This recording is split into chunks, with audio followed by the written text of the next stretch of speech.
Abel touched the ice bed and felt a chill that would hurt any wizards in place. It was like he was an exception. The chill was helping him. His heart wavered the feeling, so he sat on the bed to try something that he hadn't been doing for the past few days, the blue dragon ice crystal breathing technique. A strange, chilling chi following his breath and entered into his body, elevation every one of his bodily traits. He started channeling the blue dragon ice crystal breathing technique, and to his surprise, the effect was double to that of normal. It's pretty impressive because the blue dragon ice crystal breathing technique was supposed to be done every day over a long time. No, it's not like he could use the light stones for it, because light stones were only supposed to be for regular wizard meditation. Before this, the only way he could make progress was to do it without any sort of support. Good boy, he laughed loudly as he placed his ice bed into the Valia's ring. Unbeknownst to him, this ice bed was actually a treasure of the Blizzard clan. It was the sole tool that helped Wizard Malon to gain the power that he possessed. No matter what wizard organization it was, as long as there was a law-defying wizard, that was an indication that there was going to be at least one item with the ability to make contact with the power of rule. For example, the land of the Lightning Fall. It was a territory of the Lightning clan, and the endless streaks of lightning that were roaming there was the treasured possession there. For the Blizzard clan, the treasure would be the ice element rule training spot for their wizards. That's where Abel was at now, and the ice bed he collected was the most significant thing that was here. For a rank 20 wizard to promote himself to become a law-defying wizard, this was the only get to there was. It was why only the most accomplished members of the Blizzard clan would come into contact with treasures such as these. So Abel's act of taking it away was, ultimately, removing the root of power from the Blizzard clan. Having gathered everything he wanted, Abel looked again towards every room there was in the underground building. He had emptied everything he could at this point. It was actually pretty surprising for him because he's never expected a law-defying wizard to have so little things up his collection. That's fair because Wizard Malon's collection was quite small. The poor man spent most of his resources on trading for life elixir, because that was the only thing he needed to prolong his lifespan. Having cleared through almost every restriction of the underground infrastructure, the research spirit here was now his own. It became quite easy for him to bypass the defensive circle that was installed here. All he needed to do was conceal his presence with his transformation necklace, and although he was sure if this was enough to bypass the detection of rank 20 wizard, he thought that he could at least bypass the power of the will scan while he was at it. During this time, everyone was busy inside Frost City. The infrastructure work was continuing in the city. People wanted to fix the remains that were left from the last war. Abel hid under his invisibility cape as he continued to move with the instantaneous movement spell, meanwhile keeping the mana ripple produced out of his body to the very minimum. For him, what he was most worried about was still the city spirit here, but what he didn't know was that the damage he dealt the last time was already enough to turn everything here into shreds, so much so that it became virtually impossible for a new spirit to be replaced immediately. City spirits weren't just bought with money.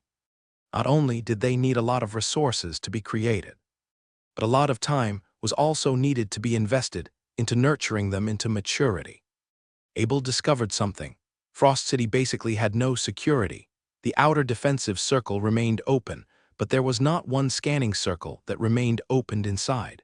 It was lucky for him because that would mean that none of his actions here were under any form of surveillance. It gave him the courage to call for the battle command spirit to do an entire scan of the city with his battle command spirit. Very quickly, Abel received a map that illustrated what Frost City looked like. He needed to get out of the city. Before, he wanted to use the instantaneous movement to leave, but having realized that there wasn't any inner design, he started to change ideas. Frost City's teleportation circle was located at the center of the city, a mission hall designed for just the Blizzard clan alone. The teleportation circle was just on the side. Very quickly, a map of Frost City flashed across Abel's brain. It was very helpful since he wanted to get out fast. Before, he was planning on using the instantaneous movement to get out, but he decided to change his idea as soon as he realized that there wasn't anything set up inside. Since there wasn't any city spirit, there hadn't been a time that a wizard had detected that he came. Because of this, he was moving towards the mission hall relatively easily. A blizzard wizard pointed towards the teleportation circle as he spoke to his partner. "Wait, look. Why is that open when there's nothing on it?" Abel stood on the teleportation circle the whole time. He was listening to what that wizard was saying, but he wasn't afraid of anything. He was very certain that the teleportation circle was now free for anyone to use. Yes, with the city spirit removed, anyone could get on it and move at their own will. Either way, he would have the battle command spirit do some hack work for him if needed, but it turned out that there wasn't a need to do so. Of course, it wasn't like he was just going to get out of here after all the trouble he's been through. His issues with the Blizzard clan were not going to be resolved with the death of one law-defying wizard. The threat was permanent. As long as the Blizzard clan was alive, he would be under the constant threat of being attacked at any point, any place. He was rank 18 wizard, but still, the Blizzard could always have some sort of hidden cards up their sleeves. Mercy was not a choice. He had to make sure that his rivals had no ways of laying their hands on him. Having used all of the super explosive balls last time, he prepared another 20 to be used very quickly. Since he was wearing the invisibility cape, his power of the W-ill could extend to a maximum range of about 1,000 meters. After sending 2 to 8 directions with his telekinesis, he then put another 4 to the ground below him. He was going to blow this place up as soon as he left with the circle. "What's that on the ground?" Soon as the wizards realized the super explosive balls rolling on the ground, they all started to ask together. That's when Abel made a very, very quick movement. It made everyone frantic, and they all left the mission hall as quickly as they could with the instantaneous movement spell. Abel's shadow quickly appeared in the middle of the circle. His mind started counting down. 3, 2, 1. When he counted the last number, he felt a very subtle vibration on the ground beneath him. It didn't catch the attention of anyone else inside Ice Crown City. So far, it was just him that knew that the 20 super explosive balls were really detonated. He came out of the teleportation circle, found a carriage to ride on, and headed straight out of Ice Crown City. Once he came out, he found a secret location to summon White Cloud and flew straight towards Frost City. White Cloud was under invisibility mode as it flew rapidly towards Frost City. In just 10 minutes, it came right to the top of Frost City. The Grand City was no longer what it was now. The amount of damage his destructive forces created was much, much more than he'd expect. He remembered destroying a small-sized city with just 10 while he was back on the Holy Continent. Frost City was not much bigger, but its geographical location made everything more serious than that last time.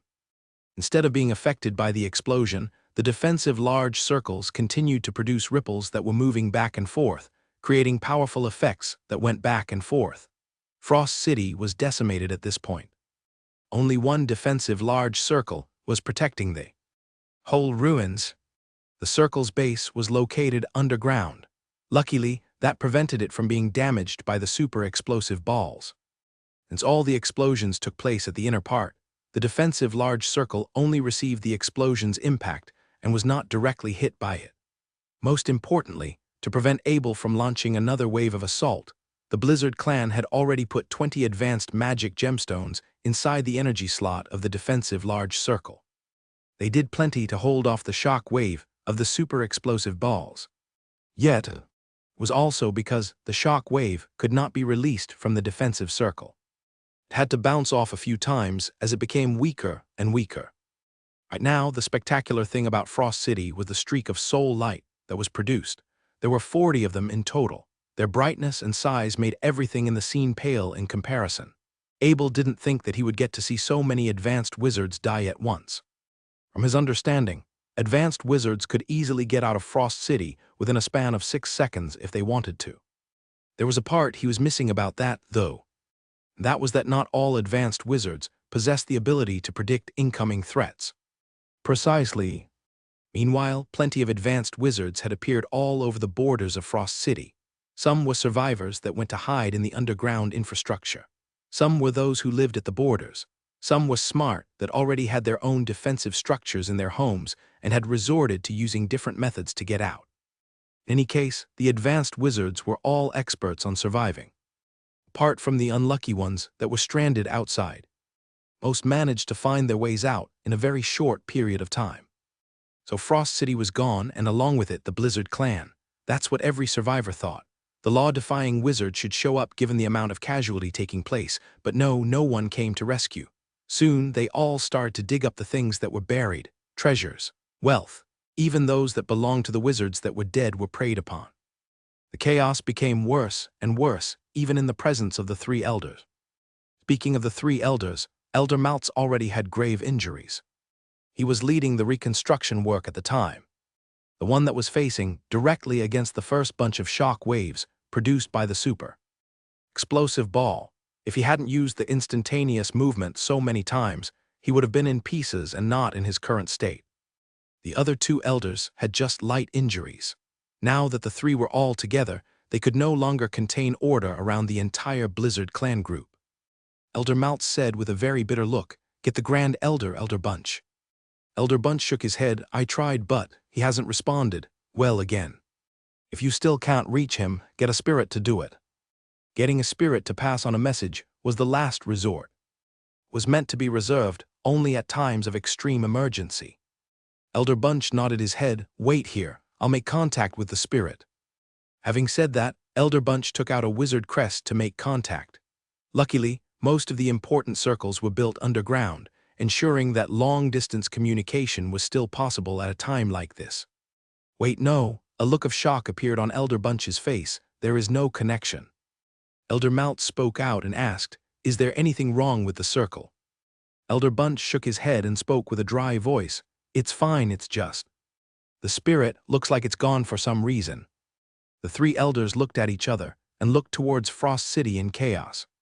They were already without a group to do their biddings. Abel didn't check the state that Frost City was in now.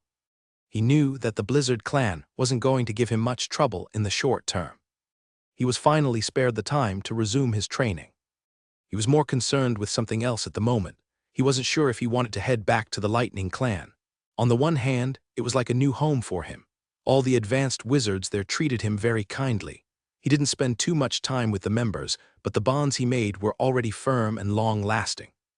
On the other hand, however, he didn't want to risk having others going after his brothers in arms. Wizard Malon tried to hunt him down just for Johnson's excavation ability. There was no telling if other law-defying wizards would want to try to rob him of everything he had in possession. Yes, the Lightning clan was a clan notorious for its strength, but it's not like he could just stay at the land of lightning fall. He was starting to regret everything already. He regretted revealing Johnson's ability. It was a blunder to think that no one would recognize it to be a stone giant. The preferable option was actually just handing Johnson over to the Lightning clan. Instead of keeping it as his personal property, he might as well just let the Lightning clan's law-defying wizards publicly announce their ownership over it. The issue was that there were just too many secrets he had on Johnson's: the special quickening, the mana burning, and just about every other hell enhancement abilities.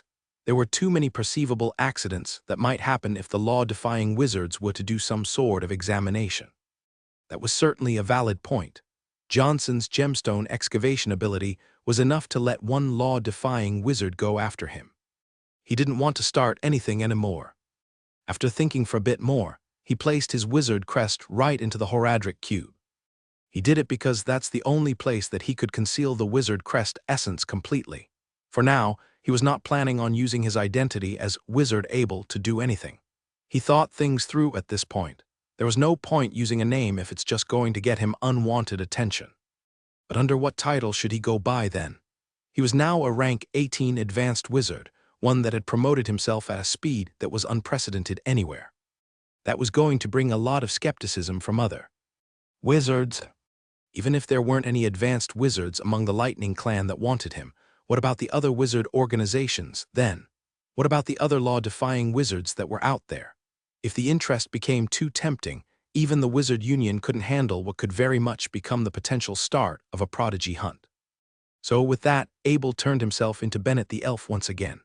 This was the disguise that he was most familiar with after spending a long time with the elves. Because of this, he was now perfectly capable of blending in among the elves. His druid class status also helped him with that, and he was open to using his alchemy skills to get his hands on whatever better resources there were. In his mind, he spoke to his old friends. "See you another time, Third Squad." He wasn't planning on heading back to the Lightning Clan until he was truly powerful. For now, at least, he also wasn't going to use his title as Wizard Abel. Since Wizard Abel was put under captivity, Wizard Hal of the Lightning Clan requested an open investigation from the Wizard Union. This was probably the most humiliating thing the Wizard Union had to do in the last few centuries. A prodigy wizard they planned on training to become their leader was openly kidnapped in front of everyone. That was not just devastating. It was an open declaration of war on everyone from the Lightning Clan. Retaliation was mandatory. Anyways, Hal and the law-defying wizards came to the headquarters of the Wizard Union to request an immediate investigation from the Wizard Union. He could search all by himself, but having a whole organization help him out was definitely going to hasten the process. It's not like he could just go to Frost City, given his title as a law-defying wizard.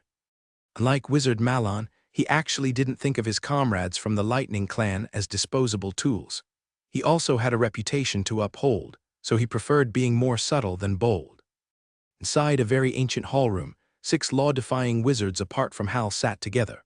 Each of them was backed by organizations that were much more powerful than the Lightning Clan.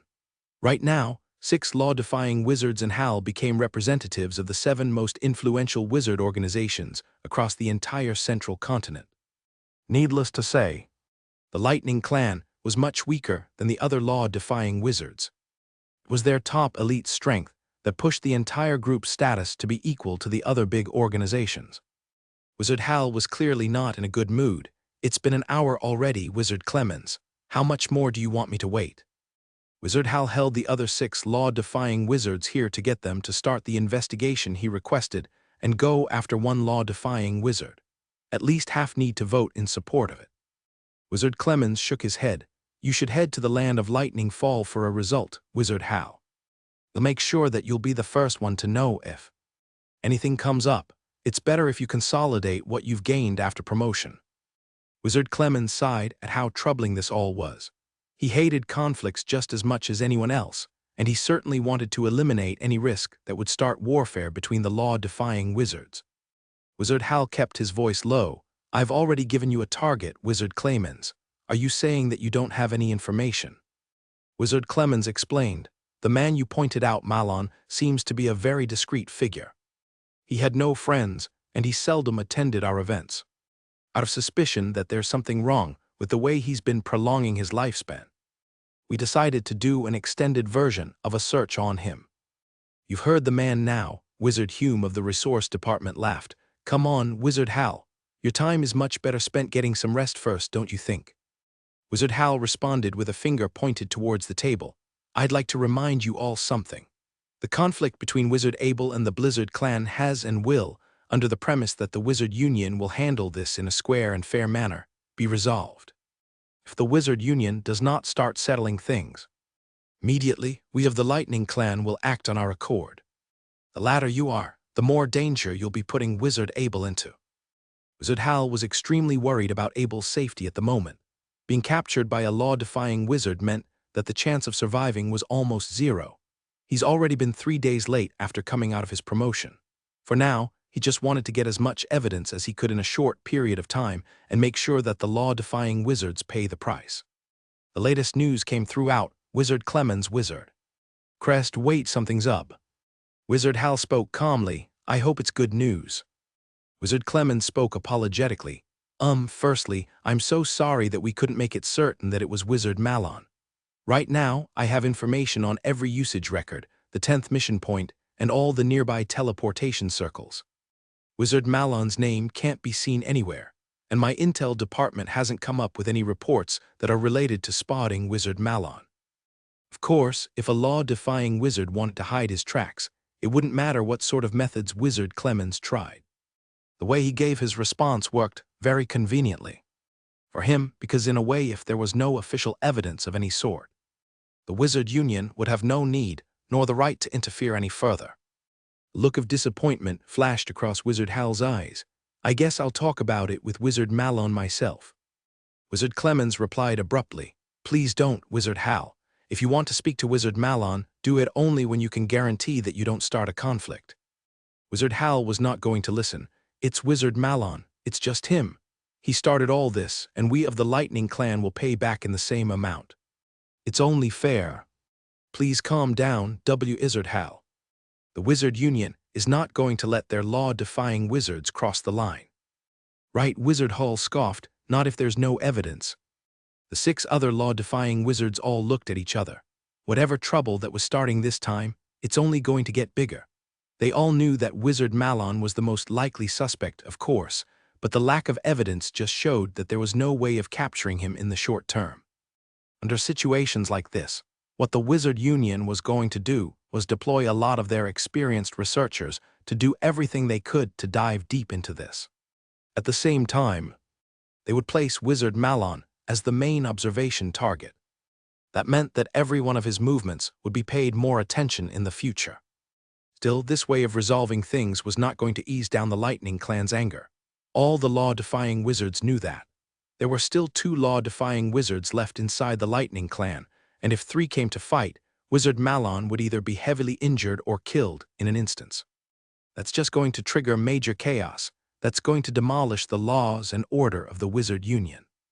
Wizard Clemens tried to stall as much as he could. Well, how about a few more days? Wizard Hal, give me 10. I'll make sure to give you a satisfying response. He thought that it was better to let him do the talking instead of Wizard Hal. Yes, anything was better than a major fight between the law-defying wizards of the 2 clans. They were all precious men of the Wizard Union, and the wizards had more enemies to fight than just each other. There was the Nation of Evil and other powerful classes. They were the pillars that held the world in order, metaphorically speaking. Just when Wizard Hal was about to relay his disapproval of this proposal, the wizard crest Wizard Clemens was wearing suddenly made a vibration. A new message was just sent over. Wizard Clemens wasn't sure what was happening here, but he knew that whatever information this was definitely going to be top confidential ones that couldn't be shared with others. As he inserted his power of the will, his mouth started widening on its own. Wizard Hume asked, "What happened, Wizard Clemens?" Wizard Hal spoke quietly, "You know me, Wizard Clemens. I wouldn't be here if I wanted to start the fight myself." Wizard Clemens was too shocked, so he just passed on the information he read. The Blizzard clan's gone. Some unknown explosives just decimated the whole Frost City. At least 45 advanced wizards of the Blizzard clan just died. None of the intermediate beginner wizards made it out. They just evaporated along with the explosion. One thing was clear at this point. It wasn't the Lightning Clan. The method didn't match. Wizard Hal's eyes flashed. "You sure it was an explosion?"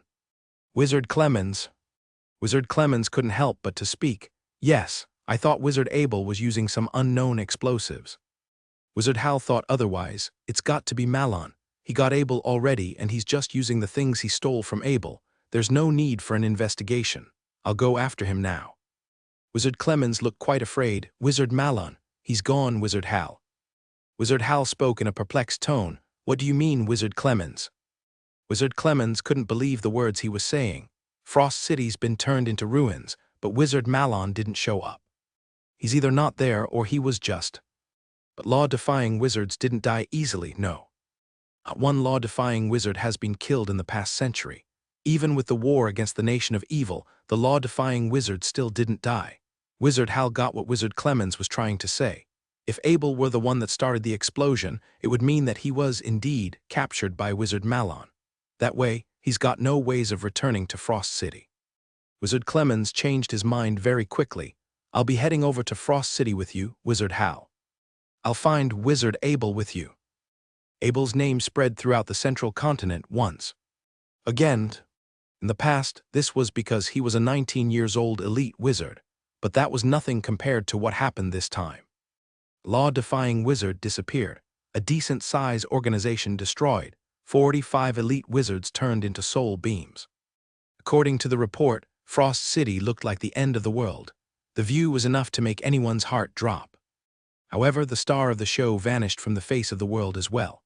At first, some thought Abel had died in the blast as well, but the Wizard Union soon got a report from Ice Crown City that Abel had already left from teleportation before the blast.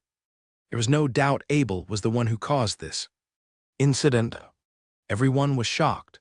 No organization would underestimate a destructive explosion that sets off from within a city. Abel was never heard again, after he left Ice-Crown City.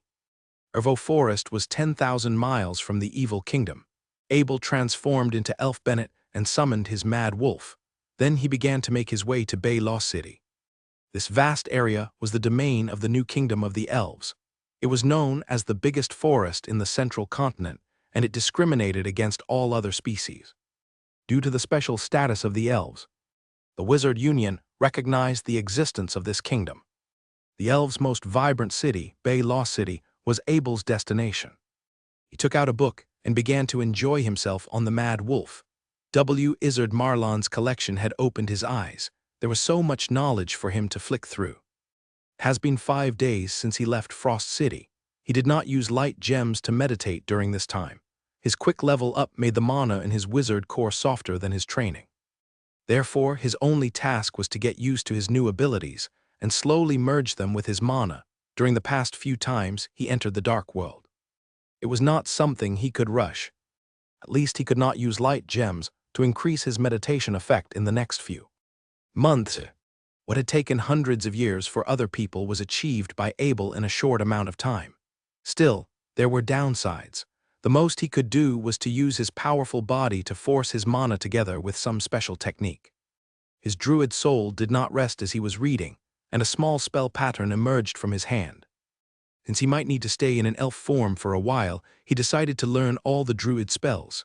Now was a perfect time. He had the druid spell guide for a long time, but always dedicated most of his time to wizard training, blacksmith training, or even alchemy. Also, the druid ability was never too important to him, so he had always neglected it.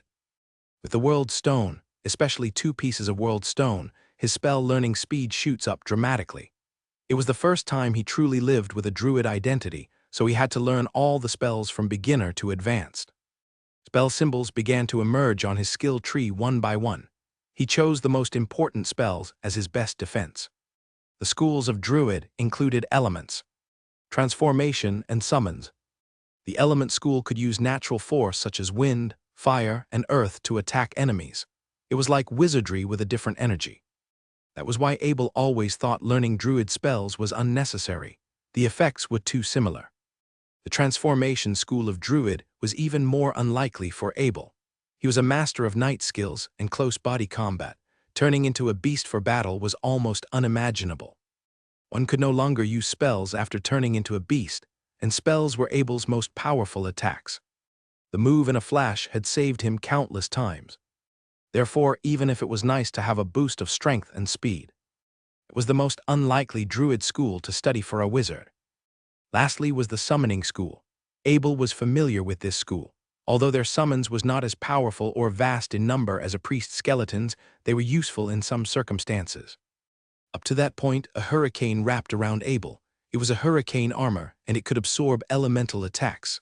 The higher level of the armor, the more damage it could absorb. "Oh, there are elves here," Abel suddenly heard a voice. This Ervo Forest was not a human kingdom. There were no easy entries for other species other than elves. "Quick, this way, just let them go," another voice yelled. Abel turned around. He saw an intermediate druid with a noble elf in a luxurious robe riding a mad wolf. Behind them were 3 top-level fighter elves in skin-tight silver armor holding a bow. Mad Wolf was the summon of an elite druid, so that intermediate druid must have summoned his mad wolf with a magic object. Abel knew the elves were a wealthy species with a long history. They had much more magic objects than humans. Behind those 5 elves were a round of gray wolves. They were spiritual beasts corroded by Death Kai in the Ervo Forest. They were known as the fallen gray wolves to the elves, and each of them had the power of a beginner druid. Therefore, an intermediate druid couldn't win against a group of fallen gray wolves. "There is an elf up front. Quick turn, don't drag him down with us," the noble elves yelled behind the intermediate druid. "Master, that's an elite druid. Let's ask him for a helping hand. He can save us." The intermediate druid saw how strong Abel's mad wolf was, so he yelled in excitement. "Mr. Druid, I am Count Hut. Please help us. We will definitely repay you after we return to Bay Lost City." Count Hut looked at Abel and realized a group of fallen gray wolves shouldn't be a problem to him, so he quickly begged. Abel's first impression of Count Hut was not bad since Count Hut wanted to turn away before he realized Abel's identity. Go. Abel did not make a move. All he did was lower his voice. However, his word carried a stream of blue dragon energy around the elves and landed on the fallen gray wolves. It was almost like they ran into something horrific and immediately speeded back. Abel had precise control over his blue dragon energy. If he had exposed more of it, those low-rank spiritual beasts would die on the spot. Thank you so much for saving our elves.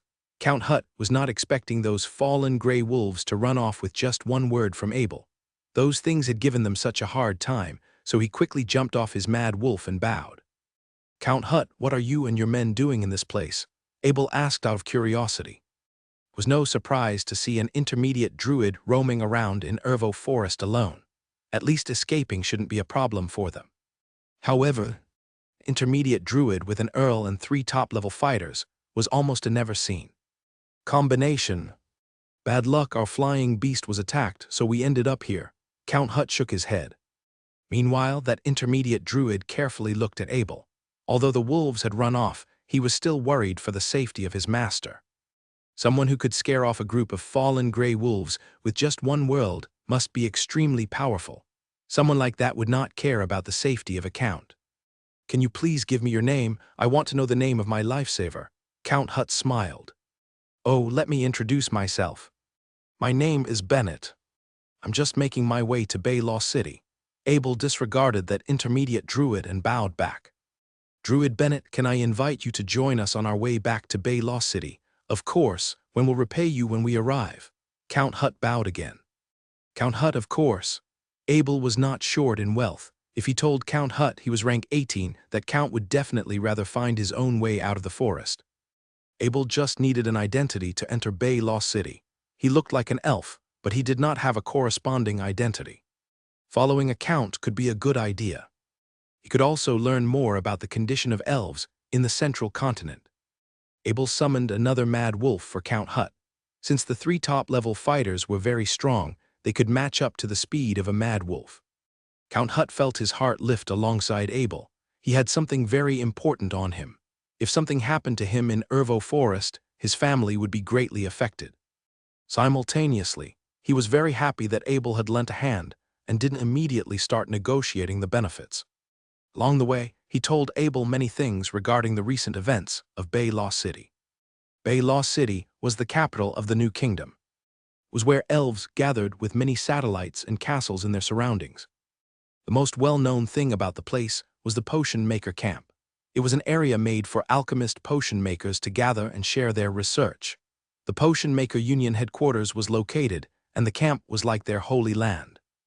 There were all kinds of valuable ingredients in the Ervo Forest, and alchemy ingredients from all across the central continent were gathered in the camp. There was almost nothing you couldn't find. The reason Abel came to Bay Law City was to get an identity. He wouldn't dare to use a teleportation circle without an identity, since all the Wizard Union's teleportation circles required one. It was not something everyone could use. It had tight regulations. Abel didn't want to expose his wizard identity, so he had to find another way to get recognized. Since he did not have any documentation declaring his birth, he would run into some problems if he tried to register as a druid. However, it was not the case with potion makers. Much like all alchemy occupations, all he needed was to show the alchemy pattern inside him. The status of a potion maker was prestigious no matter. In the elves or other places, Abel told Count Hut that he was a homeless druid, and he was shocked. Normally, only low-rank druids would roam around like that. All big families wanted elite druids. However, he respected Abel's privacy and did not ask too much. He decided he would invite Abel as soon as he was back at Bay Law City. Soon, roads and man-made objects began to emerge from the forest. Abel knew he was near. More and more elves began to emerge in luxurious carriages filled with beautiful engravings. They were wearing luxury robes. The special culture of elves was on full display. Abel's ordinary magic robe looked outdated in comparison, but the mad wolf below him reflected his prestige. No elves would dare to look down on him. Count Hut let out a long breath of relief. Although he had been laughing and chatting with Abel, he was still a little paranoid about the things on him. He could finally relax. They kept walking, and Abel came across a city so big he couldn't even imagine it. He had arrived at Bay Law City. He needed to let Count Hut find a normal identity recognized by the official and then head to Potion Maker Camp. Count Hut wouldn't reject such a simple request, especially for someone who just saved his life. Bay Law City was a city of green under glistening sunlight. The green creepers had wrapped around the walls so tight that the wall's original color could no longer be seen. Throughout the years, druids on their verge of death would violently rip out the poison creepers from their body and place them onto the walls to guard it until eternity. Count Hut saw the surprised look on Abel's face, so maybe it was the first time he came to Bay Law City. Each of those poison creepers belonged to a druid because poison creepers were not a creature of this world. They could only be summoned. If he wanted to break those walls, he must first penetrate those scary poison creepers. It would be a huge sacrifice. Poison creepers might be living inside the walls and only exposed a part of themselves. It was very hard to destroy them at once, and its poison was the hardest elemental attack to counteract in this world. There were not any all-purpose poison antidotes in this world like the ones in the Dark World. Also, each druid had a different method of cultivating their poison creeper, so their poison would be different. As Count Hut was introducing his city with pride, his face suddenly sank. "Druid Bennett, can you help me protect this box? If something happened to me, please take it to the Lenny family and give it to my father." Count Hut took out a box and whispered, "Count Hut, do you really need my help?" Abel casually took the box and placed it into his portal bag. Afterward, he saw a druid riding a mad wolf with 10 warrior elf riding battle deers in golden armor behind him. From his scent, Abel knew he was a rank 17 druid. Abel gazed forward. They might be after Count Hut. He only promised to take Count Hut to Bay Law City, so he could basically leave. He still hadn't gotten his rewards, but he wouldn't get involved with noble elves' conflict with those little rewards. Also, looking at those warrior elves' gear, they were definitely very powerful in Bay Law City. With Abel's current status, he didn't want to get into trouble yet. "Druid Bennett, just help me one more time. I am a count. I won't be killed." Count Hut saw Abel put away the box and felt his heart lifted. He laughed. "Count Hut, Mr. Angelo wants to invite you to the Count and have a chat." That elite druid stopped in front of Count Hut and lowered his voice. "Mr. Consoles, what happened? Let me go back to my palace first." Count Hut laughed coldly. The elite druid turned his eyes to Abel and spotted the mad wolf below him. He sensed Abel's energy. It was so young it was almost unbelievable, but he still underestimated Abel's ability. He then turned back and doubled down. "Count Hut, Mr. Angelo wants to invite you now." After those words, the warriors behind him began to surround them. The face of that intermediate druid beside Count Hut tensed up. He couldn't do anything. He knew who Mr. Angelo was, and he knew the Lenny family would be in big trouble if he resisted.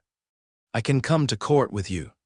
But this druid is not related to me. Please let him go." Count Hut had no choice. "Okay, let him go. Please open your portal bag and let me have a check." The druid turned to Abel and lowered his voice again. "Are you disrespecting me?" Although Abel didn't want any trouble, this druid was stepping on him too hard. Portal bags were private, and druids had many secrets. Demanding someone to open their portal bag was a huge disrespect. "Don't think you are an elite druid, and you are above the law in Bay Law City. If Mr. Angelo doubts you, then you should be doubted." That elite druid laughed. He saw Abel chatting with Count Hut, so there was no way he would let Abel go. He was familiar with every elite druid in Bay Law City and the surrounding cities, but he had never seen Abel before. Abel's history was a mystery to him. Abel frowned. He never thought helping a count would bring him this much trouble. It seems like he had to change his plan. He could no longer proceed into Bay Law City. Fury emerged from his heart. He just wanted a quiet place to train, and he couldn't do that with someone always trying to mess with him. "Do you have the right to investigate another elite druid in the name of Mr. Angelo? The court might be going a little too far." Count Hut said loudly, since the druid just wouldn't let Abel go. A druid had many rights, let alone an elite druid. If not for Count Hut, there was no way an elite druid would threaten another elite druid. Suddenly, powerful energy shot out of Abel's body. His rank 18 druid energy was on full display from his druid soul. He no longer wanted to hide his ability. The rank 18 energy directly slammed into the rank 17 druid. He paused for a moment. The energy of nature within him was suppressed. Abel moved forward on his mad wolf and suddenly accelerated. Since they were not far away, Abel arrived in front of the druid in no time and struck his hand on the druid's neck, and he was knocked out immediately. Pathetic. It was the last word that elite druid heard before he fainted. Although Abel's strike might have looked a little too sudden, it truly reflected how much more powerful a rank 18 druid was to a rank 17 druid. A single rank above could suppress the reaction speed of a lower rank. Reaction speed was life and death in a battle. If Abel were not in Bay Lost City, he would have killed that druid already. He wouldn't tolerate anyone who disrespects him. Mr. Bennett, don't worry. My family will speak for you as soon as we get back. The court won't give you any trouble. Count Hutt immediately knew he had underestimated Abel, so he quickly tried to ease the tension. At the same time, he also changed the way he addressed Abel. If Abel was a rank 16, maybe he could address him casually, but he just couldn't anymore after realizing Abel's power. 2 of the 10 warriors quickly helped the elite druid up. They didn't say anything and quickly carried the druid away. They knew very well, someone who could take down a rank 17 druid with one strike was not someone they could face. The only thing they could do was to go back and report. Count Hutt, are you sure I am safe? Abel asked. If he was outside of the city, he could easily escape even if the law enforcement druids give him a hard time again. But once he entered the city circle would have the power to suppress him. Don't worry, Mr. Bennett, I swear in the name of the Lenny family. Count Hutt lowered his voice. Abel nodded and stepped into the city gate with Count Hutt. He didn't know about the Lenny family, but they seemed quite powerful. Count Hutt worried that they would be stopped again. So he increased his speed while Abel followed tightly and looked around the city. Bay Lost City was beautiful. The roads were made out of red-colored ore with flowers and trees planted on both sides. The flowery smell filled the air, which only pushed the calming scenery to another level. Every building was also a work of art, the true definition of architecture. There was not a single ordinary building around. Since Count Hutt's heart was in a rush, he no longer had time to introduce Abel to the surroundings. Mr. Bennett, we are here, Count Hutt said with relief when they arrived at a rustic-looking gate with a statue on each side. Young Master Hutt, welcome home. An elf in uniform opened the gate and bowed. Steward Jonah, how's my father? Count Hutt did a welcoming gesture to Abel and turned to the steward. Master is doing fine. The water of life from the shrine stopped his condition from getting worse. Steward Jonah bowed and said, Bring me to father. Count Hutt said, then turned to Abel. Mr. Bennett, please come with me. The rustic gate was 500 meters from the living space. A garden with a fountain and all kinds of strange flora stood in between. You could tell the place was full of history with one look. The living space was a small castle. Anyone with a castle in this castle was beyond ordinary. They entered the castle, passed the lounge, and finally arrived at a room. Count Hutt slowly stopped his steps and waved at Steward Jonah, signaling him to leave. Afterward, he carefully opened the door to the room. Hutt, you are back, a frail but sturdy voice emerged. Father, I've brought back the blood-strengthening grass. You will get well soon, Count Hutt said with a joyful tone. Abel did not enter the room, but he could see an old elf leaning back on a chair. The gray look on his face exposed the problem in his body. Hutt, you've brought a guest. The old elf did not get too excited when he heard about the grass. Instead, he turned to Abel. Please excuse me, I've gotten too excited. Mr. Bennett, this is my father, Duke Bart. Count Hutt bowed and introduced them to Abel. He then turned back to his father and said, Father, this is Mr. Druid Bennett. If it weren't for him, I would have died in Ervo Forest already. If not for him, the court would have stolen the blood-strengthening grass. Druid Bennett, thank you so much for your help. I was always worried when I let Hutt take care of business. Don't worry, I won't drag you into the tension I have with the court. It seems like this Duke Bart had been through a lot. Nothing could anger him. Instead, he was thinking for Abel. Duke Bart, this is what Count Hutt wanted me to protect. It should be what you are after, Abel said as he took out the box. Duke Bart took the box. He wanted to do a bow, but he struggled to get up and ended up with a cough. Father, don't get up. I will thank Mr. Bennett for you. Count Hutt quickly stepped up and held his father. I'm too old. I should have returned to the goddess already if I didn't have the water of life as support. Duke Bart shook his head. "Father, I will look for potion maker right now if Master Muir agrees. We can definitely make it." Count Hutt held the box tight and said. The blood-strengthening grass inside the box was the only hope of saving Duke Bart. He tried his best with his family connection and finally got his hand on some with a flying mount, but the process was not easy at all. A slaying spiritual beast attacked him. Since he wanted to keep it low-key, he only brought along one intermediate druid with him. Normally, an intermediate druid's natural force should be enough to guarantee his safety, but they were unlucky. If they didn't run into Abel, they would have died in Ervo Forest. He only had one portion of the blood-strengthening grass, so he had to invite a master alchemist. Only master alchemists had a guaranteed success rate. Duke Bart could no longer wait for another portion to arrive. Abel followed Steward Jonah into a room. It was not a place he could live long-term. He needed a standalone house, but Count Hutt was busy. He wanted to ask Count Hutt for an identity after he was done with his work. "Mr. Bennett, dinner is ready. Young Master Hutt wants to invite you." Steward Jonah knocked on Abel's door before the dark and asked. Abel soon followed Steward Jonah into the dining room. It could hold 20 people, but at that moment, the only one waiting was Count Hutt. "Mr. Bennett, I'm very sorry I've been so busy." Count Hutt stood up and bowed. Abel realized Count Hutt was not looking good. All his excitement had completely faded.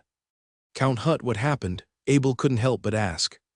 "The potion failed," Count Hutt replied as though all energy was drained from him. "A master alchemist failed." Abel heard he mentioned the name Master Muir before. Abel was the only master alchemist in the Holy Continent. He had never met another master alchemist, but he had never failed before. Master Muir was very confident, but he still failed. "My father might not make it through a few more days." Count Hutt did not have anyone to talk to, so he just poured out everything to Abel. "Count Hutt, was Duke Bart being poisoned?" Abel asked. "Yes, my father was poisoned out of nowhere. I've invited many top-level doctors, and they said potion made with blood-strengthening grass was his only option." Count Hutt lowered his voice. "Count Hutt, I'll do a trade with you. If I can save Duke Bart, you will give me a recognized identity." Abel did not hold back as well. Diffusing poisons was like a walk in a park to Abel, but he already helped Count Hutt so many times he had to ask for something in return. "Mr. Bennett, you can save him." Count Hutt suddenly stood up in excitement. "Count Hutt, I am a master alchemist as well, and I am well known for diffusing poisons." Abel lowered his voice. "Mr. Bennett, if you can save my father, I'll agree to anything." The only thing in Count Hutt's mind was saving his father. He was a kind son. "Give this potion to Duke Bart." Abel took out a dark world antidote and handed it over. Count Hutt held the strange, black-colored liquid in his hand and hesitated, but he knew it was the last chance of saving his father. He clenched his teeth and held the potion tight. He then said with a bow, "Mr. Bennett, please forgive me. I won't be having dinner with you." "Do as you like," Abel smiled. After dinner, Abel returned to the room in the castle and waited for Count Hutt's good news. "Father, are you cured?" Count Hutt said with excitement. The gray on Duke Bart's face faded and liveliness returned. "What potion is that? I felt my body easing up as soon as I drank it down." Duke Bart asked curiously. He was suffering to the bones and it was gone in one sip. "Mr. Bennett gave it to me. He did not tell me what it is." Count Hutt thought for a moment. He was very desperate, so he ran off before he even asked anything. "You are such a child." Duke Bart shook his head with a smile. "Father, Mr. Bennett wants a recognized identity." Count Hutt suddenly remembered Abel's request. "Is there any problem with this druid Bennett? How come an elite druid doesn't have an identity?" Duke Bart asked with a frown. "Father, I don't think he has a problem. He told me he is also a master alchemist. Although I don't know his past, if he really is a master alchemist, that should be fine." Count Hutt laughed. "Master alchemist?" Duke Bart paused for a moment. He was reminded of the effect of the potion. It was definitely no ordinary thing. Only a master alchemist could take out such power. "He saved you and saved me. And we should try our best to help him. Let's hope we didn't help the wrong person." A confirmed look flashed in Duke Bart's eyes as he lowered his voice. "I'll go organize it tomorrow." "What about the court?" Count Hutt asked again. Judge Angelo had been in his position for too long. "I'll have a chat with my old friends. He should take a rest." A cold flash emerged from the eyes of Duke Bart. He was poisoned and almost lost his son. It was time for the Lenny family to flex their muscles. The next day, Abel sat in the guest seat of the dining room during lunch. Duke Bart in the master seat had regained his strength. His vigor was on full display. He smiled from time to time, and Count Hut was looking excellent as well. As Duke Bart was about to pour some spices into his soup, Abel stopped him. "Duke Bart, please wait." Abel smelled something odd the moment Duke Bart opened the spice. It was a slight sense of poison. "Master Bennet, anything wrong?" Duke Bart stopped and asked in confusion. "Duke Bart, I think I know how you got poisoned." Abel pointed at that spice jar. Duke Bart's face changed. It was his favorite soup compliment from the human noble. Due to his aging taste buds, it was one of the only things that could still trigger it. Only his closest friends knew about this habit of his. If there was a problem with the spice, someone in his family must have betrayed him. "Mr. Bennet, are you sure?" Count Hut knew how serious this problem was, so he wanted to confirm. "I am a master alchemist. Even the slightest sense of poison won't escape my nose." Abel was not put off by Duke Bart's distrust. He was a noble as well. He knew how serious it was to get poisoned by food. The elf in charge of the food of noble elves would need to serve them for at least 10 years. The Lenny family had cultivated most of their servants from birth. Their loyalty shouldn't be a problem. Afterward, Duke Bart pushed away his food and said to Abel as though nothing happened, "Druid Bennet, I'm very thankful for your help. The identity you asked for is confirmed, and I've organized a mansion for you. To further express my gratitude, I also planned something special, but that will take a little longer. I hope you're satisfied for now." He nodded at Count Hut, and Count Hut took out an identity card filled with patterns. He then handed over to Abel with a contract. "Duke Bart, Count Hut, thank you for your help." Abel happily held the identity card in his hand. It was an elite guardian druid identity card for the Lenny family. Duke was very prestigious in every kingdom, but unlike other kingdoms, the elves' New Asia kingdom was the product of a huge organization, the Druid Alliance, the most important organization for the elves. Even the Wizard Union recognized an identity card made by Duke Bart, so that Abel could use a teleportation circle as Druid Bennet in the future. "I'll get going now." Abel knew that Duke Bart still had some family business to take care of. So he stood up and bowed. "Steward, help me send Mr. Bennet off," Count Hut yelled. Count Hut was cautious with the way he addressed Abel. He wouldn't expose his master alchemist identity. There was a traitor in the Lenny family. Abel left with a bow from Steward Jonah. He casually summoned and began to make his way to the mansion on the contract.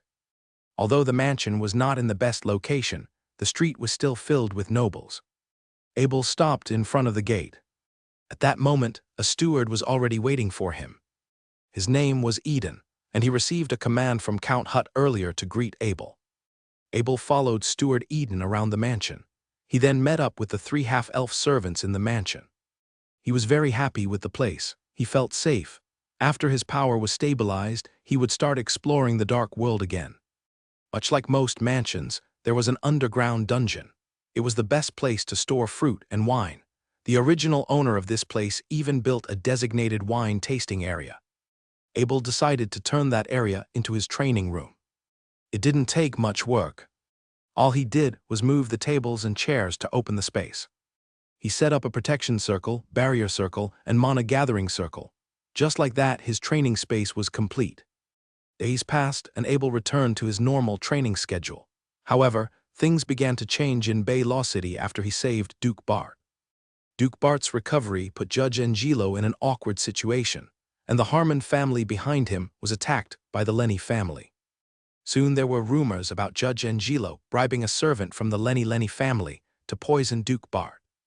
This forced the Harmon family to let go of Judge Angelo. Just like that, the authority of Bay Law City was left empty.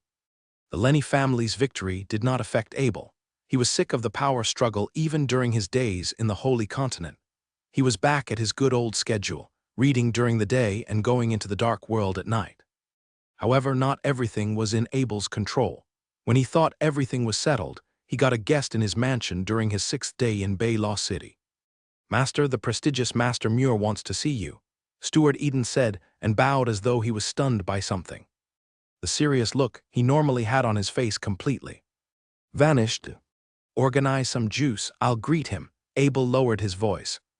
He was a master alchemist himself. He knew how hard it was to become a master alchemist, so he had to treat them with respect. He had to greet him personally. Abel saw an elf in a robe as soon as he opened the door. "Welcome, the prestigious Master Muir," he said with a smile. Master Muir did not say anything. He looked up and down at Abel. Abel's scent gave out a strong sense of childlike youthfulness. It was almost unbelievable for a master alchemist, especially since Abel looked like a full-grown elf. He heard that he was a rank 17 druid. His confusion made him speechless for a moment. Ever since the oak tree had entered his body, it was almost impossible for him to hide his life force. Any powerful figure would be able to sense it. "Are you Druid Bennett?" Master Muir couldn't believe himself. "Yes, I am Bennett. Do you want to come in and chat? My steward has already brought on the juice." Abel smiled and bowed.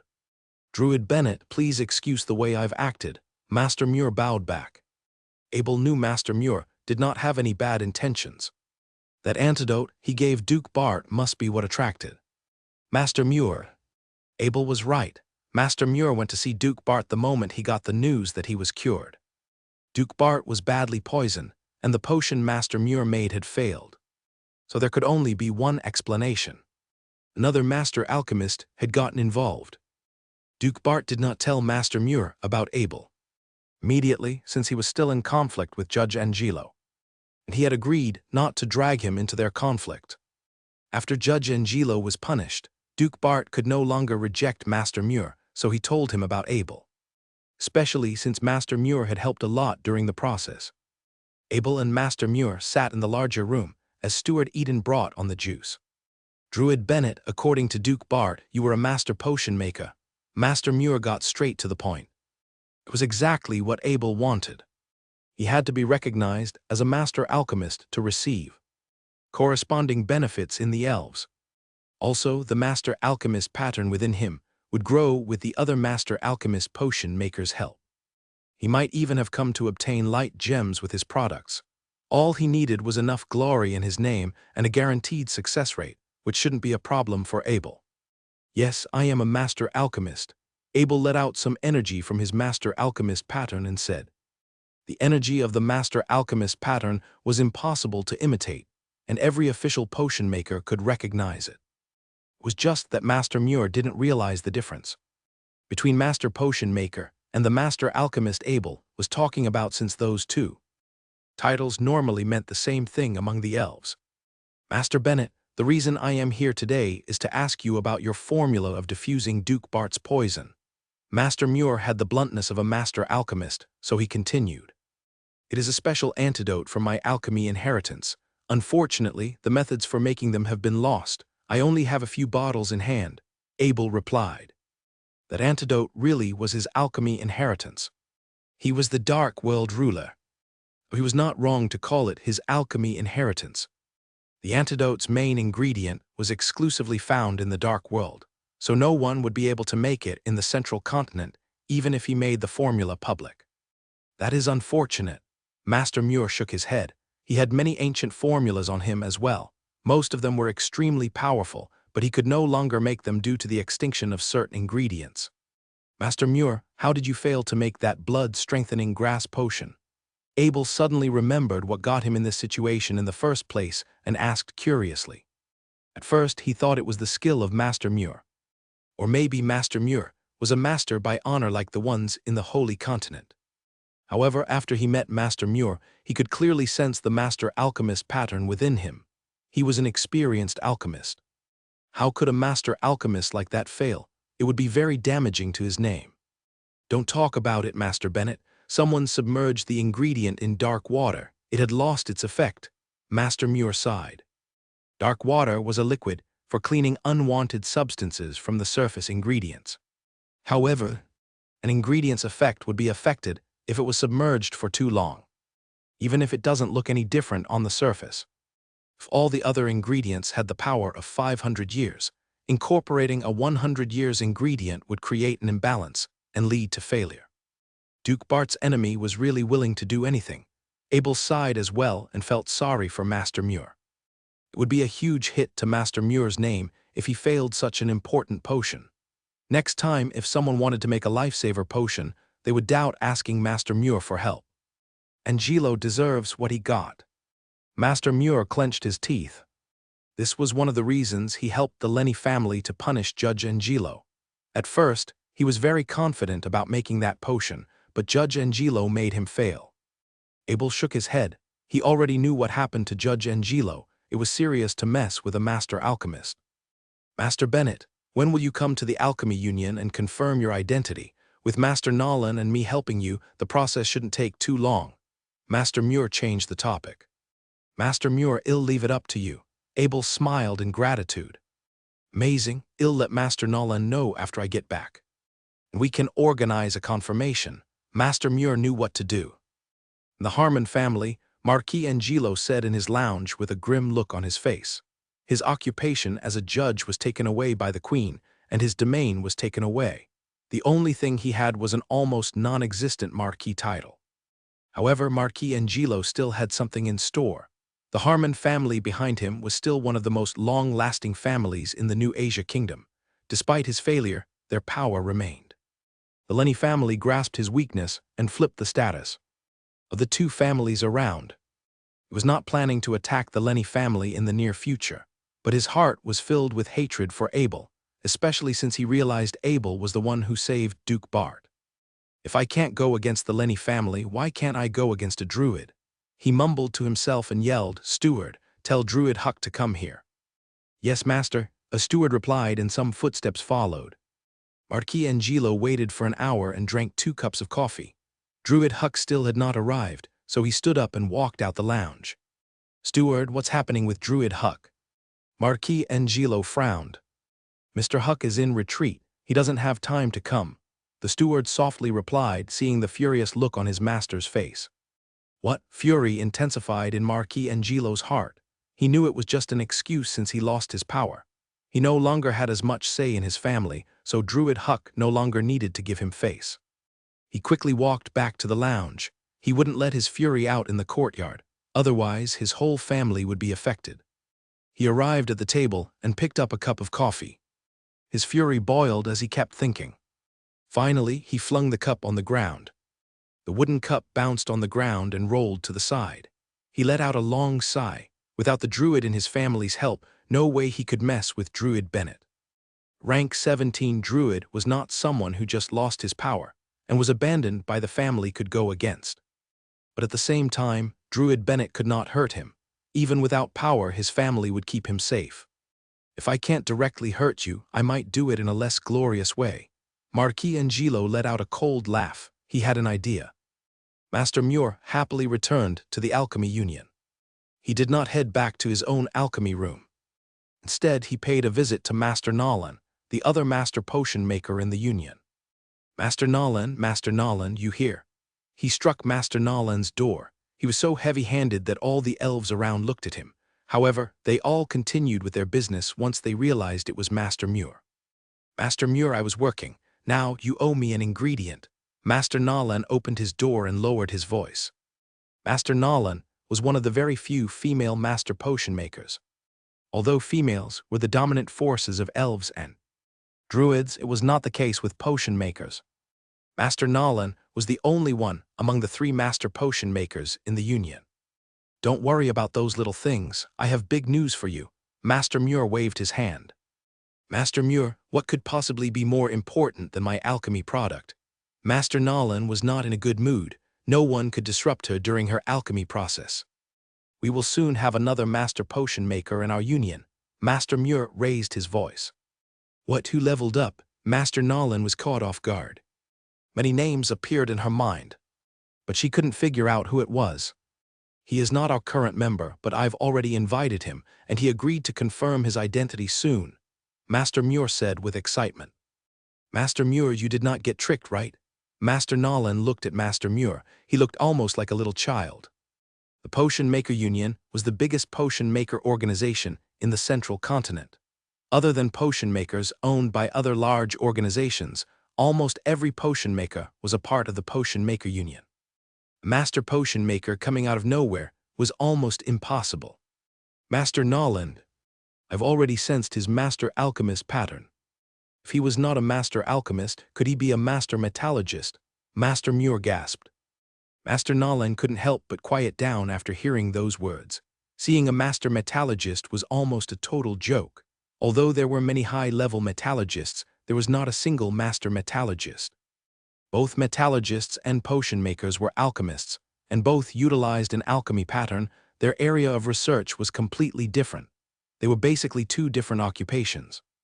It was not easy for potion makers to level up as well, but the elves had a holy object to guarantee a level of success. Although it was not much, at least they ended up with 3 master potion makers. Another huge reason for the master potion maker's success was the existence of corresponding ingredients. Rarer ingredients brought greater and diverse results. Metallurgists, on the other hand, did not rely on that. An advanced metallurgist could already master every metallurgy material out there, so there was almost no path for them to progress. What's the name of that master? Master Nolan was very suspicious, but she still asked. Master Bennett, he is a young druid as well. Master Muir laughed. What, Master Bennett? Master Nolan's eyes flashed. She yelled as though he heard the name of her idol. What happened, Master Nolan? You know Master Bennett. Master Muir was stunned. He couldn't help but ask, seeing how excited Master Nolan was. No way, it's too much of a coincidence. He came to the central continent. Master Nolan mumbled in excitement.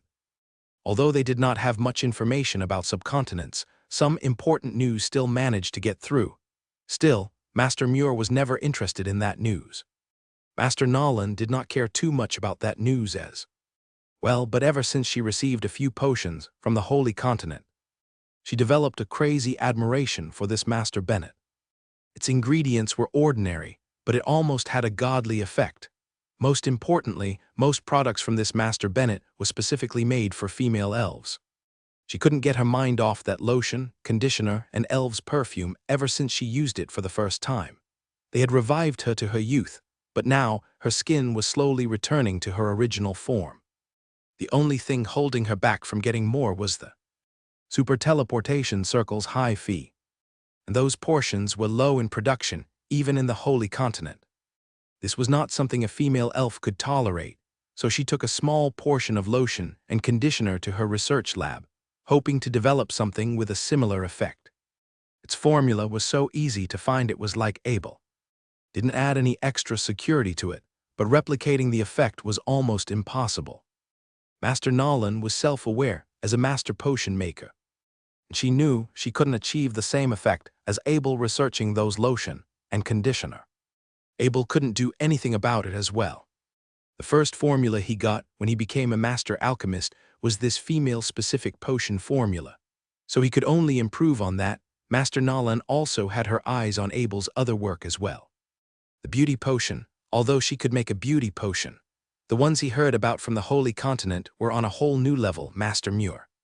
Where is Master Bennett? Can we pay a visit to him? Master Nolan quickly asked. Master Nolan, seems like you really do know him. How come I never heard you mention him? Master Muir was confused. I'm not sure if he is Master Bennett. You're talking about is Master Bennett, I know, so I need to go see him, Master Nolan said in excitement. Actually, Master Nolan was already certain that this Master Bennett was the legendary master alchemist. It was just too much of a coincidence. It was hard to believe. Master Nolan, calm down. He is in Bay Law City. No need to go, I'll tell him to come. We need to register his master identity anyway. Master Muir waved his hand and laughed.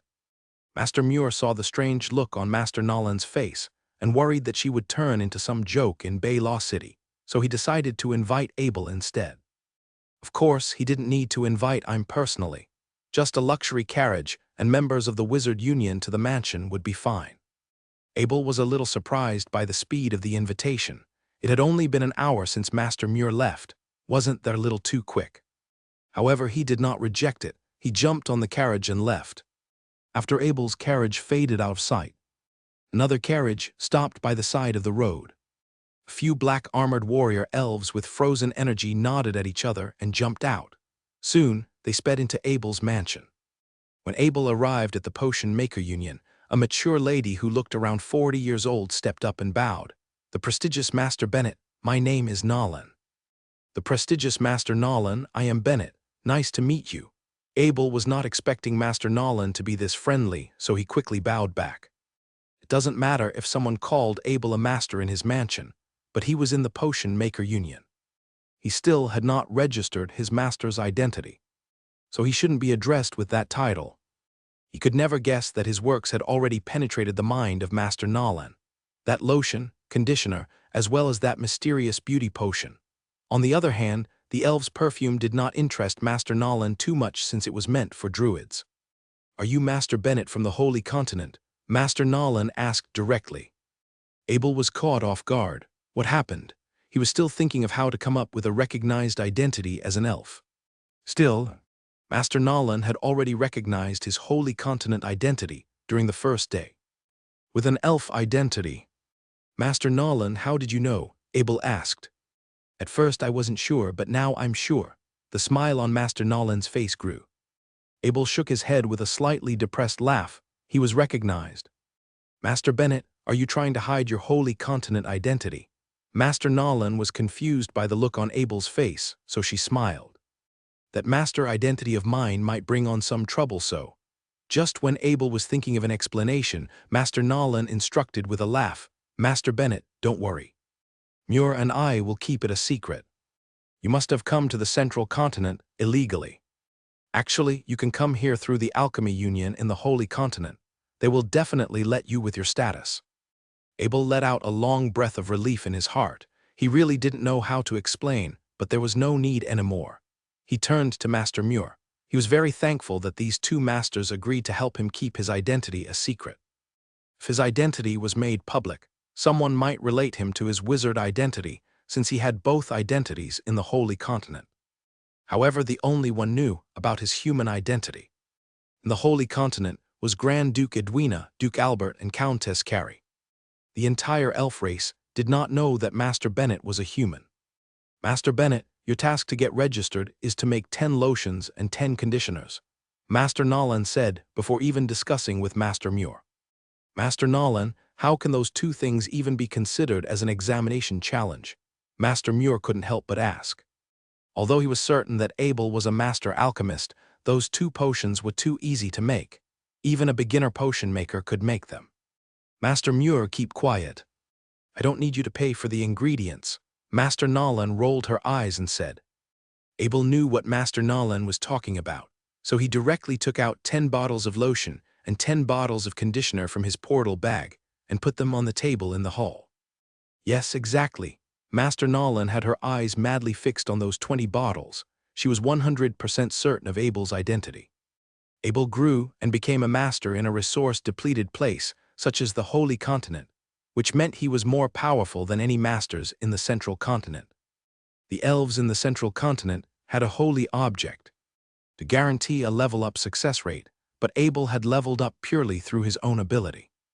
"Master Nolan, what's so special about those potions?" Master Muir was deeply confused by the way Master Nolan acted. Master Nolan was fully drawn to the potions on the table.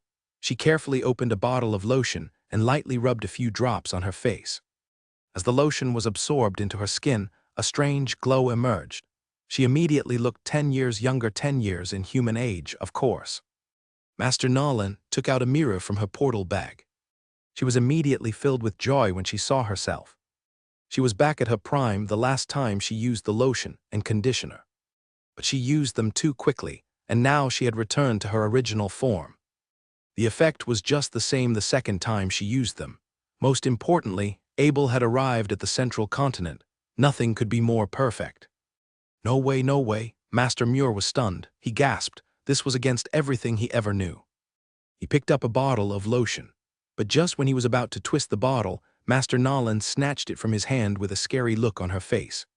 "Master Muir, those are mine.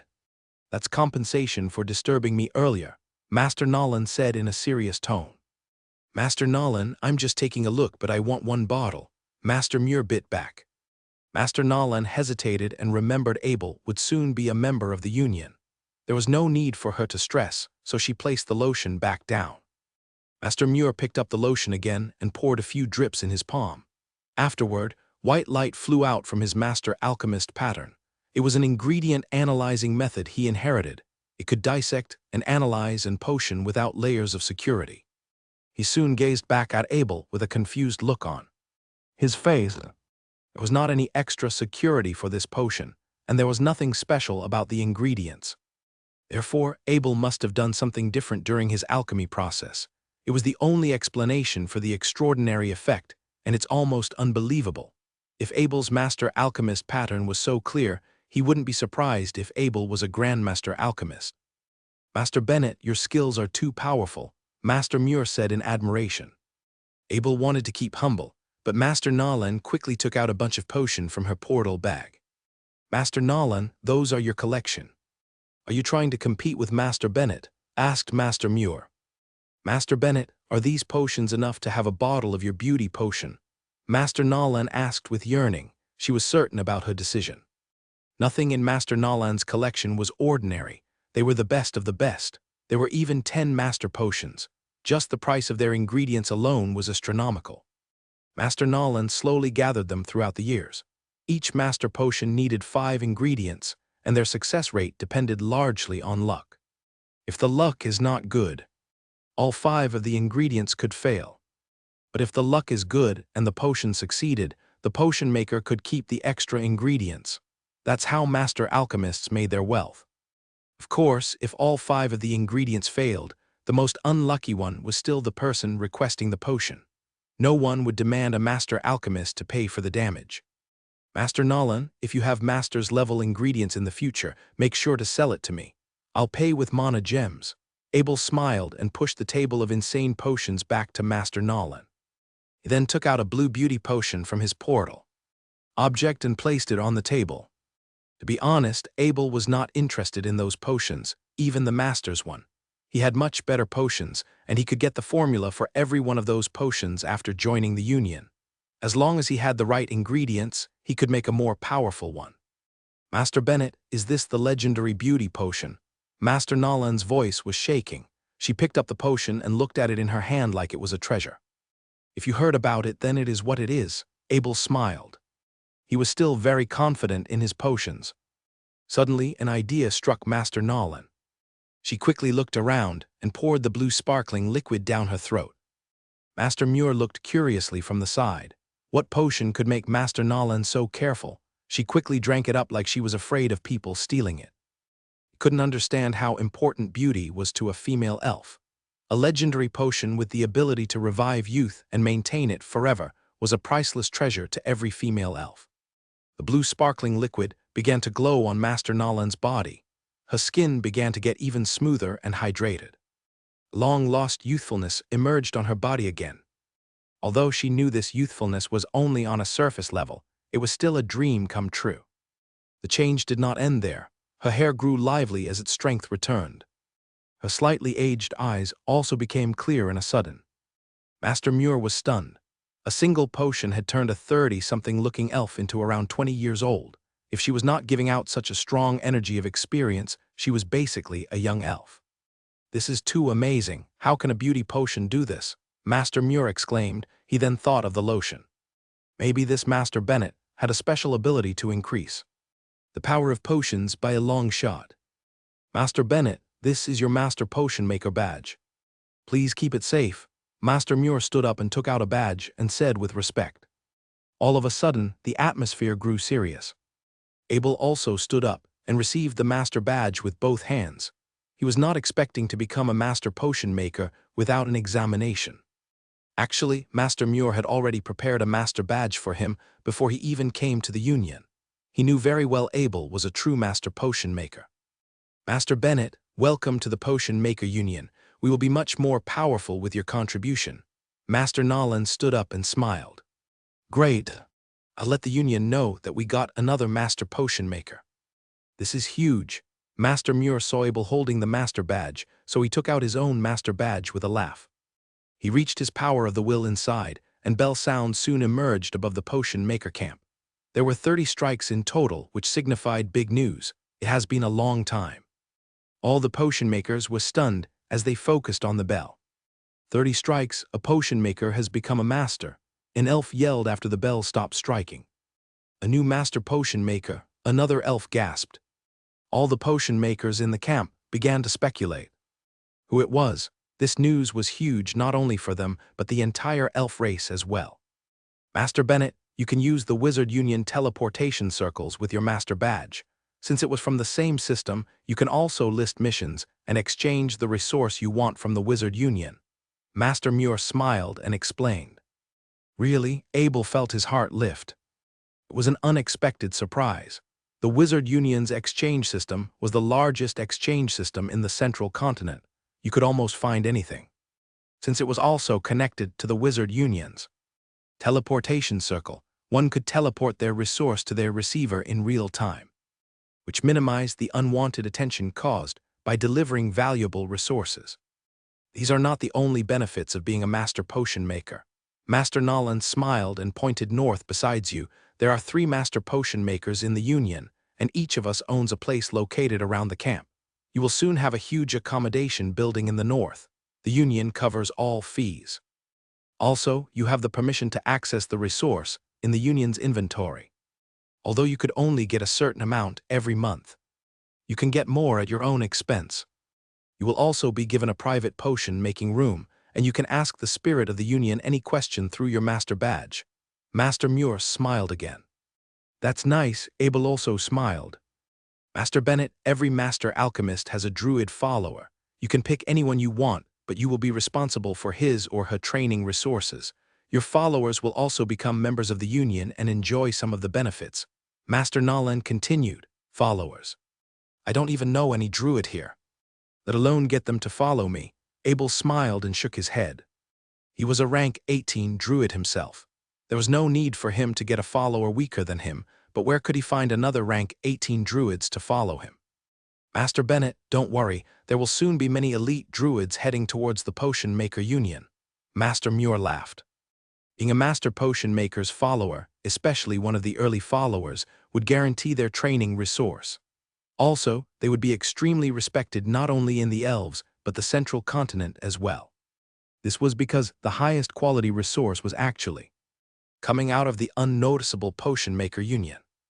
It was the safest place on the entire continent.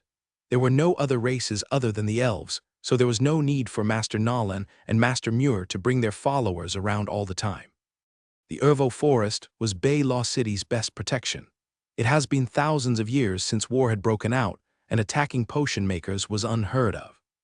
A master potion maker's follower would only come in handy once the master potion maker left the camp and head to other cities. Suddenly, large amounts of messages swarmed Master Muir's master badge. He connected with his power of the will, and a smile soon emerged on his face. Master Bennett, we were just talking, and now I have countless top-level druids in Bay Law City asking to follow you. Master Muir smiled and waved his badge. Master Muir, Master Nolan, I am a druid as well, a rank 18 druid, Abel said gently.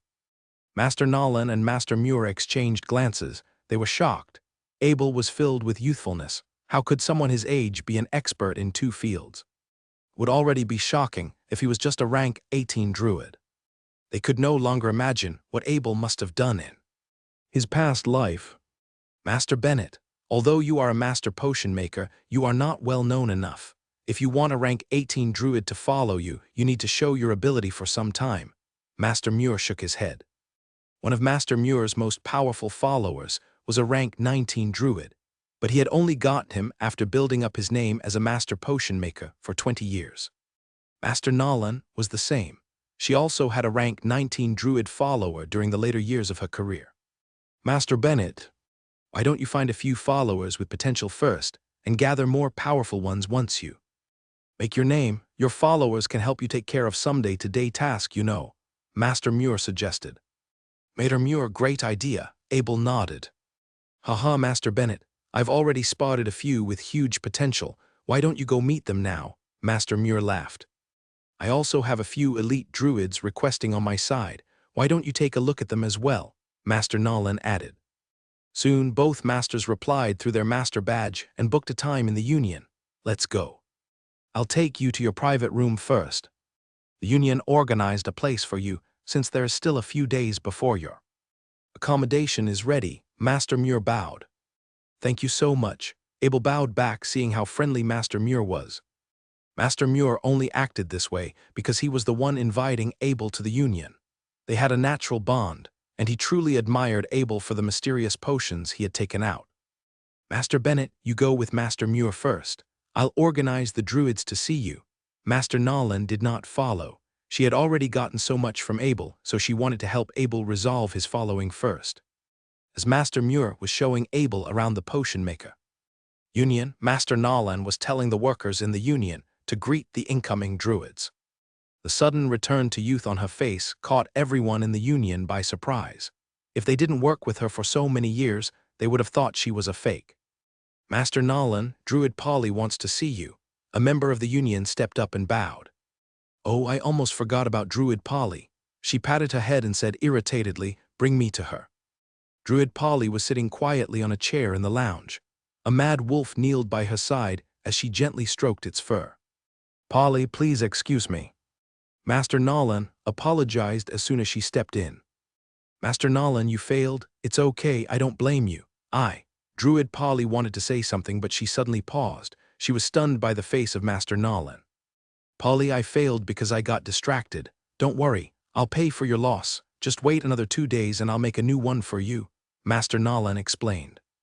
Failing on potion of this level was common, so a master potion maker didn't need to cover the loss, but Druid Polly was a rank 20 druid with quite a bit of power in Bay Law City. Also, she was a good friend of Master Nolan. In Bay Law City, druids and normal elves lived in completely different worlds. Besides the one cultivated by families, most of them lived outside of the common world. Druid Polly was one of the most popular female druids. She was a powerful one with a quiet personality. Master Nolan, let's talk about the potion later. What happened to your face?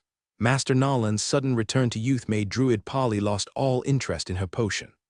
She was about the same age as Master Nolan, but due to her life force as a druid, she always looked younger than Master Nolan, maybe around 30 years old. However, at that moment, Master Nolan's skin, hair, and eyes were screaming in youthfulness. She looked much younger. No one would doubt if she said she was a newly mature elf. Polly, do I look younger? Master Nolan touched her own face to feel its new-gained softness. She smiled and asked. Nolan, just tell me. Druid Polly could no longer keep her claim. She would not talk to Master Nolan in such an intimate way normally. Ever since Master Nolan became a master, she always addressed her as a master. Okay, I'll tell you. Master Nolan could help but laugh. Polly, do you know about a new master potion maker in my union? She asked. Yeah, I heard the bells when I was coming into the camp. Which advanced potion maker leveled up? Druid Polly nodded and asked. No, it was not an advanced alchemist leveling up. It was a new master potion maker joining our union. A genius, Master Nolan said with eyes of admiration. Druid Polly was caught off guard. She knew how powerful Master Nolan was. Someone she admired must be someone out of this world. His name is Master Bennett, and she gave me a beauty potion. The results are pretty good, right? Master Nolan laughed. That beauty potion must be worth a fortune. Druid Polly's eyes were filled with yearning. Female elves were helpless to anything that could make them more beautiful, even a rank 20 druid. Polly, a normal beauty potion really is expensive due to its limited ingredients, but I can make them. Master Bennett's beauty potion, on the other hand, is different. It is a few times more powerful. Master Nolan sighed. Druid Polly couldn't help but bite her tongue. How powerful does a potion maker need to be to increase a potion effect by a few times? Polly, I'll chat later. I will make you a new potion in 2 days. I need to greet the druids who requested to be master. Bennett's follower. Master Nolan suddenly realized the swarm of messages on her badge, so she quickly said, Nolan, wait. Is Master Bennett still looking for followers? Druid Polly stepped in front of Master Nolan and asked. Yeah, he needs a few followers to help him take care of day-to-day needs. A group of elite druids just inquired about it. A few of them had quite a bit of potential. Master Nolan nodded. Why is Master Bennett looking for someone to take care of the day-to-day things? Shouldn't he look for a powerful guard first? It seems like Druid Nolan was very interested. Master Bennett is a genius druid himself. I really don't know how he reached rank 18 at this age. You tell me. How should an elf like him choose his followers? Master Nolan shook her head and sighed. "Nolan, can you take me to Master Bennett?" Druid Polly asked suddenly. "Polly, are you thinking of becoming Master Bennett's follower?" Master Nolan was shocked. Druid Polly was a genius herself. The most powerful Master Potion Maker followers were ranked 19 at most. Rank 20 druids needed to face the most powerful transition in their lives, becoming a big druid. Rank 20 druids were the most powerful druids any elf family could get. Due to their rarity, elves forbade the big druids from making themselves known beyond the elves. "Nolan, I'll decide after I meet Master Bennett." Druid Polly nodded. "Okay, I'm not sure if that's a good idea, but I can tell you something for certain. Master Bennett's skill is far superior to mine. If we do not lack his master's grade ingredients, I won't be surprised if he became a grandmaster." Master Nolan lowered her voice.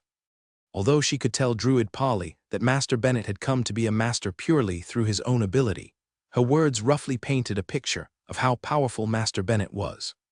Druid Polly's eyes began to sparkle. She wouldn't tell others, but she knew her potential was almost used up.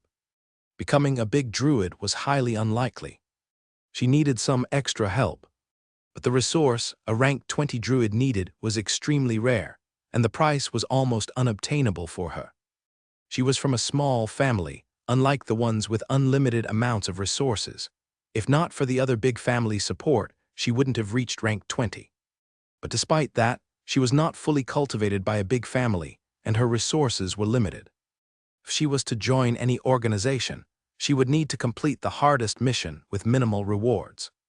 At first, she was only interested due to the power of Master Bennett's beauty potion.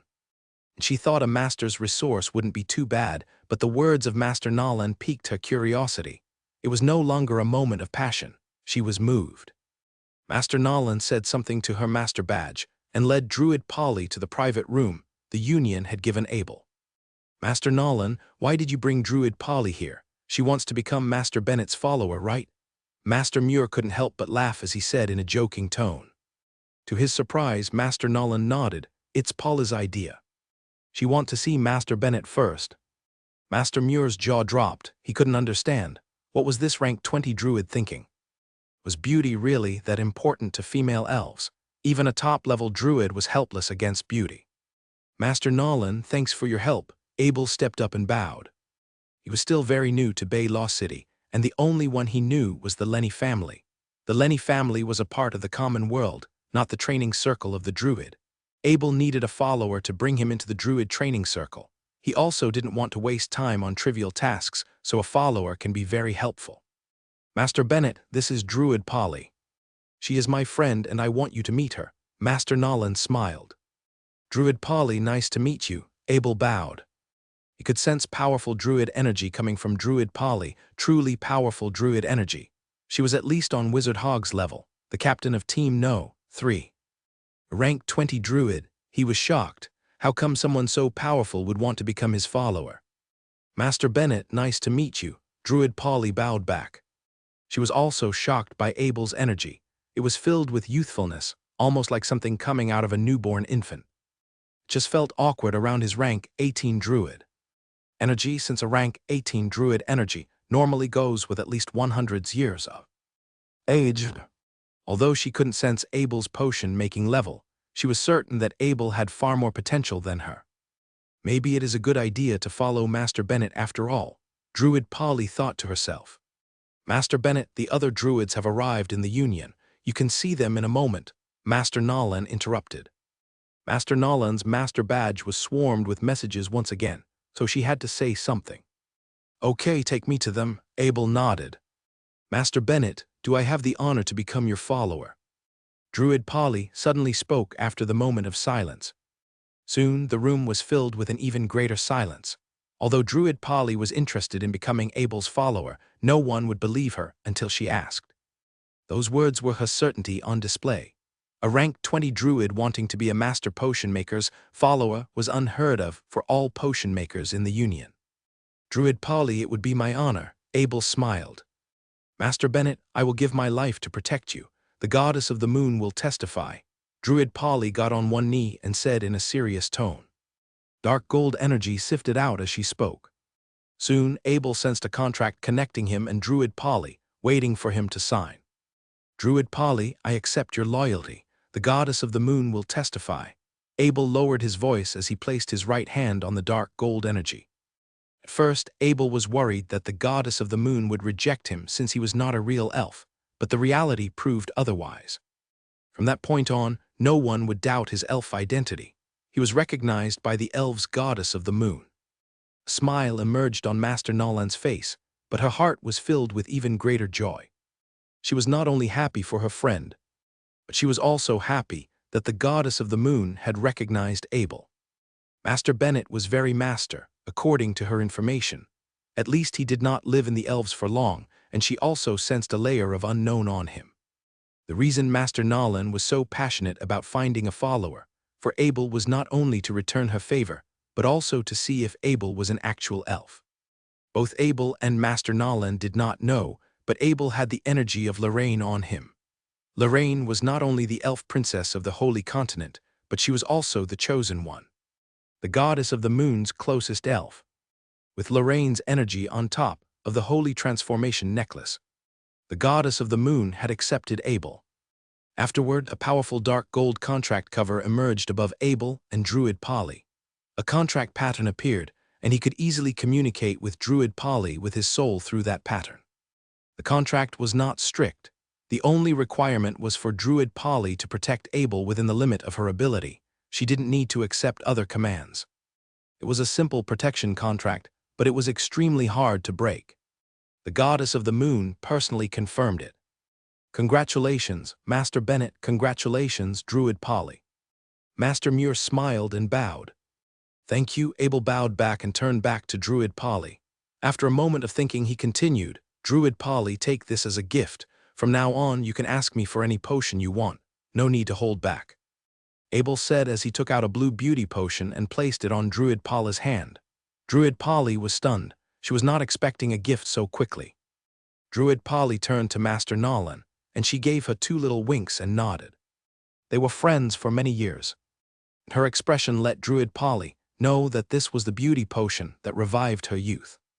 Druid Polly happily held the potion in her hand. She did not drink it up immediately. Instead, she carefully placed it in her portal bag. Master Bennett, please excuse my attention just then. Actually, you don't have to sign the contract immediately. You can let me go through a trial first. Druid Polly was not expecting Abel to sign the contract immediately, but she was happy for Abel's directness. Master Muir couldn't help but look at Master Nolan. Even though he forgot that a follower could go through a trial before signing a contract, there was no way Master Nolan would forget. How come she never told Abel? Abel's identity was too suspicious, but at the same time, there was no way Master Nolan would say to Abel that she wanted to test his identity as an elf. Druid Polly, how can I reject a rank 20 druid from becoming my follower? Abel was completely ignorant of the trials, so he laughed. Master Bennett, you can have 3 official followers recognized by the Potion Maker Union. I've taken up 1 spot, so if you are not in a rush, you can choose some unofficial followers first. All you need to do is to give them some resources. Since Druid Polly had become Abel's follower, she immediately began thinking for him. If you have time, can you help me choose some followers? Abel asked after hearing Druid Polly's suggestion. That's a great idea. Druid Polly is an expert in elite druids. Master Nolan laughed. Everyone on the spot knew Abel was a rank 18 druid, so his follower needed to be more powerful than him at the least. Since he already got Druid Polly as a follower, he needed to choose his 2 other followers even more carefully to match with Druid Polly. In the hall of the Potion Maker Union, 20 elite druids were gathered by an assistant. They were all rank 16 or 17 at the most, which made sense since they didn't know anything about Abel, and the more powerful ones were not as desperate. Which potion maker leveled up? A rank 17 druid asked. Master Bennett. The assistant did not know much as well, so he just said the name. The druid was confused, so he turned to the other druids and asked, have you guys heard of Master Bennett? All the other druids looked confused. None of them heard of the name. Who was Master Bennett? I've never heard of an advanced potion maker in the Potion Maker Union named Bennett. Where does this Master Bennett come from? An elite druid asked in confusion. I'll leave first. Maybe I shouldn't come in the first place. A rank 17 druid lowered his voice and walked out. The other rank 17 druids were not as crude.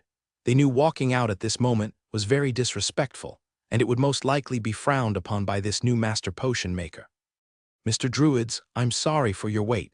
Master Bennett is sending a follower here." Another assistant of the Union walked in and bowed at the druids. "Master Bennett doesn't even consider us." A druid called in dissatisfaction. "Yeah, we've been waiting so long for him, and he doesn't even show up personally." Another druid called. "Are you guys deaf? Master Bennett already has a follower." The third druid interrupted. All of a sudden dispute erupted in the hall. It seems like most druids were not happy with Abel's action. However, a scary force soon rushed in from the door, filling the hall back with silence.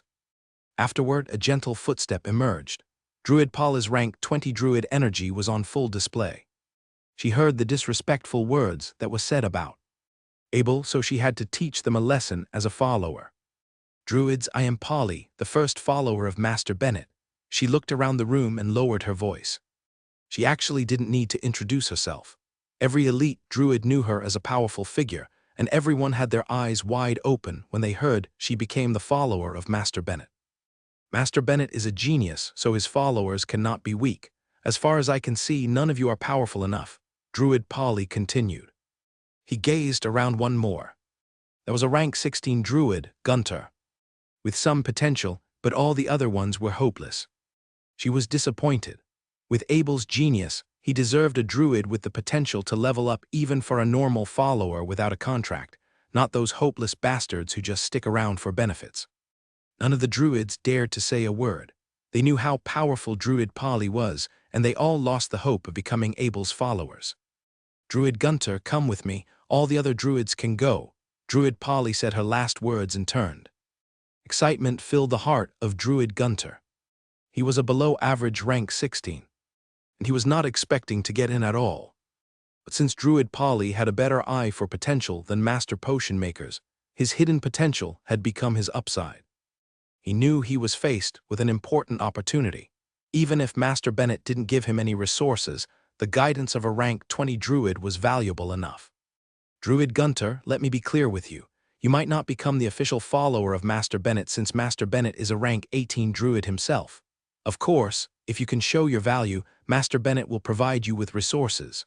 Druid Polly walked with Druid Gunter. "Miss Polly, I agree to serve Master Bennett." Druid Gunter replied almost without thinking. He did not trust Master Bennett, but in Druid Polly. If even someone liked her decision to become his follower, this Master Bennett must be attractive enough. When Druid Polly returned to the private room of Abel, he was still chatting with Master Muir and Master Nolan. "Master Bennett, this is Druid Gunter. He is rank 16, one with a lot of potential." Druid Polly bowed. "Nice to meet you, Master Bennett." Druid Gunter immediately bowed as well. "Druid Gunter, follow me for a month. If you are suitable, then you can stay." Abel smiled and bowed back. "Master Bennett, Druid Polly is very picky. You've made the right choice for letting her choose." Master Muir laughed and said. Most of the druids who came to apply were through their connection to Master Muir, so Master Muir knew how many powerful ones there were. However, none of them met up to Druid Polly's standard.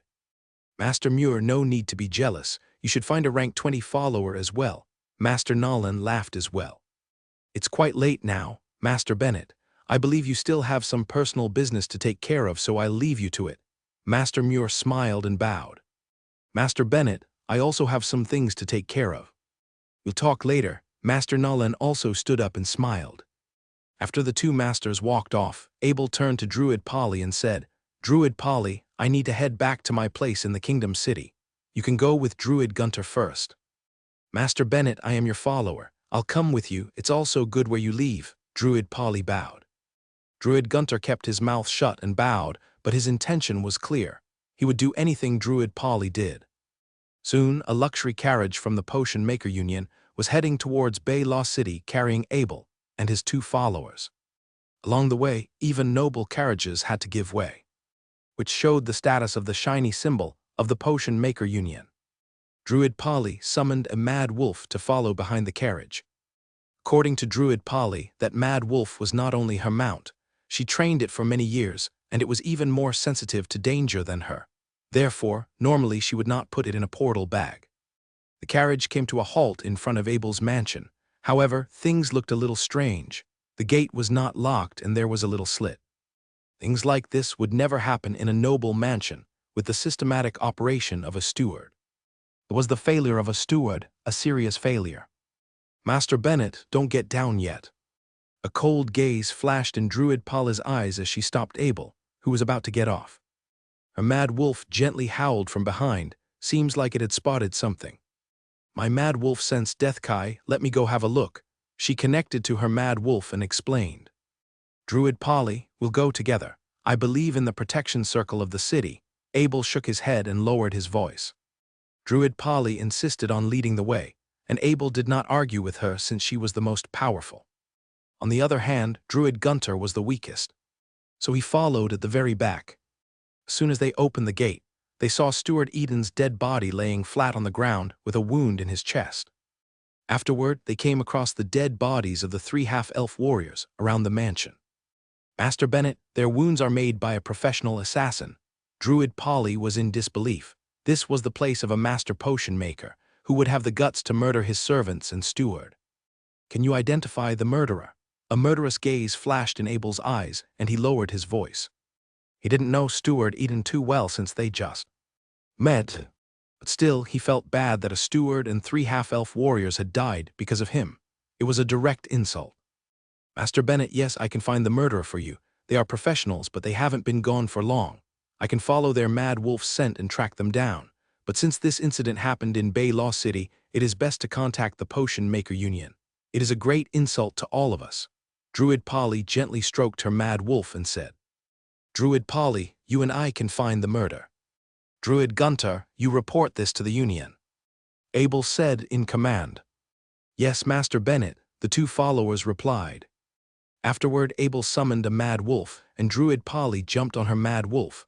Afterward, they sped after the scent. A carriage was no match to their speed.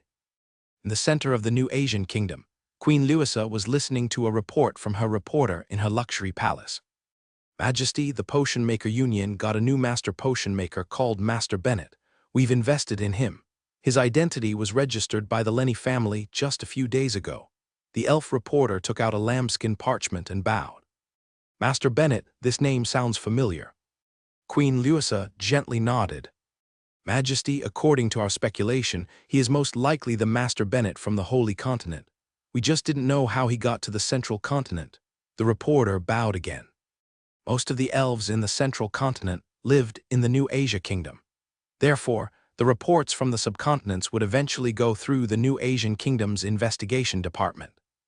Therefore, under this vast amount of data, Abel's elf identity was easily exposed. Luckily, not many elves knew about Abel's human identity. The ones who did were his closest allies. He is that master with the magical beauty potion, Queen Louisa suddenly remembered. She might have forgotten the name of Master Bennet, but she would never forget the magical power reported about those beauty potions. Even as the Queen of the Elves, she could never have the chance to try one since every beauty potion was distributed to a dedicated owner, and the ones lucky enough to get a beauty potion would use it immediately. Yes, according to the witness, Master Nolan has already revived her youth. This is the reason we predict that Master Bennet is Master Bennet from the Holy Continent. Master Bennet really underestimated his master alchemist identity. He could just use the super teleportation circle of the Holy Continent to come here. No one in their right mind will reject him. Queen Louisa giggled and shook her head. She was in a good mood. Her dream of getting a beauty potion might finally come to reality. Our investigation department in the Holy Continent doubts the identity of this Master Bennet is because he rarely interacts with other elves other than Grand Duke Edwina in Angstrom City. All of his information was sent out by her. The reporter continued. He actually couldn't care less about Master Bennet's identity. He was just responsible for informing Queen Louisa. Are you guys doubting Master Bennet's identity as well? Queen Louisa was suddenly struck by something. She knew there were some potions or special magic gear that could help one change identity. However, she didn't believe Grand Duke Edwina in Angstrom City would help a non-elf hide the truth. And she also didn't someone other than an elf could become a master alchemist. Your Majesty, I've just got a new report. Druid Polly has become Master Bennett's follower. A new report flashed on the identity card of the reporter, and he immediately bowed. Have they made a contract? Queen Louisa asked. She knew how powerful Druid Polly was. Although she was surprised that Druid Polly had become Master Bennett's follower, she was more interested in Master Bennett's identity. Yes, the contract is signed, the elf reporter replied. Okay, there's need to investigate Master Bennett anymore. He is an elf. Queen Louisa let out a breath of relief. Actually, it didn't matter at this point, even if Master Bennett was not an elf. The goddess of the moon recognized him, so no one had the right to doubt him. Yes, Your Majesty, the elf reporter bowed again. Druid Polly and Abel left Bay Law City and came to a halt in front of a castle. Master Bennett, this is the place. The murderer is inside. Druid Polly confirmed with her mad wolf and said. Abel looked in front. It was an ancient castle. Since it was located outside of Bay Law City, this castle had its own protection circle. It was a transparent protection circle, which reflected the prestige of its owner. Druid Polly, who's the owner? Abel asked. Master Bennett, it belongs to me, Harmon family. Do you want me to take out the murderer? Druid Polly bowed. No need, the Harmon family killed all the elves in my place. I need them to have the same fate. Abel lowered his voice. A murderous gaze flashed. Yes, Master Bennett. Although Druid Polly could disobey Abel in this incident since it was nothing to do with self-defense, she still agreed. She was Abel's follower. Someone had killed every elf in his master's mansion. This is not only a huge disrespect to Abel, but it is also a huge disrespect to the Potion Maker Union and herself as a rank 20 druid. I will also do my best, Abel thought for a moment and lowered his voice again. He still needed to hide his identity, so there were many powerful summons he could not use. Johnson and Jason were stone giants. They were too distinct and were well associated with his wizard identity. Due to Wizard Marlon's incident, he wouldn't expose his stone giants until his power reached a certain level. Dolph, come out. Abel patted his chest, and Dolph jumped out from a black hole. Its 10 meters long body stood cleverly beside Abel as it nudged its head in front of Abel. Dolph was almost like a newborn since it gained a soul, and the soul contract further strengthened his relationship with Abel. What happened to Dolph was similar to what happened to Black Wind. The first person Black Wind saw as an infant was Abel, and the first person Dolph saw when its soul formed was also Abel. Master Bennett, that's a Beeman giant beast. Druid Polly was in disbelief.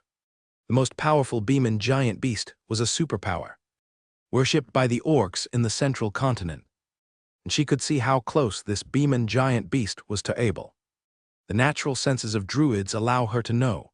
This Beeman giant beast saw Abel as a parent, which meant Abel was cultivating it since birth. However, something didn't match up considering Abel's age. This Beeman giant beast was an adult, and it was more powerful than the ones Druid Polly saw in the past. It was at least a few hundred years old. Its name is Dolph. It is my friend. Abel introduced and turned to Dolph. Dolph, wipe out this castle. Dolph could sense the anger of Abel through his words. It roared and charged towards the castle. Who are you? This is the Harmon family's castle. A guard spotted Abel and that 10 meters tall Dolph and yelled. However, the Dolph was already charging, so he immediately turned back. Invasion. The castle reacted quickly. A sharp screech emerged as soon as the guard yelled. Dolph jumped up 30 meters from the castle and heavily hammered onto the city wall in mid-air. The guards began shooting their arrows. Dolph was struck a few times, but it didn't even leave a mark. Even a crossbow would not hurt Dolph in its current state easily, let alone arrows. Beeman giant beasts were recognized as the most powerful final cards of an elite priest. There was no way that it would get hurt by those normal weapons. That protection circle was made for intermediate druids. No way it could hold up against top-level forces. Even with the wealth of the Harmon family, they could not obtain something on the level of the city protection circle. Kra'ak, the protection circle, was cleanly shattered in one strike. When Dolph was about to strike again, more than 10 immortal ravens appeared. Afterward, rank 17 druid appeared with 10 intermediate druids on the castle wall. The immortal ravens surround Dolph and keep pecking at its head and eyes. Dolph swung its hands around, but it was no match to the speed of those ravens. An immortal raven sifted through the hands on Dolph and landed a peck on its left eye. However, it did not cause any damage. It was at that moment Dolph realized how weak those ravens were. He covered his eye with one hand and heavily struck the castle wall again with its other hand. Since Dolph has gotten a new soul, his past battle experience was lost. It was almost fighting out of instinct, which was why it got caught up by those immortal ravens for a moment. The druids on the city wall summoned all their other summons. A large group of spirit wolves and mad wolves soon emerged. However, a scary gap was opened up on the city wall with Dolph's strike. Maybe the whole thing would fall apart with another strike. "Stop!" the rank 17 druid yelled as he cast a hurricane towards Dolph. Dolph smacked its hand on the hurricane and it wobbled. The hurricane's power was reduced dramatically, and it almost did nothing by the time it landed on Dolph. "Ms. Polly, why are you attacking us?" The Harmon family elite druid saw Druid Polly and called as he saw how useless his attack was. The Harmon family invaded Master Bennett from the Potion Maker Union's house. "You will soon meet the same fate," Druid Polly said with a cold laugh. She did not summon her summons. Instead, a volcano spell pattern appeared. She was already preparing this powerful spell when Dolph was attacking. Since she had more than enough time, the power of this volcano had reached the peak of its power. Without a protection circle, the volcano could directly come into power within the square of the castle. The grounds began to shake, and a 20 meters tall volcano appeared inside the castle. Bang! Giant lumps of lava shot out.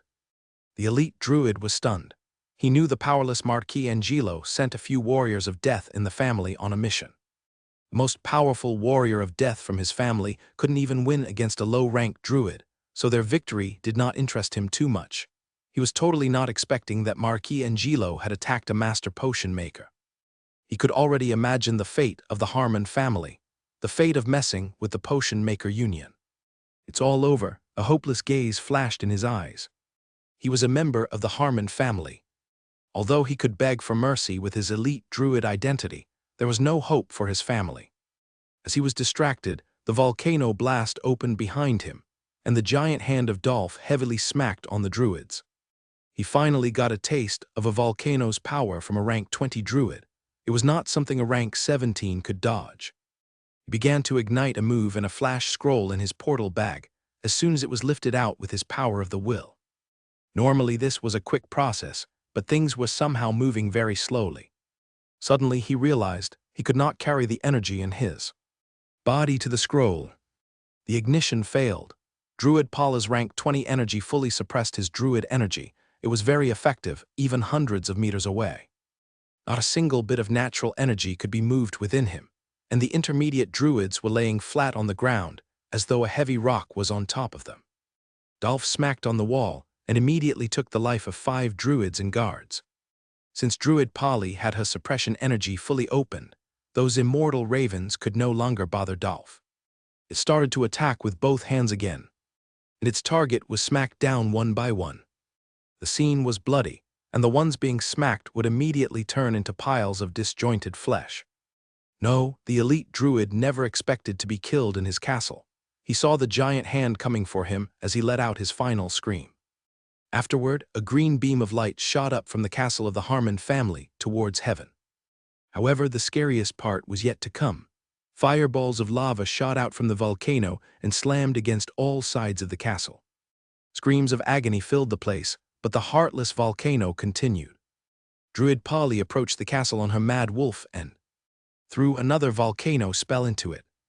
She was experienced in battle, and she would go all the way once she started. No mercy would be shown. This was just a normal castle, but it was no match to her, even if it was the castle of a big family in Bay Lost City. Using Druid Polly to kill those druids was a waste of her power. The volcano spell was almost a killing machine.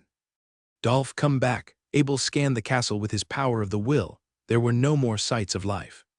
Dolph had so much fun killing, and it didn't want to stop, but still, it roared and returned to Abel. Abel put Dolph back in the monster ring. Suddenly, he sensed life force surrounded him. The green soul beam had attracted the police of Bay Lost City, and a team of 5 elite druids quickly arrived above Harmon Castle on flying mounts. The volcano almost swallowed the castle, and the luxury city wall was smashed into pieces. Burned dead bodies could be seen everywhere. especially that dead elite druid on the city wall. Their gaze was deeply drawn to its green soul beam. What happened in front of the Bay Law City police druids was an extremely serious attack on a noble castle. The death of an elite druid pushed the nature of this incident to a disaster level. "I am Police Druid Hume. Don't move and wait for our investigation," Druid Hume yelled towards the ground on his white flying horse. However, his face quickly took an ugly turn as he saw elite Druid Polly. A rank 20 druid was not someone that 5 police could deal with. The most powerful one in their team was only rank 18. Their power was enough to resolve most conflicts, but they knew their winning chance was low against Druid Polly. "I am the follower of Master Potion Maker Bennett. We are investigating who attacked my master. Any elf who stops me will become our enemy," Druid Polly yelled towards the sky, especially towards that red-cloaked police druid. Druid Hume suddenly felt himself getting dizzy. Attacking a noble family and causing an elite druid's death was serious, but attacking a master potion maker in the city was a whole other level. Bay Law City was known as the most peaceful city in the central continent. Even small conflicts rarely occurred. It has been at least 1,000 years since a master potion maker was attacked. It was beyond anything the law could do. He was the police, but he couldn't even do anything to the potion maker union, let alone a master potion maker. He waved his hand, and a member of his team flew back to the city to report. Hem lowered his flying mount on the ground with the 3 other members. There was no longer a place to land on the castle of the Harmon family. The only thing left was a pile of debris, so they had to land outside the castle beside Druid Polly. "Greeting, Miss Polly." Druid Hume jumped down and bowed. The other 3 druids also jumped down, but they did not make a sound. "Druid Hume, this is Master Bennett." Druid Polly frowned. This police druid was digging a hole for himself. He didn't greet Master Bennett even though he was standing by her side. An embarrassed look emerged on his face. He thought that the young druid beside her was her assistant, but the truth shocked all the druids, even those standing by the side.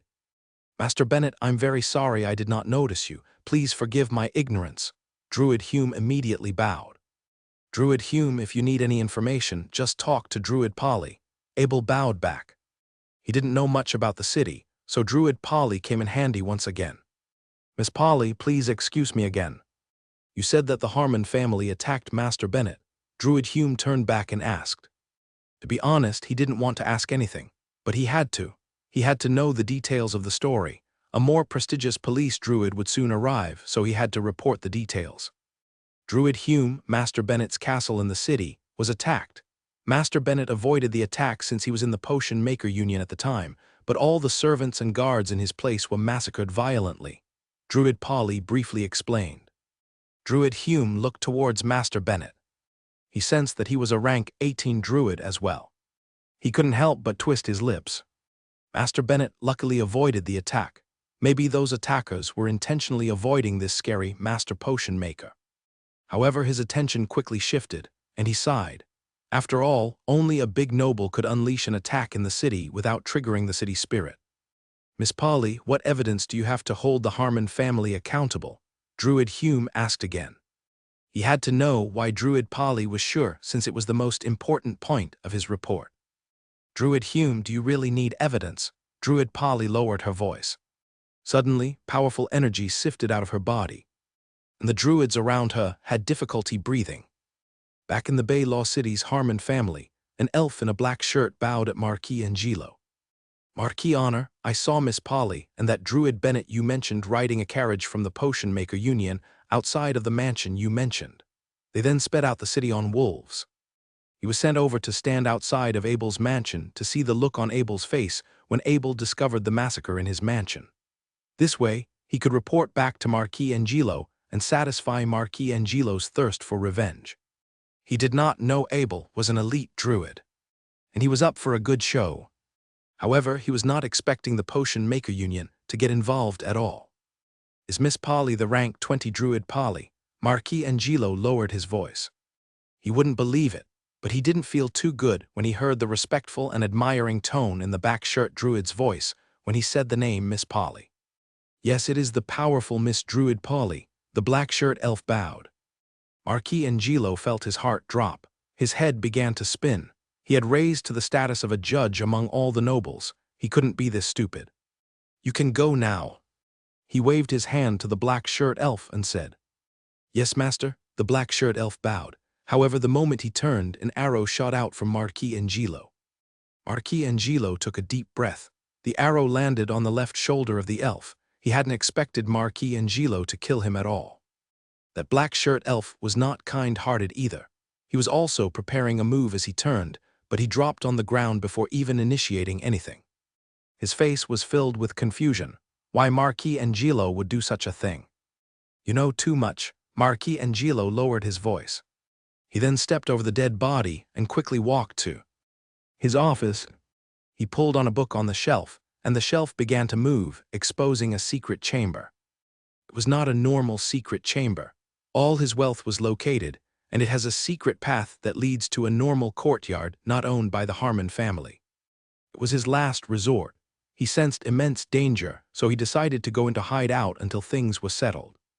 His family already abandoned him, so he could only rely on himself. His family had too many things to deal with anyway. In the central palace of the kingdom, Queen Louisa was about to leave for lunch.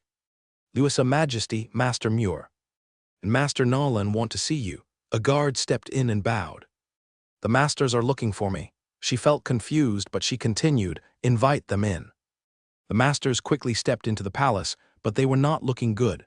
Instead, their faces were a little furious.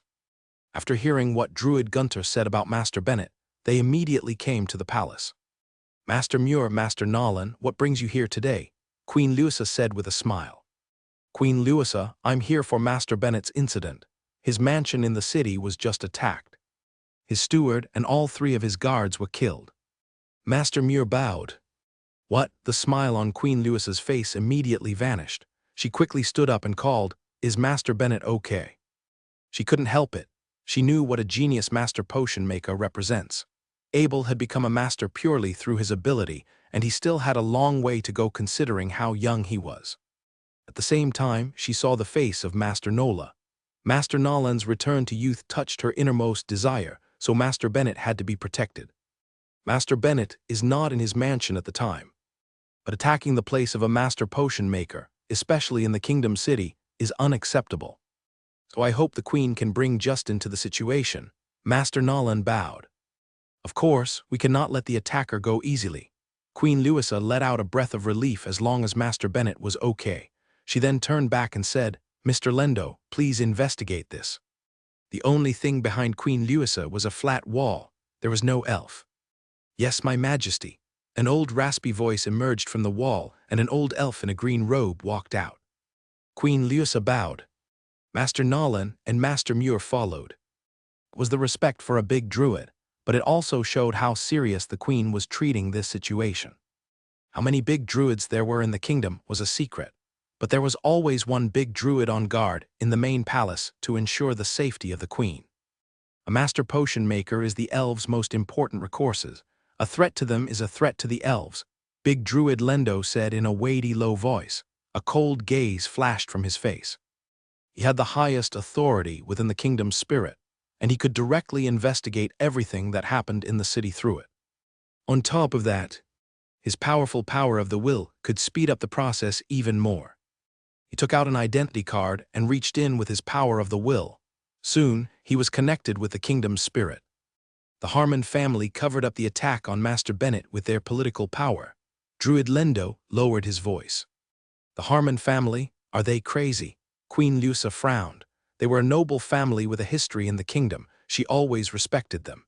Even in the Marquis Angelo incident, she only targeted Marquis Angelo, not the Harmon family. Majesty, Marquis Angelo, just let what happened slide. He had to move the Harmon family. Druid Lendo didn't want to get involved with politics. He didn't belong in this system in the first place, but he still had to say something. Mr. Lendo, I'll leave it up to you. The Harmon family has powerful elite druids supporting them. Queen Louisa shook her head. Since the Harmon family had made a move on Master Bennett, she not only had to face Master Bennett but the entire potion maker union as well. The Harmon family was finished. Due to the countless years of wealth accumulation, those big nobles always had some elite druids to back them up. The Harmon family was no exception. and they would definitely fight back in the Queen to try to end their family. Yes, Your Majesty. Druid Lendo connected to the city circle and began moving its energy. Soon its body vanished from the palace. Things were peaceful as always in the Harmon family. Headmaster Harmon was drinking a glass of wine and leisurely reading a book. Although Marquis Angelo was a big embarrassment to the family, he knew nothing would happen as long as the Queen was by their side. The most it would happen was a little loss of benefits. As he was pouring the wine into his mouth, strange energy suddenly flashed. All the elves in the Harmon family froze. Afterward, red flashes of light emerged in his family. They were law enforcement druids and warriors. They charged into the buildings and began to drag out the frozen elves. Under the suppression of Big Druid Lendo and the nonstop work of the Red Cloak law enforcers, nobles, druids, and warriors were brought out without any hope of resisting. Their difference in power was night and day. Although the Harmon family looked invincible on the surface, members of their family were thrown into the square like helpless children. Mr. Lendo, what did the Harmon family do to bring you here? The Harmon headmaster saw Big Druid Lendo and his voice began to shake. The calmness on his face was completely gone. Instead, it was paper-white. I know the Harmon family is powerful, but you've attacked a master potion makers. You guys really have guts. Big Druid Lendo gazed around the druids and finally landed his gaze back at Headmaster Harmon as he lowered his voice. Mr. Lendo, there must be a mistake. We did not attack a master potion maker. We are innocent. Please investigate further. Headmaster Harmon yelled. He was completely caught by surprise. The most prestigious group in the elves was not nobles, but the elite druids. If the Harmon family did not have so many connections, no way they could get so many elite druids to support them. However, there was one occupation that demanded more respect than druids, and it was potion makers. Master Potion Maker was at the pinnacle of that. It was the Harmon family who's hidden the information from the city spirit when Master Bennett's mansion was attacked. The Queen will soon be the judge of that. Brig Druid Lendo lowered his voice.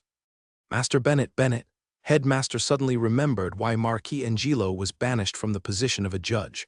The name Bennett was involved. Headmaster Harmon began to yell, Angelo, you've destroyed the family. He looked at the elves being dragged out. Marquis Angelo was nowhere to be found. Meanwhile, a body stood on a public teleportation circle with an identity card in his hand. It was Marquis Angelo, but his identity card said otherwise. As an experienced politician, worries always lurked in the back of his mind. He resisted an alternate identity for this teleportation circle. It was the fastest way to leave Baylaw City. The rumors about the Harmon family spread around. Marquis Angelo had already made her decision. He packed up all his wealth and came to the public teleportation circle. He was a beginner druid, and he had the right to carry a small portal bag. He stood on the teleportation circle. He had his eyes fixed on Baylaw City with the sentiment, he hustled all his life in this city, and he might never be able to come. How his gaze soon turned into hatred. His revenge failed, and the hatred in his heart never stopped burning. Not the hatred for himself, but Master Bennett, the Lenny family, and even the Harmon family. The Harmon family did not back him up. If not, he might not need to go hideout. He then shifted his hatred to Queen Louisa and finally Baylaw City. The idea of holding himself accountable did not come across his mind. He was right all his life. All he did was kill some servants. He didn't deserve to go into hiding at all. He gazed at Baylaw City one more time and mumbled, I will be back. I will definitely be back. Afterward, his body flashed from the teleportation circle. Due to this different identity, the name Angelo was never recorded. Master Bennett, Miss Polly, the Queen wants to see you. The police Druid Hume sent out had returned with a shocked look on his face, and he bowed. Druid Hume, what happened? Druid Polly asked, seeing the shock on Druid Hume's face. All the elves in the Harmon family were captured. The law enforcers were talking to their headmaster. Druid Hume bowed again. Master Bennett, seems like the Potion Maker Union has shown its strength. Druid Polly said, there could only be one explanation. The Potion Maker Union had made a move. Druid Polly, let's go to see the Queen. Abel knew he got what he wanted. He didn't want to spend too much time on it anyway. Abel and Druid Polly jumped back on their mad wolves. The 5 druids did not get back to their flying mount. Instead, They also summoned their mad wolves and rode alongside Abel and Druid Polly. It looks like they wanted to protect them, but they were actually just worried that something would happen. "Master Bennett is here," a guard announced as Abel was invited in. Afterward, Druid Paulo and Abel stepped in. "Master Bennett, I've heard about your famous name for a long time. Today I finally have the luck to see you." Queen Lusa bowed with a smile. "Your Majesty," Abel bowed back. He could sense powerful energy coming from the queen. It was the energy of a rank 20 druid, but at the same time, he sensed that she was only around 200 years old. A druid who could reach rank 20 in 200 years was definitely a genius. Queen Lusa was also looking at Abel. She was stunned by Abel's youthfulness. It seems like Master Bennett had become a master in just a few years of development. She knew Abel was not an old elf, but she could only comprehend how young Abel was once they met. Abel was already a rank 18 druid at this age, which meant he was not only gifted at being a master alchemist, he was also a monster in training. Druid Polly awkwardly gazed at Queen Lusa and then gazed back at Abel. It seemed like she knew about Abel's past identity, but how come she never mentioned it? Simultaneously, a strange look emerged on the face of big druid Lendo behind the wall. Since all the features of the transformation necklace were unlocked by Grand Duke Edwina, it could perfectly hide one's scent from an elite druid. But still, it could not escape the sense of a big druid. Abel was wrapped in the goddess of the moon's energy. Although Druid Lendo could not know Abel's original identity, he was sure of one thing: Abel was not an elf. He was confused. How come the goddess of the moon recognized Abel's identity when he signed a contract with Druid Polly? Therefore, even though Big Druid Lendo knew Abel wasn't an elf, he couldn't say anything. If the goddess of the moon recognized Abel, then he was an elf.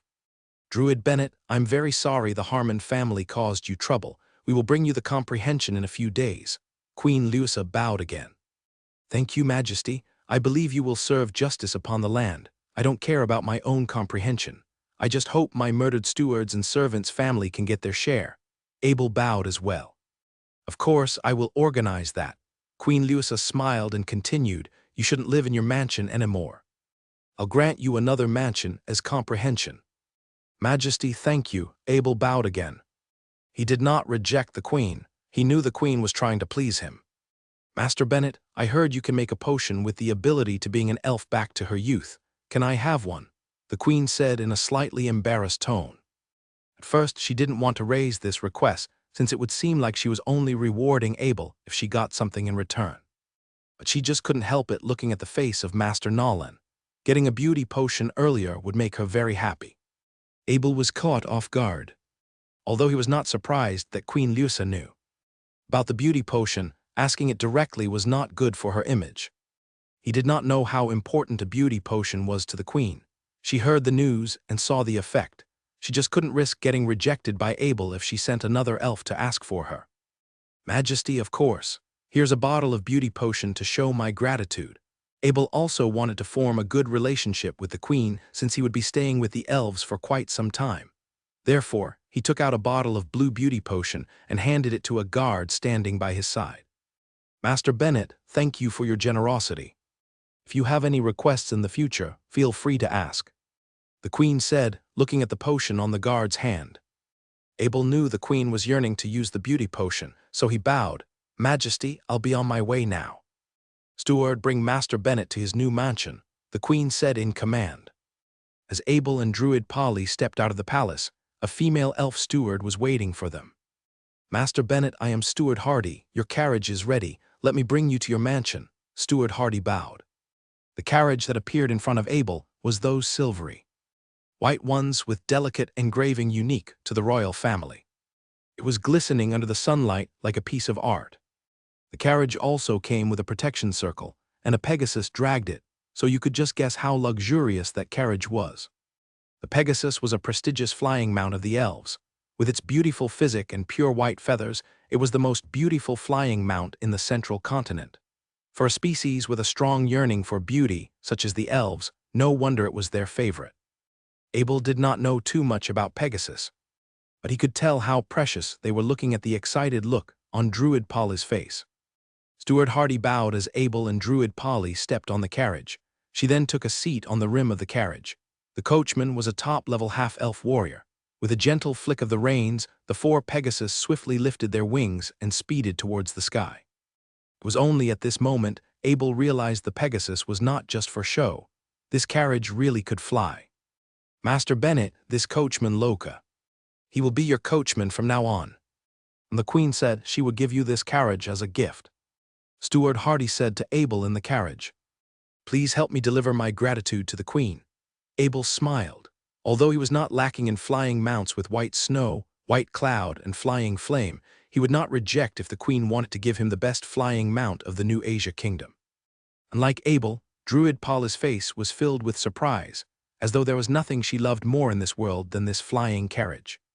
Since they were in the Kingdom City, the carriage was under a speed limit, and it only reached the destination after 10 minutes. It was a pure white palace with 2 armored warrior elves as guards. The carriage did not stop at the gate. Instead, it directly landed inside. The place was filled with the delicate architecture style of the elves. Extra attention was placed on both materials and craftsmanship. There was a garden in front of the main building. Its eye-catching flora and fauna merged with the delicate statues with a fountain. The place was screaming luxury. A pure white stone passage connected to the main building. Every stone was the exact same size, and they seamlessly merged with each other. The main building had 2 stories. Its white color looked even purer under the sun. "This place is beautiful," Druid Polly couldn't help but gasp. Abel also nodded in satisfaction.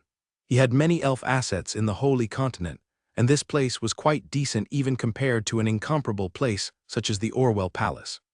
A male steward in a suit stood in front of the main building with 5 elf servants, and a group of top-level elf warriors standing by the side waiting for them. Steward Hardy began to introduce each of them to Abel. They were personally picked by the Queen, and the captain guard could help Abel take care of some unwanted business. At least something like the Marquis Angelo incident would not happen again. Afterwards, Steward Hardy left with a bow, leaving the Pegasus carriage and coachman Loka to Abel. Ever since the Harmon family incident, the name Master Bennett spread across Bay Law City. No one would mess with him anymore. The only one in the dark was Angelo Harmon. He had successfully escaped from the elves. Abel sat in his new mansion with Druid Polly and Druid Gunter sitting beside him.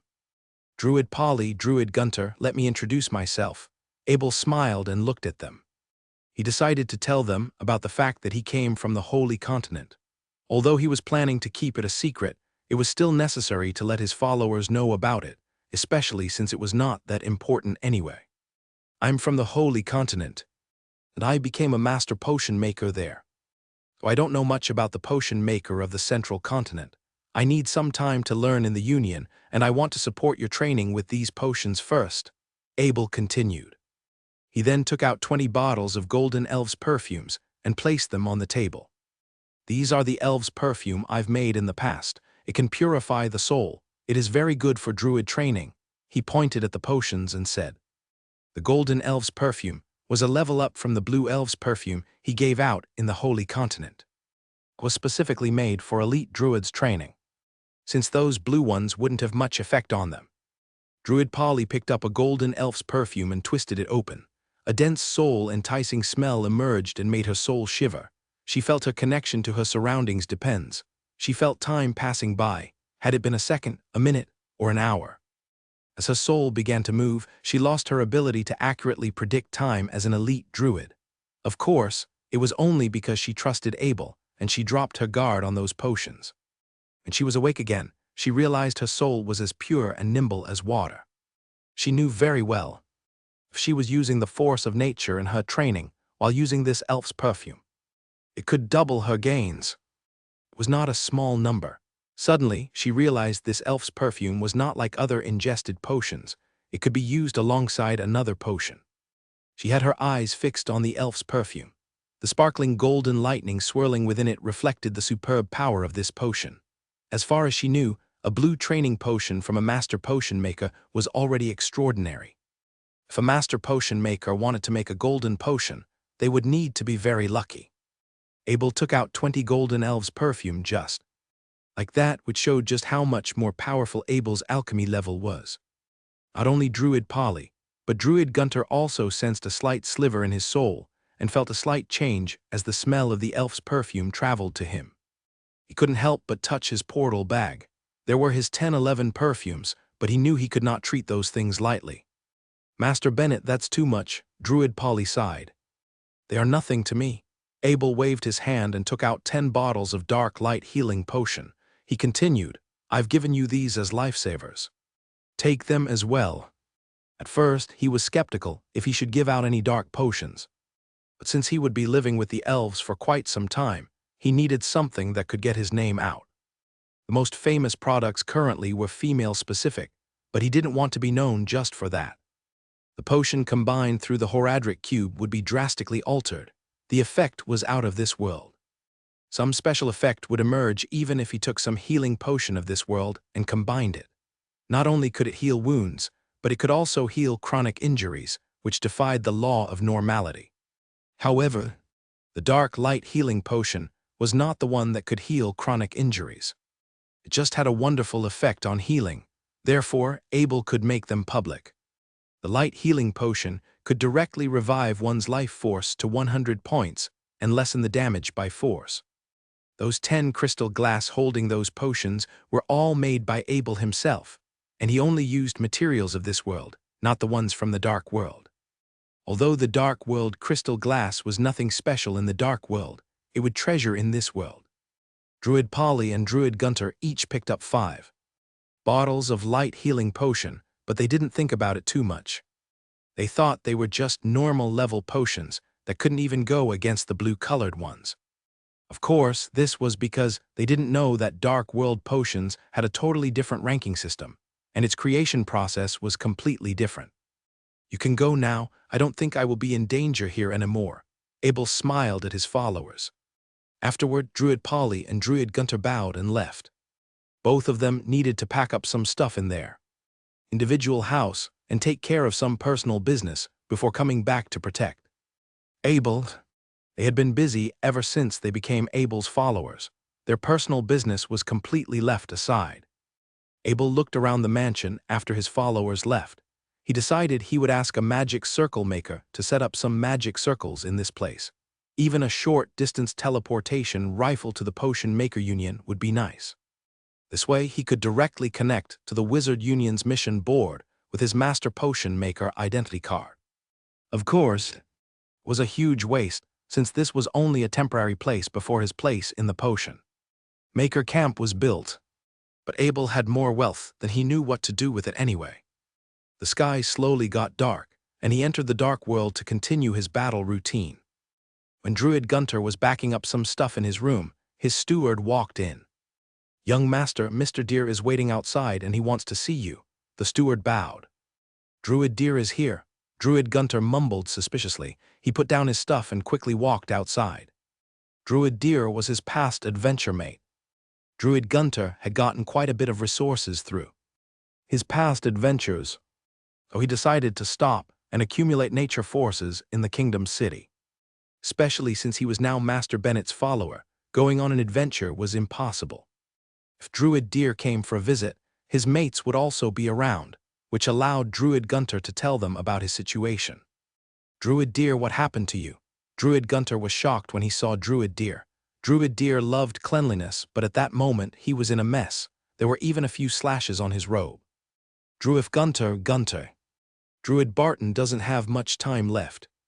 Do you want to come with me to say our last goodbye?" Druid Deer said desperately. "Lead the way." Druid Gunter's heart dropped. He summoned his mad wolf without a second thought and yelled. Druid Deer also jumped on his mad wolf and speeded within the city. Soon, they arrived at a courtyard. It was their past stopping point as well as where they normally gathered. When they stepped in, the first thing they saw was Druid Barton lying on a long bench with the 2 other teammates dimly sat by the side. Druid Barton was a young handsome elf, but at that moment, his face was paper-white. His body was filled with wounds, although some of them had been treated. He could clearly see 2 life taking blows on his chest next to the heart. An elite druid's natural force could normally slowly heal wounds, but it was only for minor injuries. Druid Barton was clearly in critical condition. Even his natural force could not help him. If his teammates didn't have so many healing potions to help him drag on, he would have died halfway back to Bay Law City, even though the fastest teleportation circle. What happened? Druid Gunter looked around and asked. We went to be a second-tier battlefield and rank into evil knights. Barton was hit trying to save us. Druid Deer lowered his voice.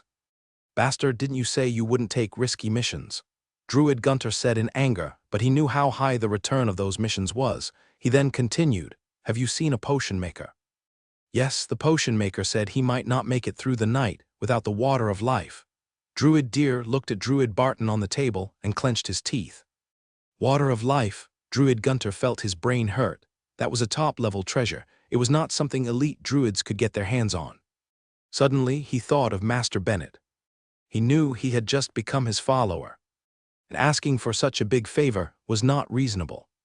He also knew that Master Abel was new to the central continent, so getting some water of life was not likely. But still, he was there with a tiny ray of hope. I will try my best for some water of life.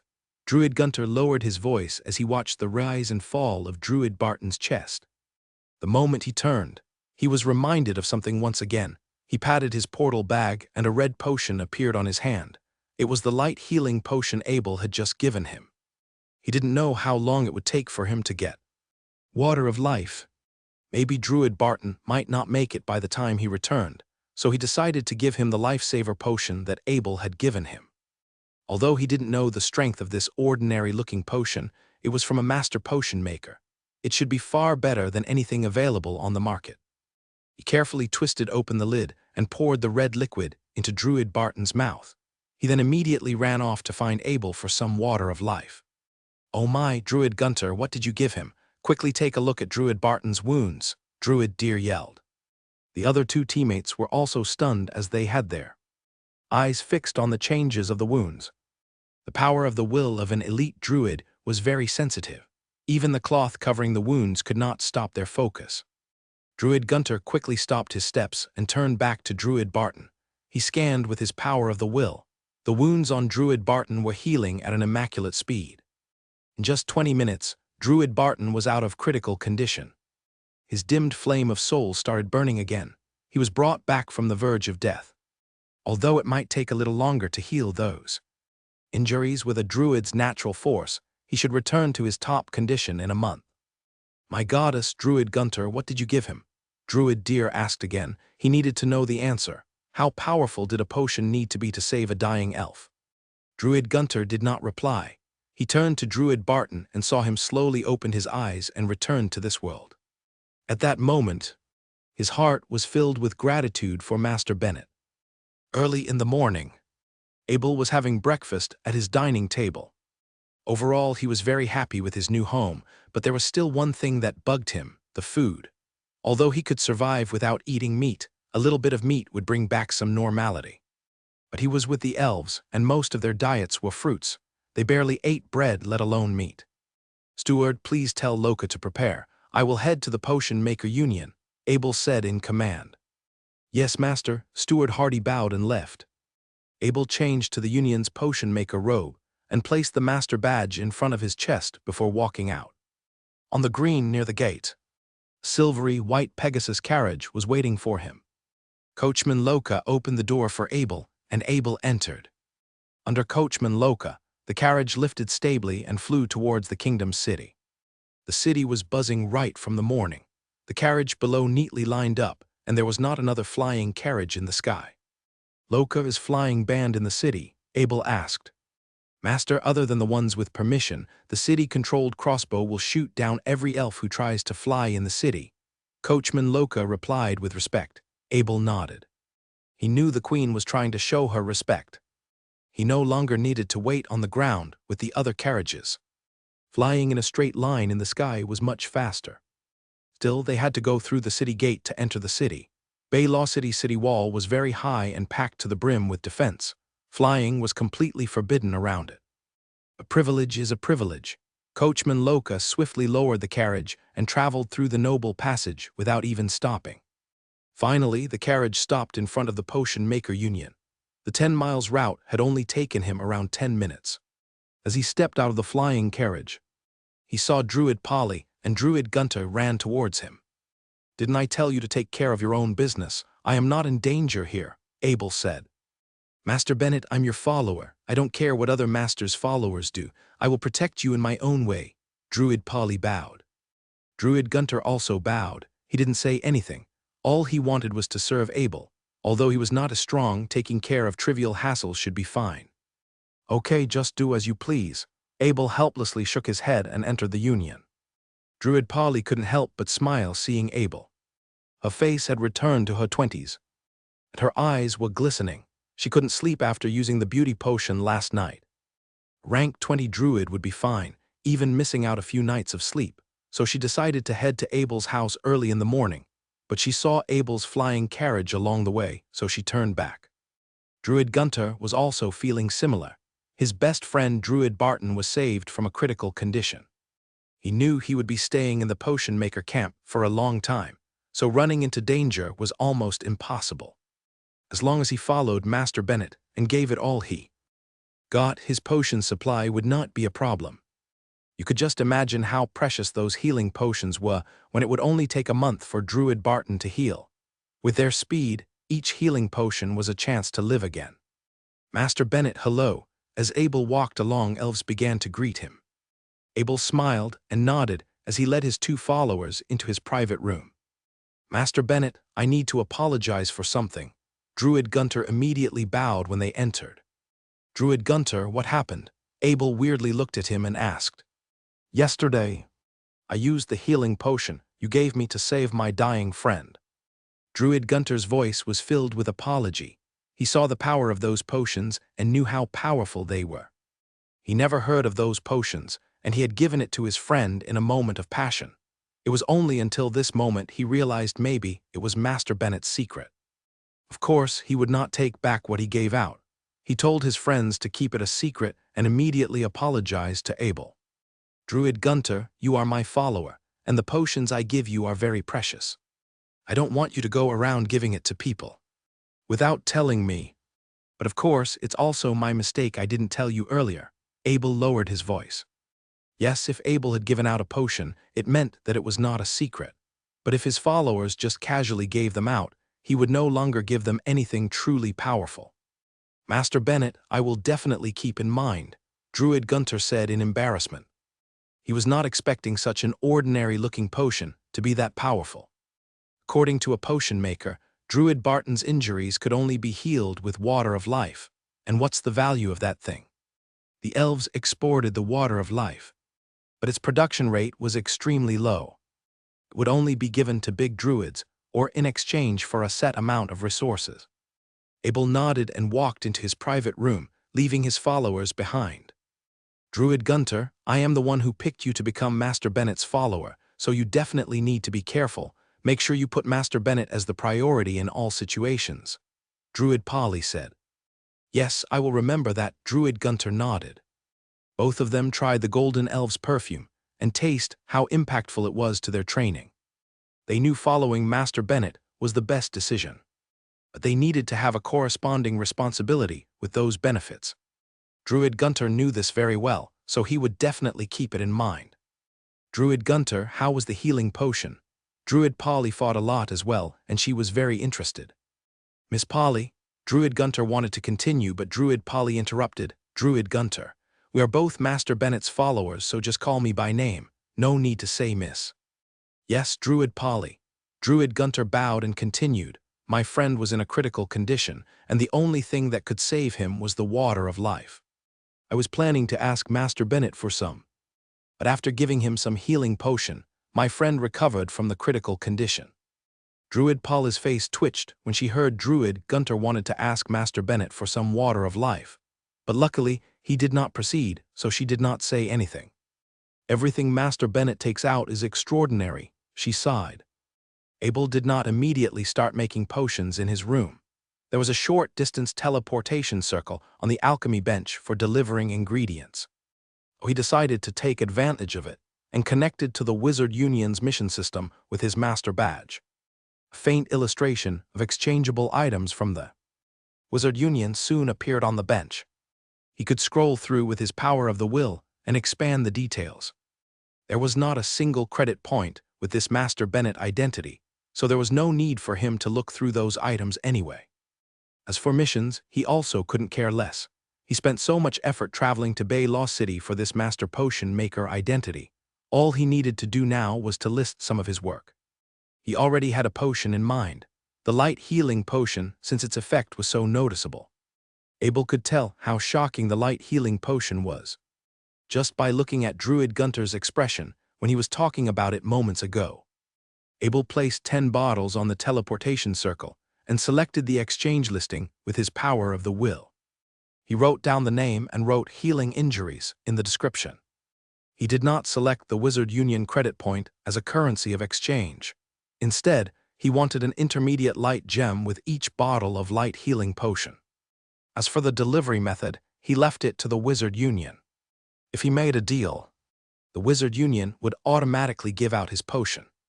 Then he could use his master badge to receive his light gems. When he selected finish with his power of the will, the 10 bottles of light healing potion on the bench disappeared in a flash. They were directly teleported to the Wizard Union. The most expensive potion in this world was magic potions, but at that moment, Abel was not famous enough, so he does not feel safe taking them out. When his name reached a point where no one would mess with him, he might reconsider it. Wizard Fisher was a backup wizard for Team No. 6 in the Ground of Frost. He was responsible for the resource of the team, so he had to keep his eyes on the Wizard Union listing every day.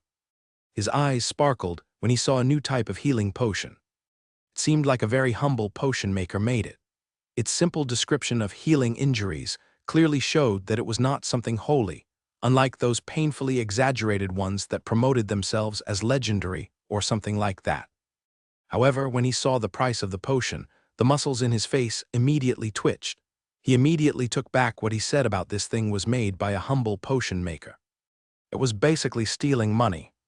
Maybe even stealing money was not a good comparison. An intermediate light gem was unobtainable with money, after all. Vice Captain, take a look at this. Crazy, right? Wizard Fisher said to his vice captain standing by the side. His tone was filled with laughter, and he wanted to see his vice captain's reaction. Wizard Fisher, what's so funny? However, his vice captain's face remained calm. He then pointed at the listing and said, take a good look at who made this and try to laugh again. Oh, Wizard Fisher took a closer look and saw an unfamiliar name, Master Potion Maker Bennett. But despite that, a Master Potion Maker's name should not be treated as a joke. Luckily, he was only joking with his vice captain. If it was leaked out, the potion makers might seek revenge. Already one gone. Who is being so generous? As Wizard Fisher was still looking, he realized only 9 potions were left. After another minute, the 9 leftovers were also gone. Soon, the listing was replaced with the caption sold out. Wizard Fisher no longer made a sound. The first person who bought it might be driven by his curiosity, but the other 9 must have known its power. Wizard Fisher, I'll give you a mission. Don't do anything else other than keeping your eyes on the listing during the next few days. As soon as a light healing potion appears, get one for me, the vice captain said to Wizard Fisher in a serious one. Healing potions were very important for a team. Since it was sold out in such a short period of time at this price, its power had to be out of this world. He was willing to sacrifice an intermediate light gem to test it out. If it was good, that thing could be worth the life of a member. Not only was Wizard Fisher and his vice captain, but many wizards in the central continent also had a similar thought. They would purchase a light healing potion as soon as Abel listed them again. Abel shifted his attention from the exchange system. After the 10 light healing potions were transferred to the Wizard Union. Afterward, he began to look around this private potion, making room that was prepared for him. 3 of the walls were plastered with little drawers. There were a few hundred of them in total. He stepped forward and took a look at one of them. It was filled with separation magic patterns with the ability to preserve what's within. A master potion maker didn't need any labels for ingredients. All Abel needed to do was to spread out his power of the will, and he could know what was within. Although a master potion maker's power of the will was not as powerful as a wizard, covering a room shouldn't be a problem. There was a water hole by the door's side, with clean spring water pouring out towards the basin on the ground. Abel dipped his finger in the water, It was the clearest spring water without contamination. It was the best alchemy water source. The Central Continent cared a lot more about water quality than the Holy Continent. In the Holy Continent, Abel always used the water in his portal bag to make his potion, since water would lose its liveliness if stored in one place for too long. Although water quality was always just a small hassle. For Abel, it would play a big role in the success rate for other potion makers. And the Potion Maker Union knew this. Beside the water hole, there was a cupboard in a protection circle. He reached his master badge and gently pressed on it. The cupboard opened, exposing a full set of potion-making tools. They were made with the most stable crystal, and their surfaces were filled with strange magic patterns. Although those crystals' purity was nothing extraordinary, their true value was due to their magic patterns. Abel scanned with his power of the will. He was sure this set of tools could at least increase 10% potion success rate. No wonder it needed a protection circle. Overall, he was pleased with this room, from the range of ingredients and facilities. If he still lacked anything, he could also ask the Union to teleport to him. A potion maker shouldn't be distracted by the lack of ingredients. It was the core of their success rate. Of course, these alchemy tools were nothing compared to his set of Ankara alchemy bottles. The Ankara alchemy bottles could directly increase a potion by a rank. It was not something the technology of this world could grasp. Just when he was about to take out some ingredients to test it out, a coal emerged from his master badge. He scanned with the power of the will. It was Master Nolan, so he quickly answered. "Master Bennett, are you free?" Master Nolan's voice emerged. All the calls were connected through the potion spirit. It was in control of all magic circles in the Union, which included the communication circle. "Master Nolan, I'm in my room. What's happening?" Abel asked. "Wait for me, I'll be there in a second. We'll talk face to face." Master Nolan then disconnected the call. Abel shook his head and put the master badge back on his chest. It seemed like he could no longer test out his new toys. He opened the door and walked out. When he stepped out, he realized his 2 followers were still there. They were reading a book, so you could tell how hardworking they were. "Master Bennett," the 2 followers quickly stood up and bowed when they saw Abel. "Just one of you following me is fine. I don't want to waste your training time." Abel no longer wanted to persuade them, so he just put it bluntly. "Master Bennett, don't worry, we have enough time for training." Druid Polly smiled. It seems like her mood was extra positive. The youthful look on her face couldn't stop her from smiling. "Druid Gunter, help me greet Master Nolan. She is coming soon." Abel turned and said. Druid Gunter bowed and walked out. After a moment, he invited Master Nolan in. "Master Bennett, is it possible for you to supply some of your conditioner and lotion?" Master Nolan asked. A strand of tiredness lingered on her face. Although she was returned to her youth with the beauty potion, she was bombarded with her friend's request. All the female elves went crazy for beauty. It was the nature of their soul. There was no surprise her friends would bug her endlessly to get a hold of what potion she had used. Master Nolan knew the main ingredients for beauty potion was beauty grass, so mass-producing it was impossible. She was right. Even if Abel grew the beauty grass in the dark world, without anyone to take care of them, their growing speed would still be excruciating slow. Therefore, he could not make too many beauty potions at once. But of course, Abel would not make too many even if he could. If he did, the price of the beauty potion would definitely drop if he made too many. It was not because Abel wanted to mess with the elves, but he needed those beauty potions to please the elves' elites. Just look at Master Nolan and Queen Lusa. His plan was clearly working. All the friends of Master Nolan were extremely prestigious, so she didn't know how to reject them. Soon, she thought of the lotion and conditioner. Although they were not as powerful as the beauty potion, their effect was also very noticeable. Therefore, she decided to see Abel right in the morning and ask him for some. She also needed some for herself anyway. "Master Nolan, I can supply some conditioner and lotion. But I don't have that much time. I need the Union to organize some elves to help me sell them." Abel nodded. Making lotions and conditioners was easy. It wouldn't take long for him even if he mass-produced them. But he didn't have time to sell them himself. He also didn't want his followers to get involved since they lacked the time to train anyway. "Master Bennett, leave it to me. I will organize some staff," Master Nolan said in excitement. Abel smiled and took out 100 bottles of lotion and 100 bottles of conditioner from his portal object and placed it on the table. This is the first batch. I will make more when I have time in the future. He pointed at the potions and said, "Thank you, Master Bennett. I'll be on my way now. I won't bother you anymore." Master Nolan took the potions in her portal bag and stood up. She achieved her goal. All she needed to do now was to think about how she should divide them. However, she thought of another thing as she was standing up. "Oh, Master Bennett, this is the public potion formula of the Union, and you can get a portion of the ingredients from the Union each year, and sometimes you might be asked to make some. Just remember, Master Potion Maker is to be supplied with 5 potions of each ingredient to make a Master Potion. If you can succeed in one go, then the other 4 potions were yours to keep," Master Nolan said in a serious tone as she took out 3 lambskin parchments and handed them to Abel. "Master Nolan, I understand." Abel took the parchments with his hands and he knew the Master Potion Maker rules. After Master Nolan left, Abel turned his gaze to the speechless druid Polly. He patted his head and helplessly handed Mother 10 lotions and conditioner to her. He then turned to Druid Gunter and handed him the same amounts of potions. Druid Gunter wanted to reject, but she soon remembered that even Master Nolan was begging for those potions. He could give them to his friends even if he couldn't use them. Abel couldn't care less about what he thought as he entered his alchemy room again. He took out the 3 parchments. Each of them was a formula for one master potion, but each was completely different from the ones he got in the Holy Continent. These were actually usable.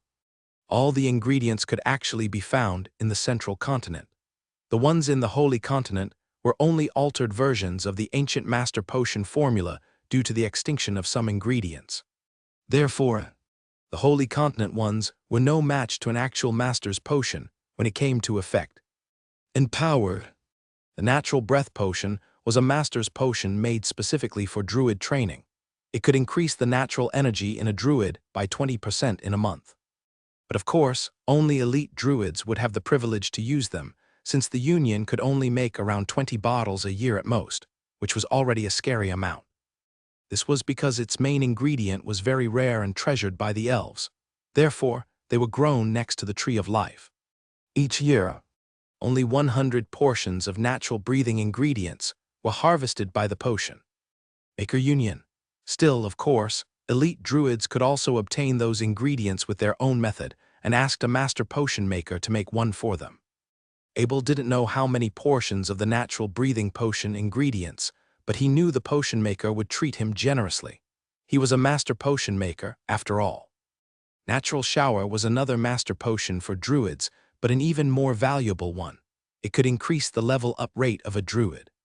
This potion could emerge a druid in natural force and allow their soul to get closer to nature, thus increasing their chance of leveling up. Of course, its ingredients were precious as well. Normally, only 5 portions were produced in a year. It was the most valuable potion in the elves. Natural Life was a healing potion by the elves. Its main ingredient was the water of life. Due to how valuable the water of life was, potion makers had spent countless years researching trying to dilute the water of life with other valuable ingredients. Finally, they ended up with this potion. Still, the water of life was too rare. Each year, only 2 portions of this lifesaver were produced. However, the natural life potion had lost its market ever since Abel's light healing potion was listed. Although it was still holy like the water of life, its power was greatly reduced after the dilution, to the point where it was far inferior to the light healing potion. Since the light healing potion was made with the Dark World method, it had the power of Li. It could forcefully increase one's life force and heal wounds no matter how serious the injuries were. As long as you didn't die on the spot. The light healing potion could save your life. It was just a matter of how many bottles. The Potion Maker Union was still unaware of Abel's light healing potion listing in the Wizard Union listing board. If they did, they would finally save up those precious water of life. Abel's favorite out of the 3 masters potion formula was the natural breathing one. Its ingredients weren't too demanding, so he could mass-produce them and be one step towards being a grandmaster potion maker. Abel had discarded this idea in the past, but it was revived ever since he came to the elves. He thought there were just not enough ingredients for master potions to push him towards being a grandmaster potion maker, even if he hadn't tried. But this natural breathing potion gave him a ray of hope. Abel took out his master badge and connected to the potion spirit through his power of will. Potion spirit. I want to see if I can get some ingredients for the natural breathing potion. Abel, who had interacted with spirits many times, was familiar with asking questions. Master Bennett, there are still 10 portions of natural breathing ingredients this year.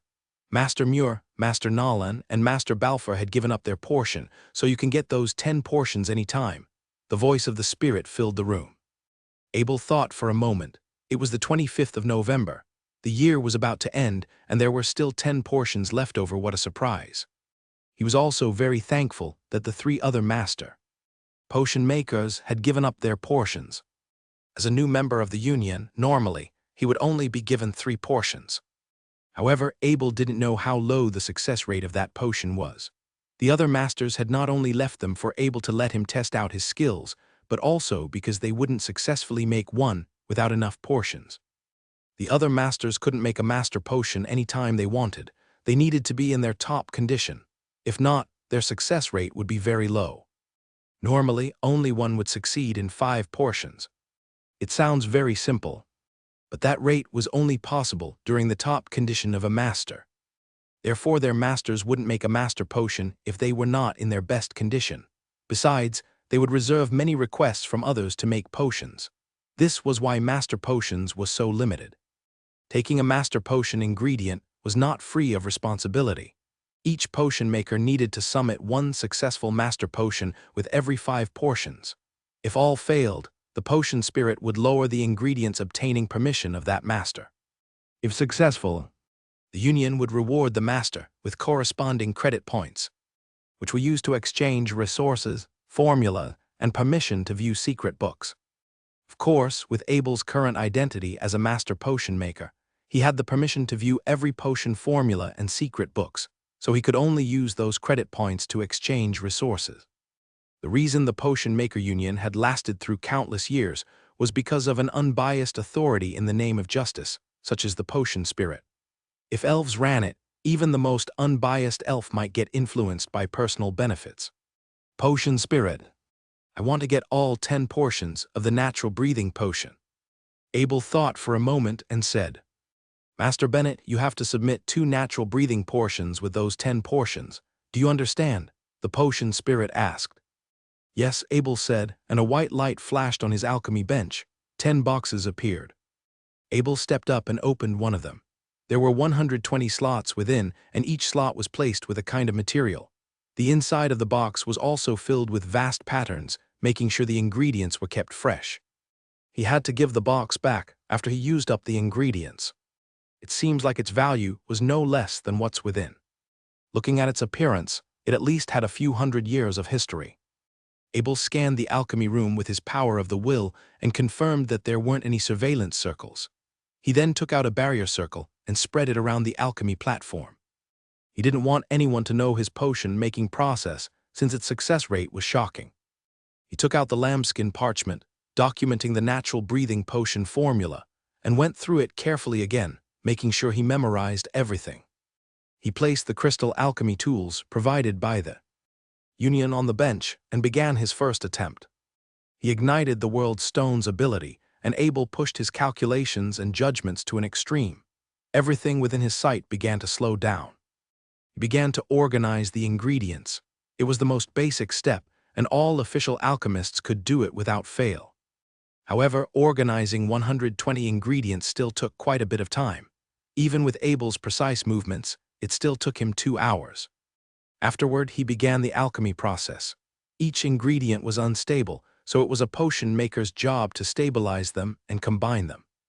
With the detailed formula and Abel's powerful power of the will on top of his world stone ability, the alchemy process went smoothly. After an hour, he yelled, "Level up," and a rainbow color light shot up from the potion. Slowly, the lights returned to the potion, leaving a blue glow sparkling on the liquid. Abel frowned. His movements were too perfect, and the natural breathing potion was directly leveled up to a blue level in one go. He didn't want to show off too much, as he would need to give this back to the union. However, this master potion was too easy, and if he forcefully suppressed his alchemy skills, he might run into some unexpected failure. Fine, whatever. He shook his head and put the blue natural breathing potion on the alchemy bench. He then took out another portion and began organizing. After another 3 hours, another blue natural breathing potion appeared on his hand. The blue natural breathing potion could increase the natural force by 40% during a druid's training, double the power of a normal, natural breathing potion. 6 hours passed in a swift, but he was not planning to leave. He had completed his mission of making 2 natural breathing potions, so those 8 other portions were his to keep. He was very happy that his master pattern had absorbed some energy during the process, and it was now a little stronger. Although it was Narlat, it was still a stable income. For the next 8 portions, he did not use the crystal tools the Union had provided. Instead, he cleaned them and put them back in the cupboard. He reached into his Varia's ring and took out the Ankara alchemy bottles. He then retrieved some spring water and began combining it in his Horadric cube and added some special effects. He opened the 8 wooden boxes at once and directly began organizing with his power of the will. He had gained his experience from the past 2 attempts, and he almost didn't need to think. He no longer bothered with making 1 potion at a time. If another master tried to make 2 potions at a time, the success rate would drop by a few times, and making 8 of them at once was almost impossible. However, Abel had the world stone, and the dark gold Ankara alchemy bottles on top of the spring water combined through the Horadric cube. Under the control of his powerful power of the will, he organized the 8 portions of ingredients in 2 hours, and the alchemy process began. After another hour, he yelled, "Level up!" Vivid rainbow shot out from the Ankara alchemy bottle. This time the rainbow lasted for a minute before slowly returning to the bottle. Finally, what remained was a golden glow sparkling in the liquid. Abel let out a long breath of relief. He succeeded. His master pattern was enjoying the energy given by making 8 portions at once. He was another step closer to becoming a grandmaster potion maker. Although he didn't know how many years it would take for him to level up with this current rate. But since he had never failed, the energy he had gotten was at least 5 times more than other master potion makers. Due to the scarcity of master-grade ingredients, these 5 times could make a world of difference. He took out 8 crystal glasses and poured the potions within. Afterward, he put them back in his portal bag. He then put away the barrier circle and connected with the potion spirit through his master's badge again. "Potion spirit, I'm ready to submit my natural breathing potions."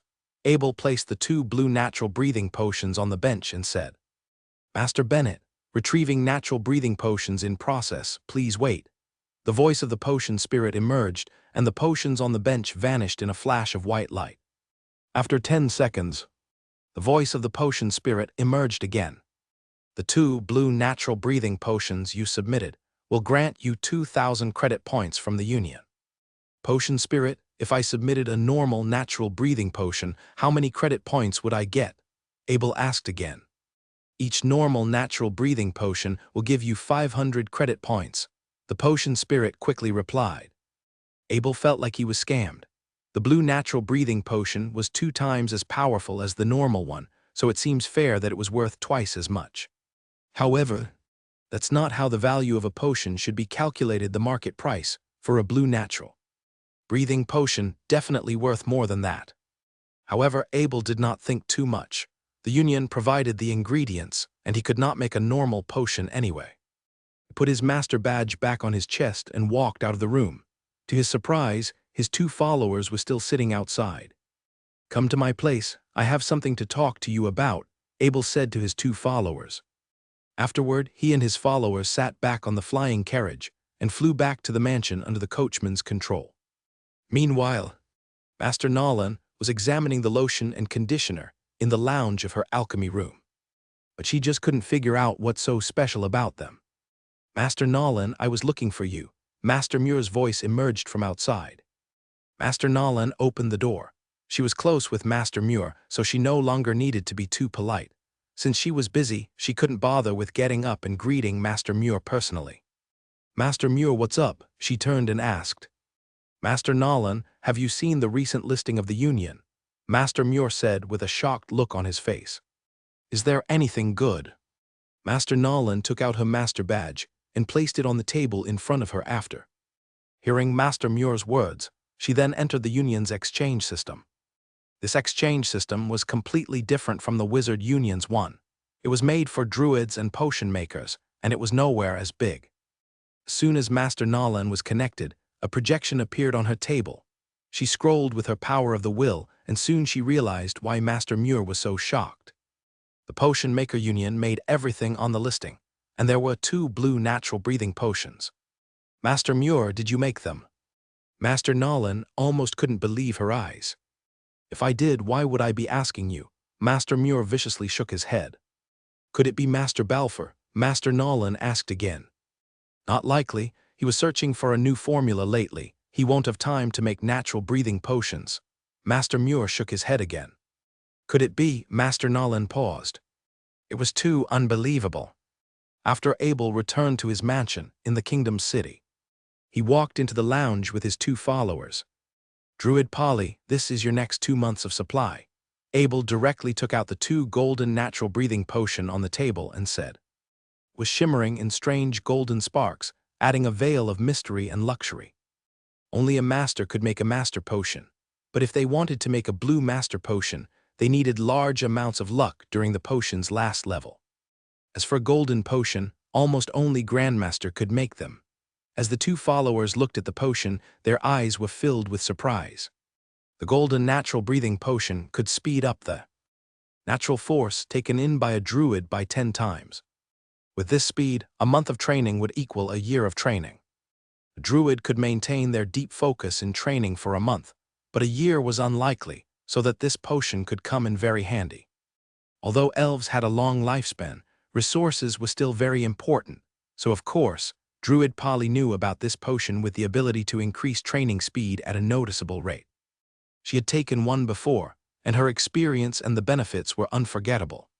Things like entering into a training state quicker and increasing concentration were not mentioned in the potion details, but she had clearly experienced it. Master Bennett, this is too valuable. Druid Paula's eyes were shaking with emotion. She was deeply touched, but she couldn't keep quiet. Take it, it's for your training. I can't guarantee a long-term supply, but I will have something similar grade for you in the future. Abel smiled. Thank you so much, Master Bennett. Druid Polly put away the bottles and bowed. Druid Gunter, since you are still on trial, I can only give you 1 bottle of natural breathing potion. Abel turned to Druid Gunter and said. Still, his words made Druid Gunter's heart drop. He never thought he would ever be able to get his hand on a potion of this rank. He had only heard about a master potion, let alone a golden one. After Abel left the golden natural breathing potion on the table, he left the lounge and went into his training room, leaving his followers feeling like they were dreaming. Druid Gunter, don't ever tell anyone about what happened today. You can see what kind of genius Master Bennett is. Following such a genius is an honor. Druid Polly lowered her voice. Ms. Polly, I will forever follow behind Master Bennett and protect him. Druid Gunter nodded and lowered his voice as well. Abel did not care about those golden potions too much anyway. It was only effective on druids, not an impersonator like him. Also, his followers, especially Druid Polly, had stubbornly followed him. Their training time was impacted. Most importantly, he didn't want the golden potion to become public. It would attract too much attention. If making golden potions didn't bring him so much rebound energy, he wouldn't even bother with it. At least blue potions could be sold. He could only give those golden ones to his trusted elves. Although Druid Gunter had given the light healing potion to his friend without informing Abel previously, Abel had made it clear to them. Keeping a secret shouldn't be a problem from now on. Abel entered the dark world once again and began his 10 days of battle training. Early next morning, when he walked out of his training room, he saw his followers again. They did not even leave his mansion. There were many rooms in the mansion and enough training rooms for his followers, so Abel did not ask too much. He felt a lot safer with Druid Polly by his side. Anyway, Abel's druid attacks were too weak. Although he was rank 18, he might not even be able to beat Druid Gunter without using his summons and skills from other occupations. Afterward, the 3 of them flew towards the Potion Maker Union on the flying carriage once again. It was almost like going to work at this point. When they entered the Union, The staff bowed at them with respect again. However, they seemed even more enthusiastic than the day before. Of course, Abel couldn't care less. He went into his alchemy room and entered the potion-making space while his followers mined their own business. At first, he connected with the Wizard Union listing system with his master badge. All of the light healing potions he listed were sold. Although he knew his light healing potions were not overpriced, he was not expecting to sell them all on the first day. It seemed like he had underestimated his master identity. In the central continent, the name Bennett was almost unknown, but the master title had attracted a lot of attention. Some of them included extremely wealthy wizards who were willing to sacrifice one intermediate light gem to test out the effect of a master's potion. Abel realized he now had 10 intermediate light gems in the Wizard Union exchange system, and he felt a sudden lift in his heart. At least he met his training resources. He used up a lot of intermediate light gems each night he entered the dark world. 10 days of training with 10 intermediate light gems. Gaining them through battle by himself would be a big hassle. At least it would be very hard without exposing his wizard identity. Therefore, he had to find another way. It seems like getting this master potion maker identity in Bay Law City was a great decision. He smirked and took out another 10 light healing potion.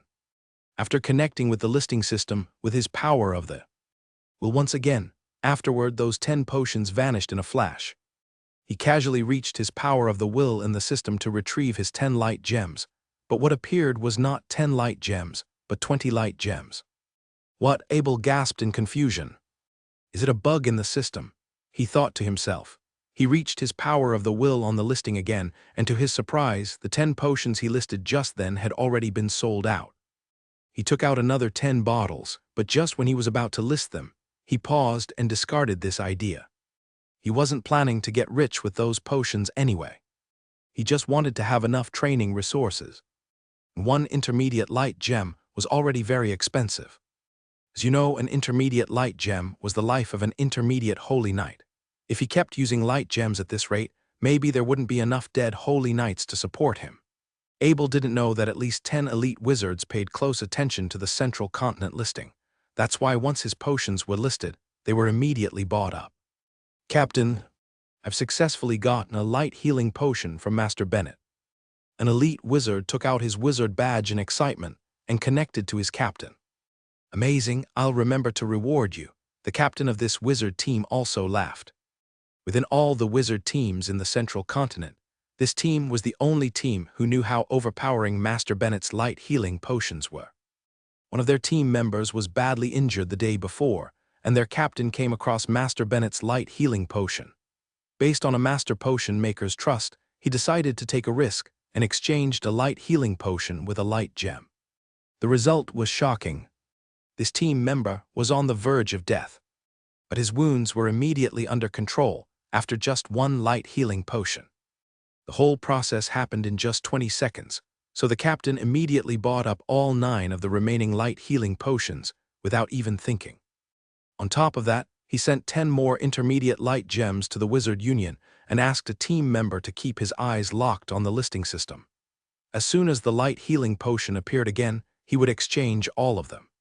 Because of this, his team had gotten all the potions once again. This captain was clear on one thing. He wouldn't have much opportunity to exchange those potions in the future. As soon as the other wizard discovered the potion, each exchange would be war. On the frozen ground, Wizard Fisher was stunned as he stared at the Wizard Union exchange system. He was just about to take out an intermediate light gem, but as he was still sending it, all 10 bottles were sold out. He couldn't help but frown. He failed on the mission his vice captain gave him. Vice Captain, I failed the mission you gave me. I did not get any light healing potion. He took out his wizard badge and connected it to his vice captain. Fisher, what happened? Were you doing something else? The vice captain was caught off guard a little. Vice Captain, I already had my power of the will ready at all times, especially this morning. But when I was sending the gem over, all the potions were brought up. Wizard Fisher quickly explained. Fisher, I'll ask the others to help out. I don't believe I can't get a bottle of light healing potion even after sacrificing a day, the vice captain said confidently. He knew what it meant if something was sold out in a second. if wizards were just trying to test out the effects of the potion the day before. Selling out at this speed again meant that a wizard had used the potion and got an unbelievable effect, to the point where they were willing to give up an intermediate light gem. Therefore, the vice captain had decided he had to get a bottle of light healing potion on hand and test it out for himself. Abel's day began to settle. Every morning he would list 10 light healing potions and get his light gems. From time to time, he would make some lotion, conditioner, and elves' perfume. At night, he would go into the dark world for training. Just like that, the wizards in the central continent gained a new super lifesaver potion.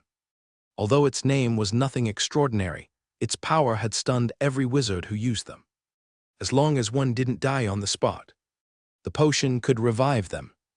Time slowly passed, and December rolled around. Abel was starting to enjoy this stable lifestyle without adventure and worries. Every day he just needed to work a bit, and he would have enough resources. He was very happy with his training speed. With the current rate, he might become a rank 19 wizard in a year. He was 19 years old, so he might even become rank 19 before 20 years old. However, there was one thing he didn't know. The name Master Bennett had become famous amongst the wizards in the central continent. There were only 4 master potion makers in the central continent. Every wizard would ask them for favors as soon as they gathered 5 portions of ingredients from master potion. Therefore, master potion makers were some of the most prestigious figures. No one would mess with them. Especially this new master potion maker. The strength of his healing potion was so scary it stunned every elite wizard who used them.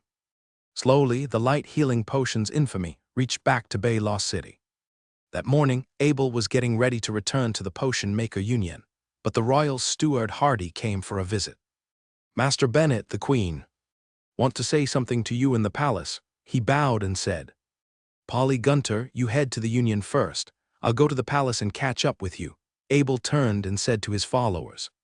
Abel had been very good with his followers during these times, and their relationship had grown close, so he began calling by names. "Master Bennett, I will wait outside the palace," Druid Polly said in certainty. All she wanted was to protect Abel, so she wouldn't risk any opportunity of him running into danger. Abel was her ray of hope when it came to her level up to a big druid. Those golden natural breathing potions were more magical than the legends. She could feel her body slowly changing, and her potential was slowly improving. At first she couldn't believe it, but she knew she was not dreaming after talking to Druid Gunter. Druid Gunter had also used the golden potion, and the same thing was happening to him. Although Abel did not combine the natural breathing potion with his Horadric cube, he had combined the spring water used to make the potion. Don't underestimate the spring water. Anything combined through the Horadric cube could bring some special effect. However, this does not apply to the things from the dark world, as they would only combine according to the law of the dark world. For example, the wine he combined in the Holy Continent had become the main ingredient to Wizard Dun's level up, and the Grandmaster wine had become the Dwarf Wizard's main training resources. This was also why Abel didn't want to make the golden natural breathing potion public. He had decided he would officially sign a Druid follower contract with Druid Gunter after a month. The flying carriage landed on the palace gate, and Abel entered as his followers waited outside. Under Steward Hardy, Abel stepped into the main palace, the private guest lounge of the Queen. "Master Bennett, please excuse me for not noticing you earlier." Queen Luisa bowed and smiled. At that moment she almost looked like a teenage girl. Her skin was smooth like water, her eyes sparkled purely, and her hair was thick and luscious. Abel knew the Queen not only used the beauty potion, but large amounts of conditioner and lotion to achieve this effect. "Your Majesty, what brings me here today?" Abel bowed. "Master Bennett, are you living comfortably in your palace?" Queen Luisa smiled again. "Yes, Your Majesty, I am living very comfortably. I am very happy with the place." Abel didn't catch the Queen's intention, so he replied. "Is the flying carriage good?" Queen Luisa asked again. "Your Majesty, the flying carriage is very good as well. It saved me a lot of time." Abel still didn't know what the Queen was trying to say. "Master Bennett, I heard you developed a new healing potion and its power was scary. Can I have a look?" Queen Luisa continued to smile. Abel finally understood. The fame of the light healing potion had reached the palace. He was not planning to exchange those potions with the elves because they didn't have the training resources he wanted, the light gems. This was also why he never even touched the Potion Maker Union's exchange system. He had more than enough resources. However, he couldn't reject the queen. He was still planning to live in the New Asia Kingdom for some time. He had to form a good relationship with the queen. "Yes, your majesty, this is the light healing potion. These 3 bottles are for you." Abel took out 3 bottles and handed them to a guard nearby. The guard carried the potions to the queen, and she held it with her hands. "Master Bennett, thank you for your gift." Queen Luisa smiled and waved, suggesting Abel could leave now. Abel bowed. He left the palace and met up with his followers back to the Potion Maker Union on the flying carriage. Because of this delay, hundreds of wizards waiting to fight for a light healing potion on the listing system waited for nothing. The fight for a light healing potion was scary. At its current level, only rank 19 and rank 20 wizards were qualified to get one. Any lower rank wizard's power of the will would not be fast enough. This was why the queen had personally invited Abel to come to the palace. She already sent some elite druids to monitor the Wizard Union listings, but they had no luck even after a few days. Although the queen did not mention paying Abel light gems when she asked for the potions, there was no way she would just take from Abel like that. After Abel had taken off from the palace, the queen waved at Steward Hardy and said, "Help me invite Potion Maker Gilpin here." Soon, a middle-aged male elf walked in. He was Potion Maker Gilpin, an advanced-level potion maker cultivated by the royal palace. He was the pinnacle of his rank, but he still did not have the confidence to become a master. "Majesty, are you looking for me?" Potion Maker Gilpin bowed. "Here's 3 potions. Take a look." Queen Luisa placed the potion Abel just gave her on Potion Maker Gilpin's hand. "Majesty, please wait." Potion Maker Gilpin was very confident in his skills. Although he could not make a master potion, he was at par with the masters when making normal potions. He twisted open a light healing potion and gave it a sniff. A strange look emerged on his face. He ignited his inherited analysis skill, and a green light flew towards the potion. However, a surprising thing happened. The analysis came out with no results. It was almost like what he was holding was not a potion but some natural substance. If it was a potion, the analysis would definitely tell him what substance the potion was made out of. "Majesty, are you sure this is a potion?" Potion Maker Gilpin asked in uncertainty. "Of course, it is a healing potion recognized by many wizards."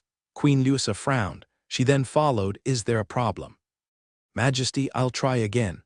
Potion Maker Gilpin was not certain, so he quickly bowed. He took out a blade from his portal bag and made a slash on his forearm. Blood gushed out, but he didn't care. Instead, he directly poured the potion into his mouth. He was stunned once again.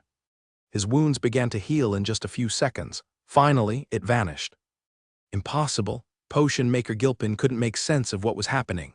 All of a sudden, the potion challenged his entire worldview. "Majesty, can you tell me who made this potion?" He turned and asked again.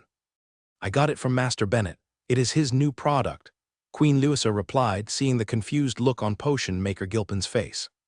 "Is a master really that much more powerful than me?" Potion Maker Gilpin began to doubt himself as he laughed wryly. "Potion Maker Gilpin, can you test out the strength of the potion?" Queen Luisa interrupted. "Majesty, I need a beast to do so." Potion Maker Gilpin quickly settled his emotions and asked. "Steward Hardy, tell the guards to bring on a beast," Queen Luisa commanded. After a few minutes, a deer was led into the palace. It was the ones living in the garden, so it was the easiest beast they could find. Bad luck to the deer. Potion Maker Gilpin pressed the deer on the ground and heavily stabbed its heart with his blade. The deer struggled, but soon its movement began to slow. It gently twitched on the ground. It would die in mere seconds. Potion Maker Gilpin calmly twisted open the second bottle of light healing potion and poured it into the deer's mouth. Almost instantly, the dying deer regained its energy and began to struggle again. Although the deer still looked very weak, it was not surprising considering how much blood is lost. "Majesty, I think I know the power of this potion now." Potion Maker Gilpin turned his gaze from the deer and bowed. "Speak." Queen Luisa lowered her voice. The light healing potion had a similar effect with the master's natural life potion. Although the light healing potion had a faster recovery.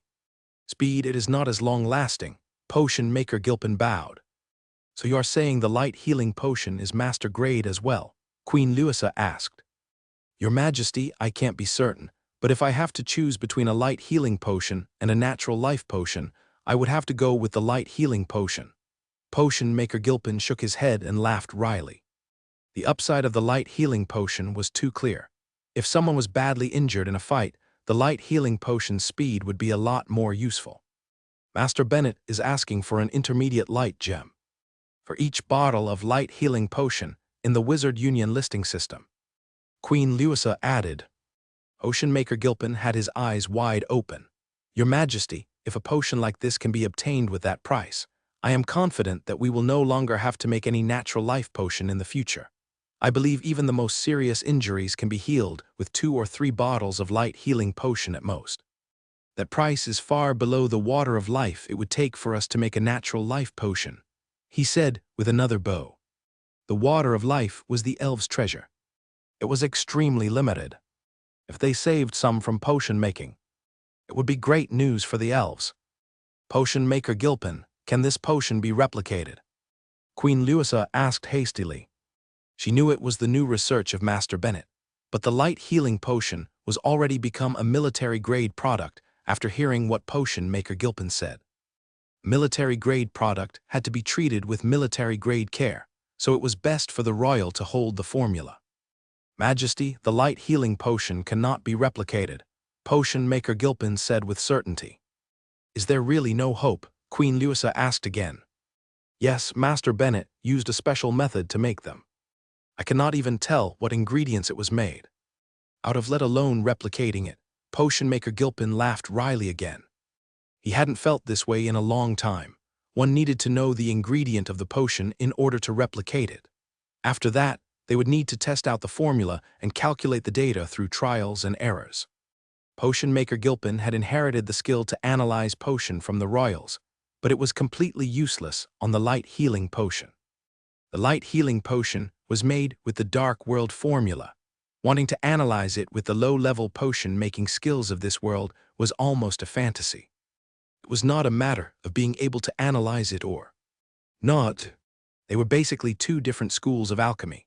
This world focused on the mysteries of alchemy spells, but the Dark World focused on the little changes within the ingredients and how they could correspond with the flames. To embark on the Dark World school of alchemy, one had to find a way to directly ignite the fire element of a fire gem. On top of that, the ingredients for the light healing potion were only found in the Dark World, so even if you achieved the unachievable and analyzed this potion, or even if Abel put the formula right in front of potion maker Gilpin, he could not make it. Steward Hardy, take 103 light gems from the inventory and give it to Master Bennett for an order of 100 light healing potions. Queen Luisa lowered her voice and commanded. Finally, the incident had settled. She could not force Abel to give out the formula. Every formula was the asset of potion maker, so she would turn every potion maker against her if she did so. The Potion Maker Union was an important force of the elves. It was why the elves was so respected in the central continent, and she would not break her relationship with a master potion maker for a formula. At the end of the day, she could just do normal trade with Master Bennett. As long as she didn't go overboard, she would have a much higher chance to get those potions than the wizards. Another 20 days passed. Abel just got his 10 light gems through the Wizard Union from his light healing potion listing. It was a daily schedule at this point. He was no longer short in light gems, but he was not planning to combine intermediate light gems to top-level light gems for training just yet. He had accepted the Queen's order of 100 light healing potion the day before. Master Bennett, a guest is waiting for you in the Union. It is law-defying Wizard Hume from the Wizard Union. The Potion Maker Union staff sent Abel a message. Abel immediately came to the Union's guest lounge and saw an old pale human wizard sitting on the couch. You are Master Bennett, right? Wizard Hume stood up and bowed. Law-defying Wizard Hume, yes, I am Bennett. Abel bowed back. Master Bennett, I'm here on behalf of the Wizard Union. Your potion has dramatically reduced our loss, and I want to thank you. Wizard Hume did a perfect wizard bow. Wizard Hume, you don't need to do that. We are just doing fair trade. Abel bowed back again. Master Bennett, have a seat. We'll keep talking, said Wizard Hume. He seemed like the owner of this place. Of course, he was a law-defying wizard, the most powerful resource of the Central Continent's Wizard Union. He was the pinnacle of prestige. He made his own rules on every occasion. Abel smiled and sat down, and some staff brought glasses of juice. Master Bennett, the Wizard Union, has a high demand for your life-healing potion, so I want to pre-order a batch from you. Wizard Hume continued to smile. The sudden emergence of Abel's potion had dramatically reduced the wizard's death rate in battles, so of course, it attracted the Wizard Union's attention. After the Wizard Union's investigation, they realized this potion was not only effective on elite wizards, but law-defying wizards as well. The only thing different was that they might need an extra bottle. As you know, for a potion to be effective on a wizard, it needed to correspond with his rank. All potions an elite wizard needed were extremely precious, and only a small number of master's potions could be effective on law-defying wizards. Only a few master's potions could be produced in a year, which was not enough for all the law-defying wizards. On top of that, master-grade ingredients were getting hard and harder to find. Now that the Wizard Union had realized the power of those light-healing potions, everything changed. They could no longer continue to let those mysterious potions getting brought up in the listing system. Actually, all the light-healing potions listed in the past few days were exchanged by the Wizard Union members before the other wizards even got a chance. But of course, it was a secret. They knew they couldn't keep doing this. A spirit ran the Wizard Union at the end of the day. If law-defying wizards kept interfering with its system, their rights would be limited as well. Therefore, Wizard Hume had no choice but to find Abel. He wanted to directly get some from Abel's hand. Wizard Hume, you said a batch. How many is a batch? Abel frowned. Although there were more than enough ingredients for the light-healing potion in the forest outside of the Dark World's Cuirass dock, he still needed to go find them and make them. This would be a toll on his training time. 300 bottles every month. Wizard Hume directly gave Abel a number. Abel couldn't help but shake his head. That was exactly all the light-healing potion he was listed in a month. Wizard Hume, how are you going to pay for the potions? Abel did not immediately accept Wizard Hume's order. Master Bennett, I know you need light gems, but I don't think even the Wizard Union inventory has that many intermediate light gems. If you agree, I can use beginner light gems to exchange. According to the market value, 10 beginner light gems equals 1 intermediate light gem, so I will give you 10 beginner light gems for 1 bottle of light healing potion. Wizard Hume smiled again. Abel couldn't help but feel like he was looking at an old cunning fox as he looked at Wizard Hume. Market value: 10 beginner light gems for an intermediate light gem. No one would actually do that. It was basically an oversupply with no demand situation, and Wizard Hume was clearly suppressing his value. Wizard Hume, I can agree, but only on one condition. If I supply 300 bottles of light healing potion to the Wizard Union each month, I will no longer have enough for my listings. If it causes an uproar among the wizards, the Wizard Union needs to resolve it for me. Abel still smiled. Although this price was unfair to other people, Abel could combine a top-level light gem with only 9 beginner light gems, so it was a good deal nevertheless.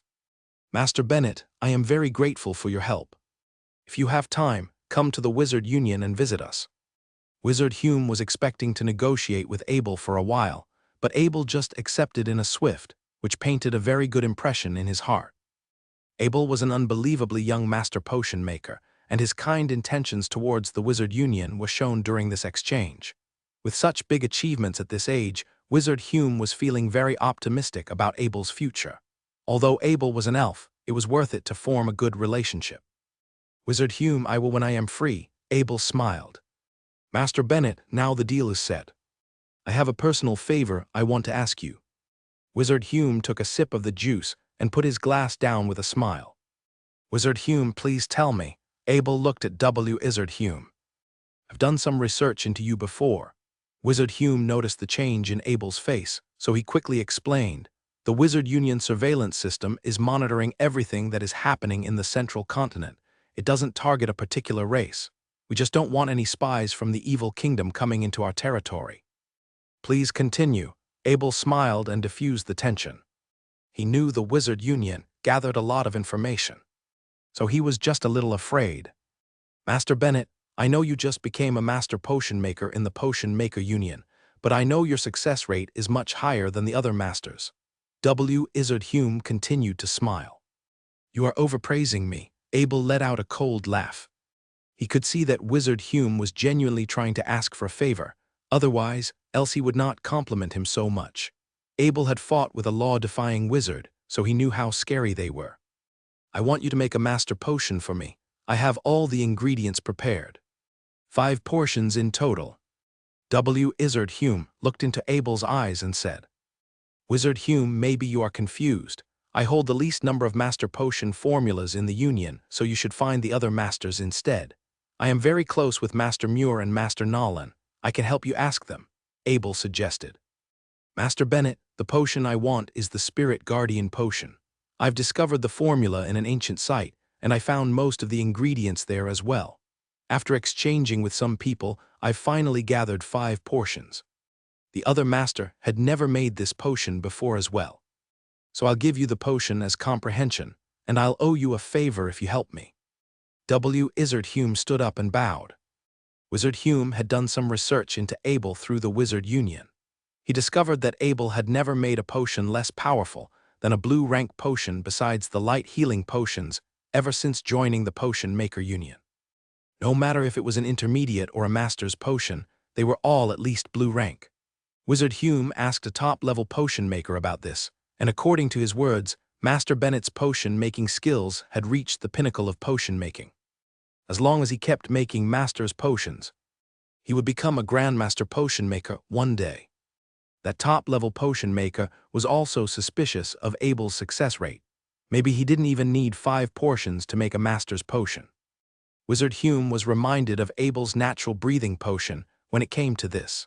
It was an exclusive potion from the elves. Only a master potion maker in the Potion Maker Union could get the formula. However, Master Bennett had mastered it in no time and directly produced 2 blue natural breathing potions. That's why Wizard Hume wanted Abel to help him make the Spirit Guardian Potion. He just couldn't risk it.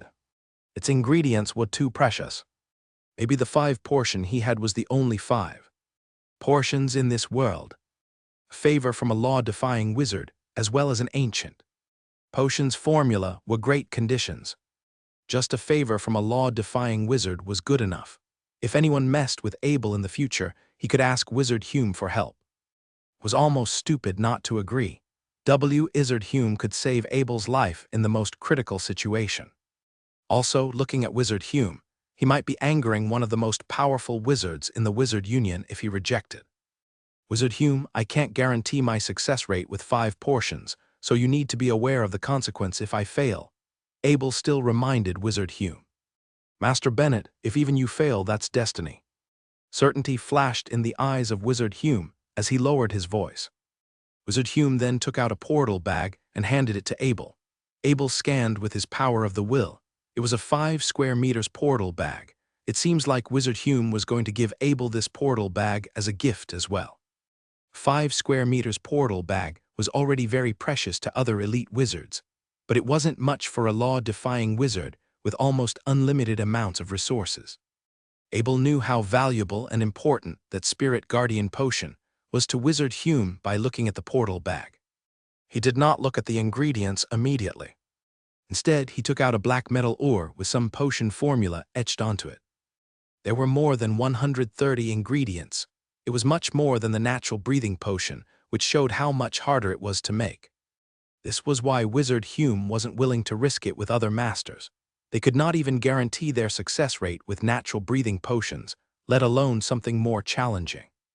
No master currently living had made a Spirit Guardian Potion, so succeeding with just 5 portions was extremely low for other masters. Wizard Hume knew he was also taking a risk with Abel. But after some research, he knew he was his only hope. Spirit Guardian Potion could protect a person's body from the rebound during a level up.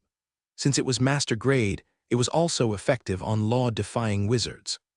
This was why Wizard Hume needed it. The Spirit Guardian Potion could minimize the chance of him getting swallowed up, and he felt like it could push him to the next level.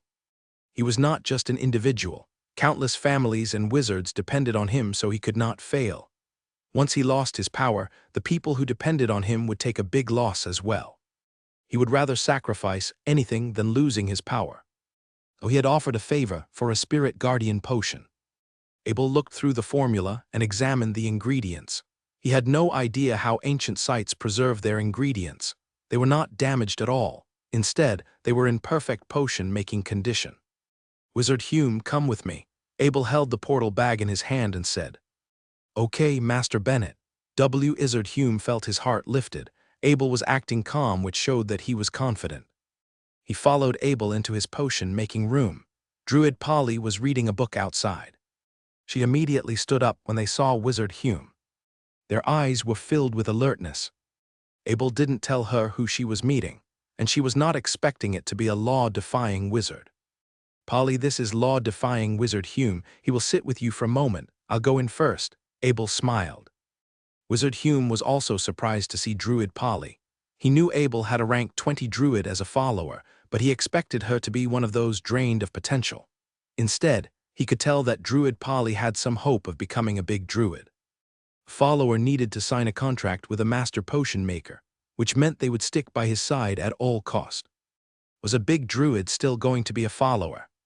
This was why it was rare to see a rank 19 or rank 20 druids as a follower. It also wasn't likely that they would listen to others' commands. Since Druid Gunter had gone off to do business for Abel, the only one staying was Druid Polly. After stepping into his potion-making area and began the process, he spent 2 hours organizing the ingredients, and everything was progressing perfectly according to the ancient formula. Although he was unfamiliar with the ingredients, the world stone had made the process much easier. Finally, he yelled, "Level up." Vibrant lights of all spectrum shot out, and the sparkles retreated, leaving a blue glow on the liquid. Afterward, blue sparkles began to emerge. Abel shook his head. It was another blue potion. He couldn't become famous with this. Let's just hope powerful potion maker's skill would attract more powerful figures to ask for favors, not go against him. He calculated for a moment. A master's spirit guardian potion had only taken him 3 hours. He couldn't help but sigh. If he was a normal master potion maker, a successful master potion would take at least 15 hours, since they most likely needed to go through all 5 portions. Of course, the time for rest and recovering energy was not included. This was why master potion makers were always short of time, and that's why they wouldn't achieve much if they did druid training. Luckily, Abel had the time difference of the dark world. He could use those time for training, which doesn't affect his potion-making time. He couldn't step out right now. If he did, Wizard Hume would know he succeeded in one go. Then people would no longer give him 5 portions in the future, and he could no longer profit. Even if the Spirit Guardian potion was not useful to him, he could trade it with other resources. He put away the alchemy tool of the Union and took out his Ankara alchemy bottles. He combined the spring water with his Horadric cube and began to work with the other 4 portions. Wizard Hume always thought he was in a good state of mind, without much attachment to the world after living for so long. But he could help but grew desperate as he waited for the Spirit Guardian potion. He saw too many law-defying wizards living on ways to forcefully drag out their lives since they could no longer level up. Their bodies were so altered to the point they looked more like ghosts than humans. He didn't want to lose his dignity as a human and turn into a monster like them. Therefore, he had to level up when he still got the chance, but he needed a guarantee that his body wouldn't get swallowed up by force during the process. The Spirit Guardian potion could not only achieve this, but it could also give him peace of mind. The worst-case scenario of failing a level up with the Spirit Guardian potion was wasting some time. All he needed to do was to gather enough resources again, and he could have another go. The atmosphere outside was not going well. There were not many common topics between a male, human law-defying wizard and a female elf rank 20 druid. Time passed slowly for Wizard Hume. He began to doubt if Abel had even started making the potion. It was a brand new formula for him, after all, and it was from ancient times. He heard from a potion maker from the Wizard Union, every ingredient from an ancient potion needed to go through deep analysis. Although he did not have his hope too high, he was still hopeful. He sacrificed a lot of those ingredients. Everything that has lasted since ancient times were priceless treasure. It was time for lunch, but both Wizard Hume and Druid Polly did not eat anything. Wizard Hume was not in the mood, and Druid Polly was used to taking the hunger potion Abel gave her. After all, it was blue howling rabbit flavor. Since she no longer needed to eat, she had gotten even closer to nature. She felt like she was getting closer to breaking through by each day. Suddenly, the door of Abel's potion-making area swung open, and Abel stepped out. "Master Bennet, how did it go?" Wizard Hume asked desperately. "Destiny is on our side," Abel smiled. What? Wizard Hume was confused for a moment, but he soon realized what Abel meant. He gasped in disbelief. "You succeeded." Abel did not say anything. Instead, he just took out a blue spirit guardian potion, placed it on the table, and pushed it towards Wizard Hume. Wizard Hume carefully picked up the blue spirit guardian potion. This was totally beyond his expectations. The potion did not only succeed, it was a blue rank potion. Although he was shocked when he saw Abel's success rate when he was doing his research, it was nothing compared to actually seeing a blue spirit guardian potion in front of his eyes. "Master Bennet, from now on, we are friends. You no longer have to be so polite with me," Wizard Hume said to Abel seriously. Wizard Hume, a blue spirit guardian potion, has a higher success rate when it comes to leveling up, but only around 5%. Still, I hope it can come in handy. Abel smiled. Wizard Hume was stunned with joy on his face. He laughed and sat down again. Soon, he and Abel began to chat about the fun events of the Wizard Union. When Wizard Hume mentioned something about Frost City, Abel grew interested. "Wizard Hume, you said more than 40 elite wizards from the Blizzards were killed. Did you catch the murderer?" "Murderer? No. The Wizard Union never condemned Wizard Abel as the murderer. The Wizard Union and the Lightning Clan were meant to protect him. However, his contracted beast, the Stone Giant, had moved too many law-defying wizards to the point the Wizard Union could no longer keep them in control, so Wizard Abel had made the right decision to go into hiding." Wizard Hume sighed. The greed of man, Abel also sighed. "Master Bennet, do you know what the Lightning Clan did afterward? They forcefully demanded all wizard lines to not take any wizards from the Blizzard and raised 2 wizard wars. Finally, all wizards from the Blizzards became on the drift." Wizard Hume said with a laugh. Abel felt his heart warm up. Although he left the Lightning Clan still stayed on his side. What the Lightning Clan did was letting the entire central continent know that they were still protecting Abel. Although they could not stop some crazy law-defying wizards, it was still very useful to elite wizards and most law-defying wizards. This dramatically reduced Abel's danger. Even if he met up with some elite wizards, they would not move on him because of greed. Abel was thinking about how he could return his favor to the Lightning Clan. Although there was not much he could do, providing some light healing potion should be fine. However, if he just directly give them the potions, people would doubt his identity. That night, Abel set up the barrier circle and protection circle in his mansion's training room once again, and entered the dark world. He spent some time making light healing potions. The Wizard Union's demand was a little much, so he needed to dedicate some time to it. However, as he stepped into the dark world, he realized the crystal angel statue between his eyes was filled with gold energy once again. He began examining the crystal angel statue when he arrived at the rogue encampment. It was fully golden, and he calculated for a moment. It had almost been a month since he used up and replenished its gold energy last time. This time was about the same, which meant he could make a powerful preach in the dark world again. However, he didn't do so. After all, he didn't like wasting energy, so he ignited his world stone and carefully took a strand of energy from the statue. Under his precise calculations, he had taken out 1/30 of the golden energy, which was around 10 days of energy in the dark world. This way, the crystal angel statue could remain full to deal with unexpected events at all times.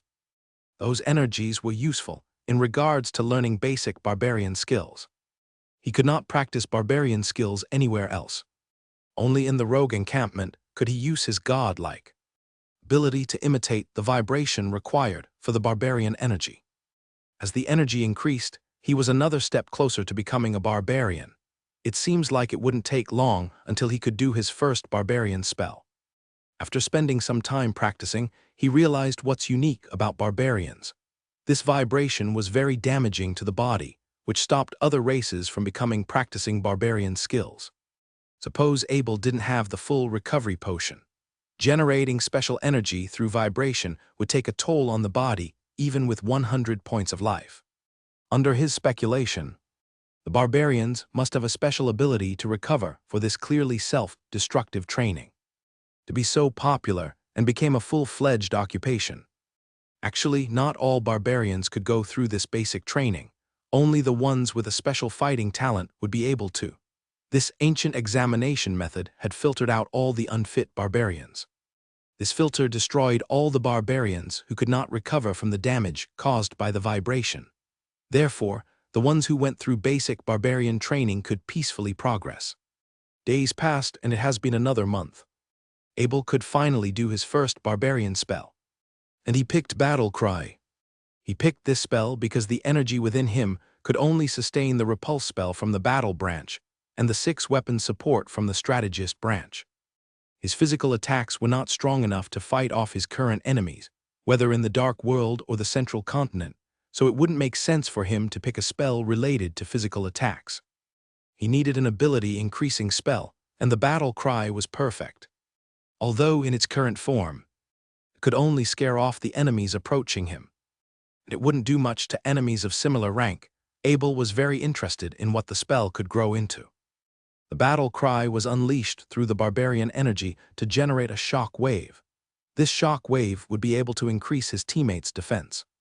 Of course, since he had just grasped the barbarian energy, he still needed some time to learn it.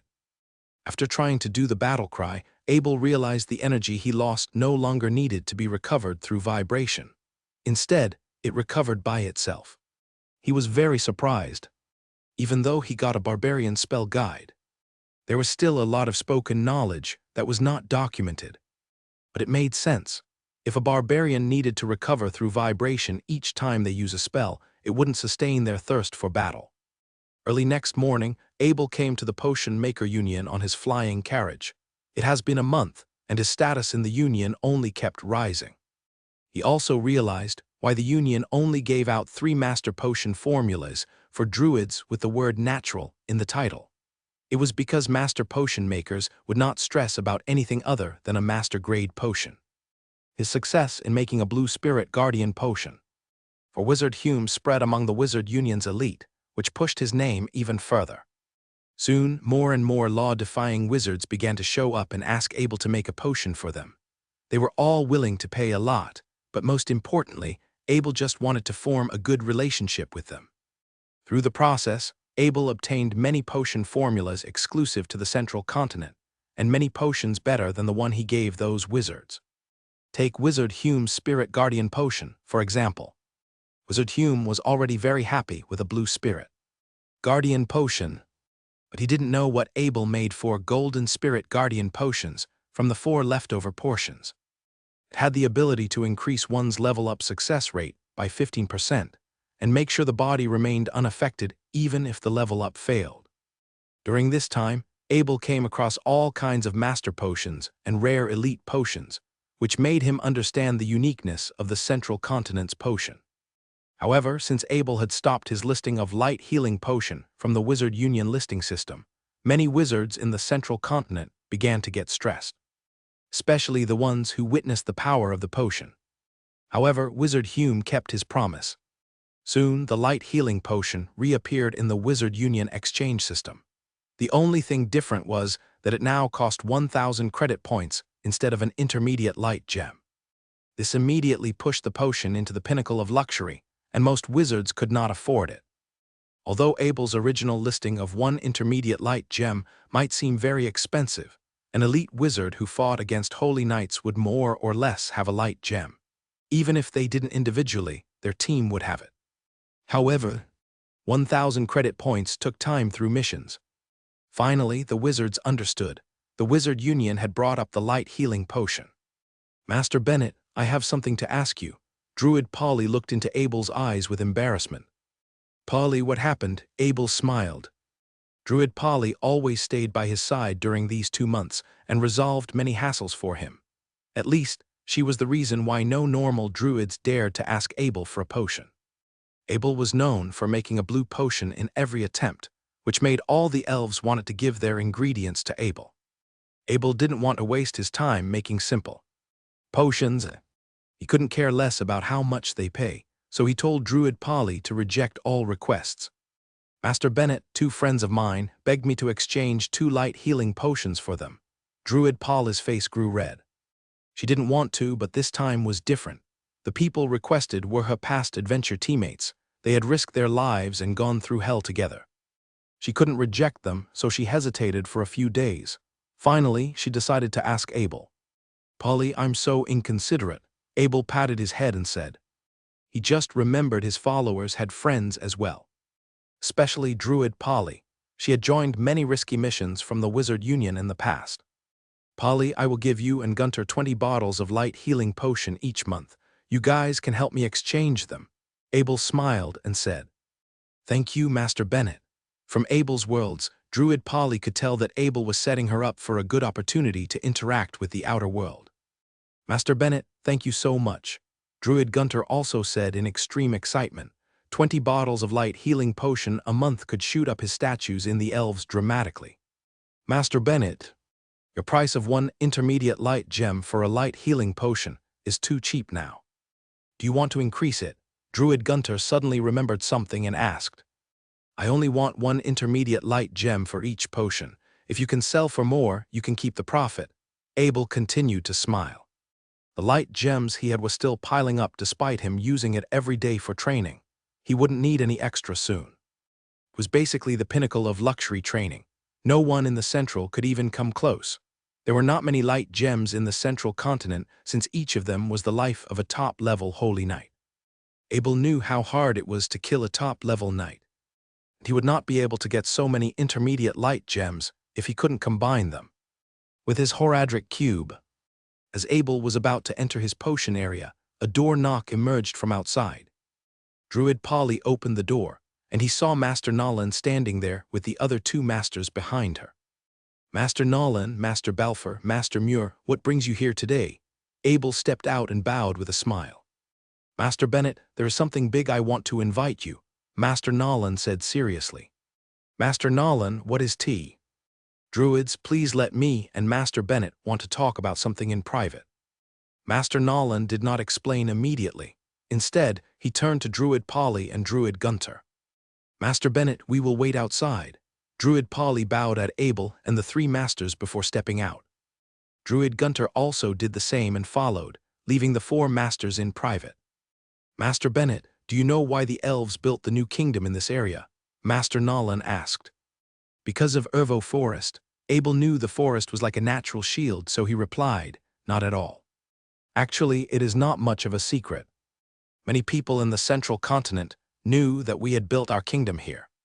It was because of a tree, the great Tree of Life," Master Nolan said with her eyes sparkling.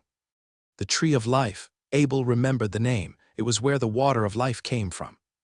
"Yes, the great Tree of Life is the core of us elves. We live under its nourishment. We would be nothing without it." Master spoke again with great passion. She seemed almost like a preacher. "Master, is there something happening to the Tree of Life?" Abel caught Master Nolan's intentions through her words. "The Tree of Life is growing weaker recently, and the big druids don't know why. They ask us to take a look, and we want to invite you to come with us." Master Nolan nodded and lowered her voice. Normally, she would definitely not invite a new master potion maker to an event like this, but what Abel had managed to achieve was too eye-catching. His potion-making skill was clearly far greater than the other masters, so she had to invite him. The absence of the 4 masters caused a bit of disturbance. Within the Union, it seems like something big had happened. Just like the other masters, Abel did not bring his followers along. Instead, they stayed in the Union. First, they teleported to the palace through the Potion Maker Union's teleportation circle. Then, Big Druid Lendo from the palace guided them to a private teleportation circle within the palace. In a flash of white light, Abel sensed a familiar feeling. He arrived at a valley and they were standing in front of the entrance. 2 powerful energies on par with Big Druid Lendo scanned his body. Although he passed the teleportation circle, he knew he was at Ervo Forest. was not far from Bay Law City. He knew because he had set up a two-sides teleportation circle in his mansion. It was his best lifesaver. Since the teleportation circle in his portal bag was still connected to the one in Bay Law City, it meant that they were still within 500 miles. Master Nolan also mentioned that Bay Law City was built for the Tree of Life, so they shouldn't be too far apart. "My masters, please follow us and mind your steps," Big Druid Lendo reminded them, turning his gaze, especially towards Abel. Since the other masters had been here, Abel was the only one in the dark. As they entered the valley, Abel realized the only man-made object was the teleportation circle. Everything else was kept in its natural form. They turned and finally came across the Tree of Life. It was impossible to avoid as the thing was gigantic. It was almost covering the entire valley. Abel realized why he sensed a familiar feeling. The energy of this tree was very similar to the fruit tree he had in the rogue encampment. "Is my fruit tree a tree of life as well?" Abel thought to himself. This tree of life in front of him was bigger than anything he had ever seen. Suppose it was not in a valley. I might be taller than anything in Ervo Forest. This valley had perfectly hidden the Tree of Life, despite how wide its branches were. The Tree of Life could be seen everywhere in the 10-mile-wide valley. However, sparkling sunlight still managed to sift through its branches, adding a vial of mystery to the place. At that moment, Abel realized why Big Druid Lendo reminded him to mind his steps. The space under this tree was filled with all kinds of valuable potions. Most of them were master's degrees, as well as some extremely hard to grow common ones. If he was not careful and stepped on a special one, it would be a big loss. This place was the elves' best garden. Under the Tree of Life's energy, all the herbs were growing extremely well, which made Abel quite moved. He could also grow some things under his Tree of Life in the rogue encampment, but he didn't have anyone to take care of them for him. He wouldn't waste his training time taking care of some herbs. And it was even more unlikely that he would bring someone into the dark world for some herbs. Last time the blizzard's law-defying wizard Marlon chased him all the way to the dark world. He didn't want to go through another life and death experience like that. Druid Lendo walked for a long time and finally reached the truck of the Tree of Life. He said painfully, "My masters, something is happening to the Tree of Life. Its water of life production has been decreasing and its leaves are drying up. Please take a good look and find out the reason." Abel looked at Master Nolan and Master Muir. Afterward, Master Muir said, "Master Balfour, you can go first." Master Balfour was the oldest and the most experienced, so it made sense for him to go first. Although they all inherited different potion-making skills, they all had one thing in common: plants' knowledge. Because of this, potion makers could easily spot what was wrong with an ingredient and minimize error when making a potion. "Okay, I will go first." Master Balfour nodded. The safety of the Tree of Life was the most important, so there was no need for any of them to reject. Master Balfour stepped up and closely examined the dried-up branches. He followed the little details. Neil picks up a bit of soil from the ground and put it in his mouth. With the help of Big Druid Lendo, he examined the leaves closely again. After a while of examination, he was frowning badly. His face was pale and old in the first place, and it just managed to look worse. "Everyone, I don't know what caused the Tree of Life's problem." Master Balfour shook his head. His face was filled with disappointment, and so was Big Druid Lendo. He could not stop worrying. "Let me have a go." Master Muir stepped forward and said, "I'll come with you." Master Nolan followed. She interacted with Master Muir a lot so the both of them could work well together. Both of them arrived by the Tree of Life and repeated the steps. They were no longer as confident. Master Balfour was superior in both skills and experience. If Master Balfour couldn't find out why, then they probably couldn't either. They analyzed everything around the Tree of Life, including the soil and the herbs. They were all in good condition. Only herbs that could not affect the Tree of Life were grown around, and they were all examined. Normally, the Tree of Life's powerful life force would not be affected by the soil. Instead, it could alter the soil for the better. This was why so many valuable herbs could thrive. After half an hour of examination, Master Muir returned to Big Druid Lendo and lowered his voice. "Sorry, Druid Lendo. I can't find the reason as well." "Me too, everything seems normal. It is just like the last time we checked." Master Nolan was also not looking good. Druid Lendo did not reply. Big druids were also very knowledgeable in plants, but he too couldn't find the reason. He turned his gaze towards Abe and lowered his voice. Master Bennett, please have a look. All his hope was on Abel. He was aware of the powerful Abel shown recently. Although he was always skeptical about Abel, Abel was recognized by the goddess, so he couldn't say much. Abel smiled, approached the dried-up tree branches, and ignited his soul speaker ability. Master Bennett, you are a soul speaker, Master Nolan gasped. Soul speakers were extremely rare, even in the elves. Each of them was valuable. Soul speaker cannot communicate with the Tree of Life. Big Druid Lendo shook his head. The elves had already sent soul speakers to communicate with the Tree of Life long ago, and they all failed. Therefore, the elves speculate that soul speakers were not at a level the Tree of Life recognized, so they could not communicate with each other. Abel did not examine the tree branches or the soil. Like the other masters, instead he wanted to communicate with the Tree of Life like a life force and ask it questions. He gently placed his hand on the Tree of Life and reached his power of the will within it. Soon, the special energy of the soul connected with him. It was a great soul. Abel sensed a heavy life force through his power of the will as it mangled with his own life force. Soon, strange scenery emerged in front of Big Druid Lendo and the other master's eyes. Green energy wrapped around Abel, and they could no longer sense Abel's presence. It was almost like Abel had merged with the Tree of Life and he had become a part of it. Loneliness, joy, and many emotions rushed out from the Tree of Life's soul. It had recognized this soul speaker.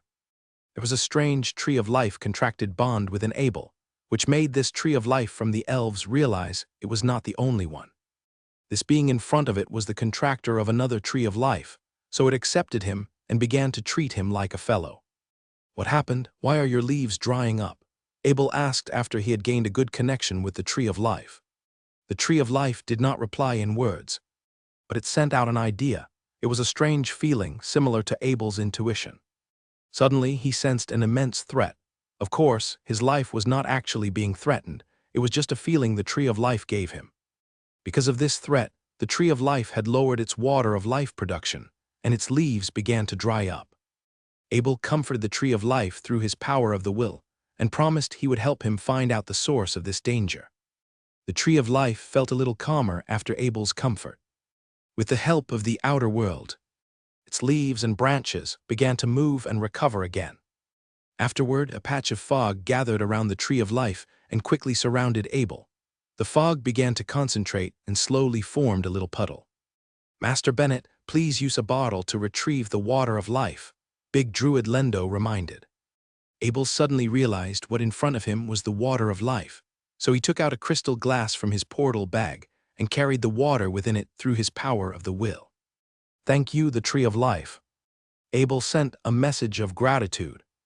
And the Tree of Life replied by saying that it wanted Abel to come back for a visit soon. Yes, I will when I have the chance.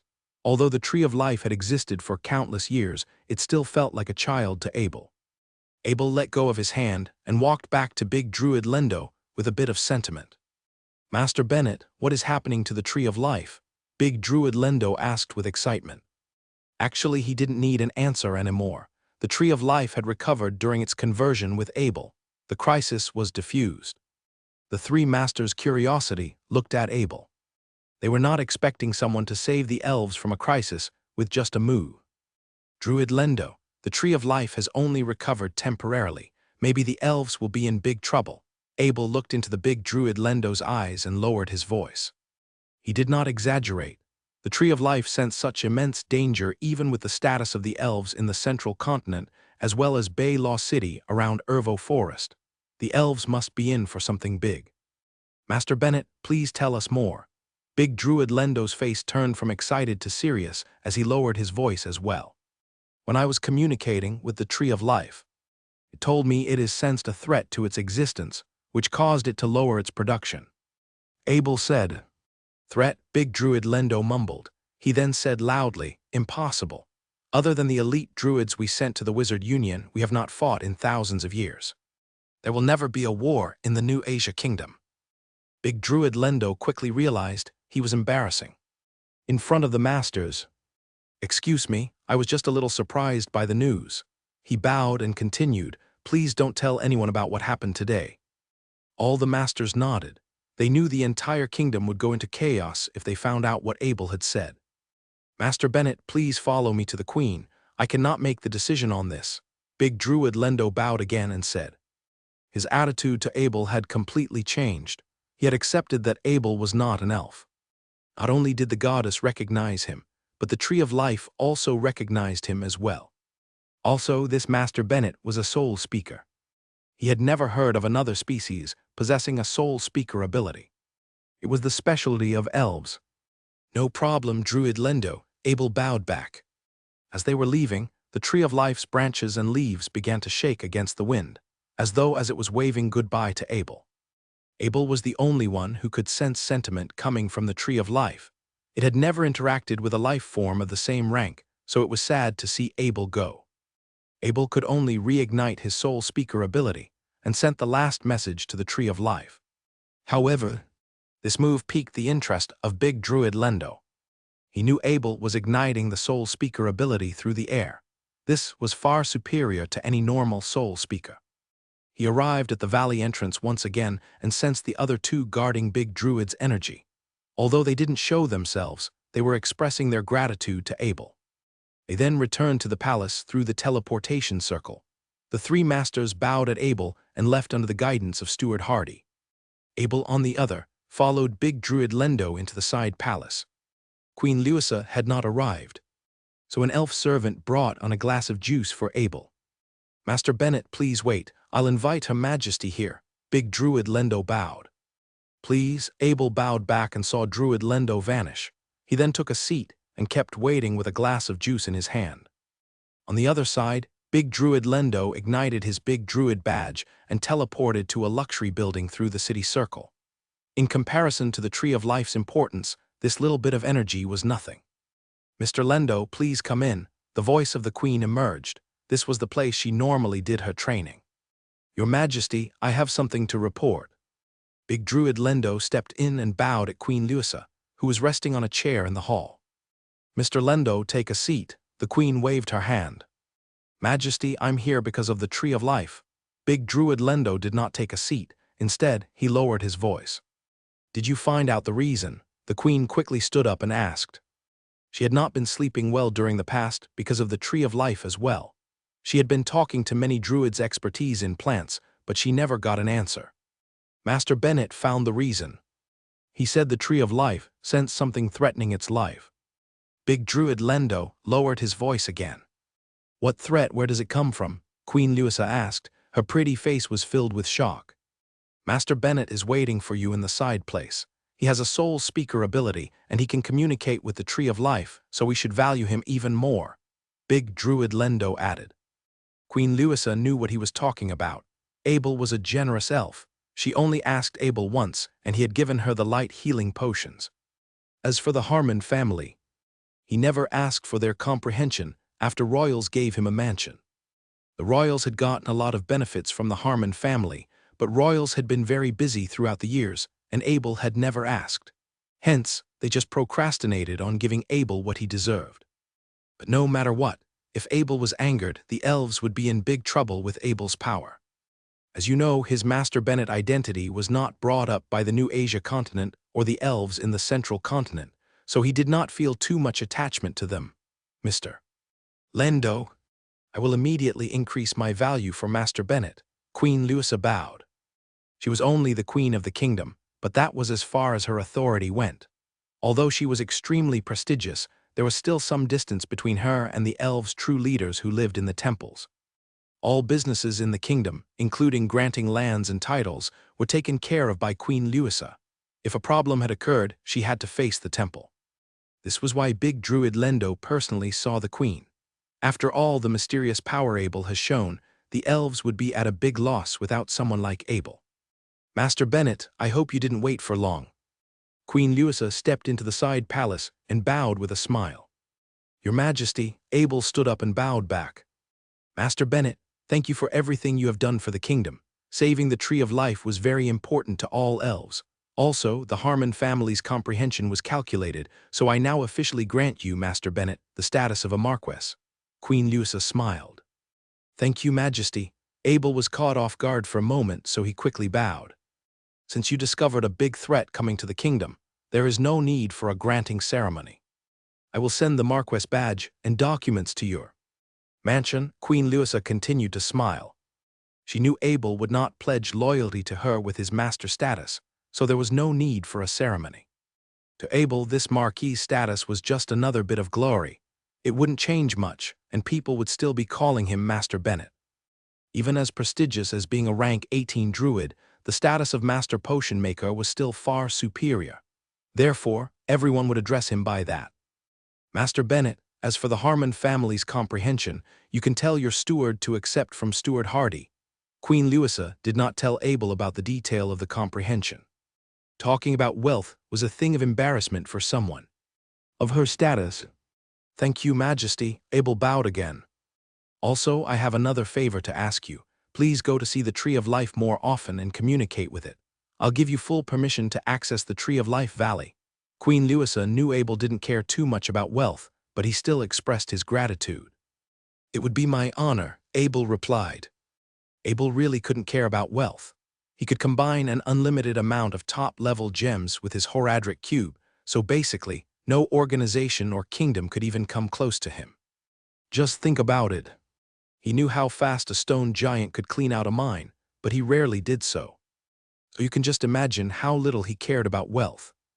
All he needed was a stable environment that allowed him to speed up his growth. Once he reached a point where he could protect himself, he wouldn't be afraid of people having ill intentions every time he exposed his treasures or a contracted beast. Queen Louisa did not ask her too much about where the danger was coming from. He was a potion maker, after all, not an expert on the battlefield. Abel returned to the Potion Maker Union after he left the palace. He did not stay for long, and afterward, he brought his 2 followers back to his mansion.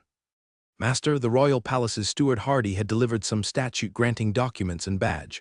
Also, he had transferred 4 shops within Bay Law City, 2 courtyards, and a castle outside the city under your name. Steward Meyer bowed. I see. Consult the people running those assets and tell them to run it like normal. Abel brushed it off casually. This amount of wealth was quite a lot for normal nobles, but Abel couldn't care less. His new place was almost complete, and he wouldn't even care about this mansion in the city by that point. His new place was a grand elf-style building located in a wide open space north of the Potion Maker Union. Since it was a building the Potion Maker Union built for their master, they had invited the best architects. However, Abel had requested some slight alterations, which he had to pay for himself. Now all he needed was to wait. When the time came, he would bring this Steward Meyer along. He was sent by the royal palace, so he was more than capable. Abel didn't have many secrets to keep from his steward anyway. Yes, master, Steward Meyer bowed. It was the first time he saw anyone treated wealth so casually, but his professionalism allowed him to keep his face calm. Polly Gunter, follow me. Abel turned and said to his followers. Abel sat in the lounge and looked at his followers. He began to think about how he should word his sentence. Although he had promised not to tell the public about the hidden threat, his followers were not the public. Polly Gunter, here are some healing potions. Please take good care of them. Just keep in mind, do not expose this potion in front of anyone. They are your lifesavers. Abel took out 10 strong healing potions and divided them for his followers. Master Bennet, is there something happening? Druid Polly asked, seeing how serious Abel was acting. Abel shook his head and lowered his voice. I'm not clear on the details, but just stay close to the city from now on, especially Gunter. You have to be careful. Druid Gunter was officially signed to become Abel's follower. Since he was the one helping out with his business, he had to travel a lot. Yes, Master Bennet. Druid Gunter quickly nodded. I don't know where the threat is coming from, and I won't tell you how I know either. Only the elite of the elves know about this. So make sure you don't tell anyone. Abel looked into his followers' eyes and warned them. The followers held the healing potions in their hands. However, they were not happy about the fact that they got something so powerful. Instead, they were worried. Although they wouldn't say anything, they would still nudge their family to prepare for the unknown danger. After Abel stepped into the training and set up the protection circle and barrier circle once again. He then let Doff out and allowed it to guide the courtyard outside his training area. His soul was connected to Doff. Once there was danger, he would be able to sense it from Doff. Although the separation of worlds could distort the information transfer, sending an alert would still be fine. With Doff as protection, he would be more confident going into the dark world. The last thing he wanted was coming out of the dark world, realizing he was in danger. He trusted the Tree of Life senses with all his faith. He had a Tree of Life in the rogue encampment. Although it was a different kind, its energy was the same. The Tree of Life in the rogue encampment had saved him from danger countless times. Although it could not move, its power was almost on par with the gods. Therefore, he always thought of it as his best lifesaver in the dark world. He just couldn't ignore the Tree of Life, but he also couldn't figure out where the threat was coming from. The best thing to do now was to keep strengthening himself. Battling in the dark world was the best method to increase his power. He felt like he was closer and closer to the third level of the Durance of Hate. It was where the most powerful hell creature in the Cuirass dock was located, Mephisto. He wanted to kill Mephisto and get his life stone as well as that song of life before the danger arrived. In the dark world's Durance of Hate's second level, Abel carefully led his summons forward. They were not in a game, so safety was his priority. He would rarely move in a flash in this place. With his experience, he knew how scary this place could be, just like the time he ran into those undead Stygian dolls or the King of Darkness. One was a creature with extremely physical speed, and the other was something with a meteoroid fire spell attack. He would not underestimate any of them. It had been a while since he came across another hell creature, so he had a feeling that he was about to enter the third level. Just as expected, he came across a golden passage on the wall. Its dark gold color against the eerie atmosphere added a strong, intimidating pressure. Some scary things must be lurking within. Abel replenished his energy shield and strengthened his ice armor, bone armor, and wind armor.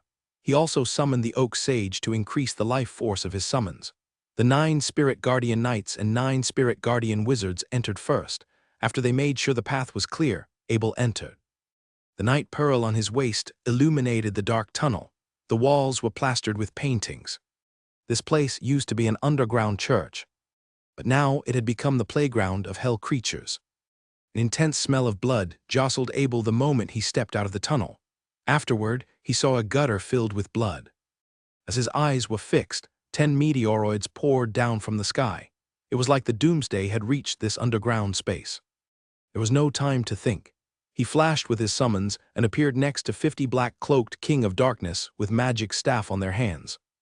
Abel quickly scanned those King of Darkness and made sure there was not a dark gold level 1 amongst them. Although they were all elite level, Abel knew exactly how to deal with them after so many encounters. He unleashed 9 Spirit Guardian Knights, 9 Spirit Guardian Wizards, the Mud Monster, 5 Immortal Ravens, and 3 Mad Wolves. The Spirit Guardian Wizards were ordered to make close body attacks since those King of Darkness couldn't match their physical strength. Also, Abel had a potion for recovery, and the King of Darkness didn't. Abel finally drowned out a damage increase curse pattern, and a red cloud of curse appeared above. As the cursed raindrops poured down, a red glow of curse emerged from the King of Darkness. He quickly switched into his wizard mode and threw out Chain of Lightning. Since his summons surrounded those King of Darkness, he could cast his spells without worrying. Screams of agony emerged one by one, but none of them could escape Abel's lighting. When the first King of Darkness dropped dead, his soul was sucked into Abel's Horadric cube, and he stopped his spell. He ignited the priest's exploding corpse spell and aimed it at that dead King of Darkness on the ground. Bang, the body exploded. The law of the dark world protected his summons, but the other King of Darkness was not as lucky. The exploding corpse was a magical spell, since every person was filled with anger before they died. This spell could unleash the anger within them and turn it into a destructive blast. Half of the damage came from the corpse's fire element and the other from the blast's shockwave. They were both physical attacks. The damage increase curse had lowered his enemy's resistance to physical attacks by 100%, which was basically making them helpless against it. The exploding corpse set off a domino effect, since the other Kings of Darkness were already badly hurt by the lightning, and the blast soon began to take their lives away. Abel kept using the exploding corpse on each dead King of Darkness, massacring them. When the explosions ended, Abel checked his mana. The endless spell casting had taken a big chunk of it away. 50 dead was not a bad result, but Abel was not happy. A problem remained. His summons could only do one thing: drag his enemies down. Not a single King of Darkness was killed by his summon in the battle. Even with the damage increase curse, his summons was still no match to his spells. Still, there was a positive side. His diverse fighting skills were finally paying off and allowed him to do something much more powerful than a single skill. For example, he used his wizard spells to create dead bodies and use a priest spell to explode them and achieve a massacre. Not to mention, the countless defense spell on him almost made him impenetrable. He shook his head and regained his focus. There were more violent battles waiting for him. He scanned the magic staff left over by the King of Darkness. He was no longer interested in white magic staff. What he needed was a special magic staff with the ability to level up his spells. They were the ingredients to make a rune word. There was a passage leading to the abyss in the center of that gutter of blood. When the first Spirit Guardian Knight entered the passage, Abel heard some screams, and soon meteoroids and 9-headed serpent spells flew towards that Spirit Guardian Knight. Back, Abel commanded through the power of the will without a thought. At the same time, purple light flashed on the Spirit Guardian Knight. His druid soil used a full recovery potion. Afterward, the Spirit Guardian Knight flashed away. Abel saw 5 King of Darkness and 3 counselors running towards him from the passage. Abel let out a breath of relief. He did not attract all the hell creatures from the other side, so he could kill them off with the least amount of sacrifice. Unlike the last battle, he didn't need to use his summons to hold those hell creatures down with their number. However, he did not let his guard down. He knew those was servant-level King of Darkness, so there must be a dark gold-level King of Darkness from the other side. Not to mention, those counselors were servant-level as well. Although servant-level hell creatures were not as powerful as a dark gold-level one, their power was close. First, the Spirit Guardian wizards cast their chain of lightning and sent those hell creatures into shock.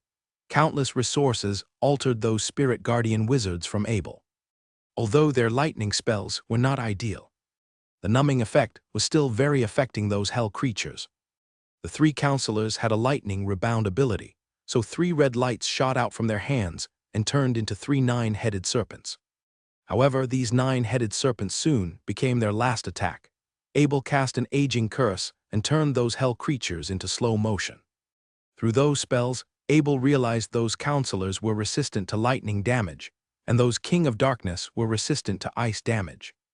So he cast his 2 most powerful fire spells, Firewall and Meteoroid. A painful white glow of curse emerged from those hell creatures' bodies as they screamed in the burning and flames. Soon, their voices added. After obtaining 8 more souls, Abel commanded a Spirit Guardian Knight to move forward again. However, this time he was not as lucky. This Spirit Guardian Knight was not attacked immediately, so it kept moving forward. Suddenly, frost appeared on its body. It slowed down its reaction, and a counselor appeared beside it and stuck down with its magic staff like a ghost before it got the chance to flash away. Although a counselor's physical attack was weak, and it didn't do much damage, the Spirit Guardian Knight's move in a flash was broken. Afterward, red light shot out from that counselor and turned into a 9-headed serpent as a giant meteorite landed on that Spirit Guardian Knight. Abel's druid soul wanted to use the full recovery potion, but it was too late. The Spirit Guardian Knight was killed. Abel saw this King of Darkness wrapped in frost. It was a dark gold-level King of Darkness enchanted by the Holy Freeze aura. The counselor who just approached the Spirit Guardian Knight was also dark gold-level, and Abel could clearly see the name Brem Sparkfist. It was the hell creature leader of the Zakaram's church. Council and 2 other counselors were standing by its side. The dark gold King of Darkness and Bremen Sparkfist noticed Abel, and they began to charge. Abel quickly ignited the World Stone ability. In the face of 2 dark gold-level hell creatures, he could not relax a single bit. He had gone all out. The world began to slow down under his gaze, and he could see a red light emerging from Brem Sparkfist as it was charging. Soon, the red light left its magic staff and flew towards him. Abel ordered a Spirit Guardian Knight, with his power of the will to flash in mid-air and block. The red light heavily smashed on its shield. The Spirit Guardian Knight was tossed, but a purple glow soon flashed on its body. By the time it landed, it was already fully recovered. That red light was supposed to be a 9-headed serpent, but it exploded before it reached its strongest form. The two counselors behind Brem Sparkfist also threw out a red beam of light, so Abel ordered two more Spirit Guardian Knights to block in mid-air again. The dark gold King of Darkness, on the other hand, was surrounded by three of Abel's most powerful Spirit Guardian Knights. Duriel and the Spirit Guardian Knight Captain arrived in front of that King of Darkness and crazily struck down with their weapons. Duriel was naturally very powerful in defense, and the Spirit Guardian Knight Captain was also a lot more powerful than normal Spirit Guardian Knights after using so many potions. Naga, on the other hand, hid behind the two powerful Spirit Guardian Knights and attacked the King of Darkness with its poison balls. But of course, a dark gold-level hell creature was not that easy to deal with. Although its close body attacks were not strong, the Holy Freeze aura was a thing of power. It began to flash, and each time, the Spirit Guardian Knights were hit with ice damage and slowed down. Luckily, they could flash away even being slowed down, but they could only keep this dark gold King of Darkness busy at most. Purple lights kept flashing on their bodies. They were not in for an easy battle. Actually, Abel wasn't all that worried about the three Spiritual Guardian Knights. The King of Darkness was not going to just break through their bodies and the Duriel armor that easily. He had all the time he needed to use up the full recovery potion, so the goal was to just keep providing back support until the opponent went down. He had used 3 bottles of the full recovery potion in a couple of seconds. Such expenditure was only possible with Abel's Horadric Cube. A place that's further away, 9 Spiritual Guardian Wizards continued to cast their aggressive spells at the King of Darkness. Lightning Chain, Blizzard, Firewall. Since the lightning attacks didn't work against the committee members, Abel decided to use them outside the range of the Sacred Freezing, just to make sure that it was safe. Every time Fist of Fire Flower Brem and the other 2 members of the committee unleashed a 9-headed sea serpents, there would be one Spiritual Guardian Knight that went to crash against the red light that was flying in midair. This way, neither one of its enemies could manage to deal much damage to it. In terms of speed, while Brem was clearly buffed with the special speed enhancement, the fact that the Spiritual Guardian Knights could use its own flash technique just meant that it was impossible to gain any sort of advantage through speed. No, Abel wasn't going to let his 3 dire wolves rush to the front. He didn't know what more danger was ahead, so he needed all the fighting forces he had to ensure the safety of the Central Continent elves. The dire wolves were technically immortal, but a lot of time was needed to heal them if they entered into a state of exhaustion or fatigue. Well, not that it mattered for the 5 undead crows. They just kept flying around and pecked at Brem and the other 2 committee members with their beaks. The chance of success for blinding was not that high, but it was good enough to stall their targets. Speaking of which, the Claystone monsters were doing quite fine too. Right now, since Abel's mastered the passive spell Control Stone Monster, the Claystone monster had a higher chance to survive, which made it much better at slowing down the hell creatures. As all these things did their part to keep Brem trapped, all that the poor man could do was struggle helplessly. After blocking another one of the 9-headed sea serpents, Abel ordered Black Wind to accelerate, which created a huge discrepancy in their speed. After being endlessly circled, Brem became a lot slower in his response. Yet, due to his status of being a dark, golden-quality hell creature, he still had the ability to counter the attack. As Abel switched into his steel sword and his vow of the ancient shield, he managed to deflect the slash with his own fists. Unlike before, Abel's attack did leave its mark. Brem's body had a long streak of wounds slashed right open. The 50% tier had just worked. Abel was using his power of the rule, and it didn't matter if the target was a dark, golden-quality hell creature or not. The ability was just that broken. After Brem let out a sad, desperate howl, Abel readied his shield and slammed a shield attack rune right onto him. The fainting effect would usually last for 2 seconds, but that duration was reduced to 1, given how Brem was. Nevertheless, that still gave Abel enough to unleash his ultimate attack. He switched quickly to his leaf rune weapon, which he used to cast the Firewall and Meteor spell with both of his hands. Soon after that, the 2 committee members were the first ones to die in this fight.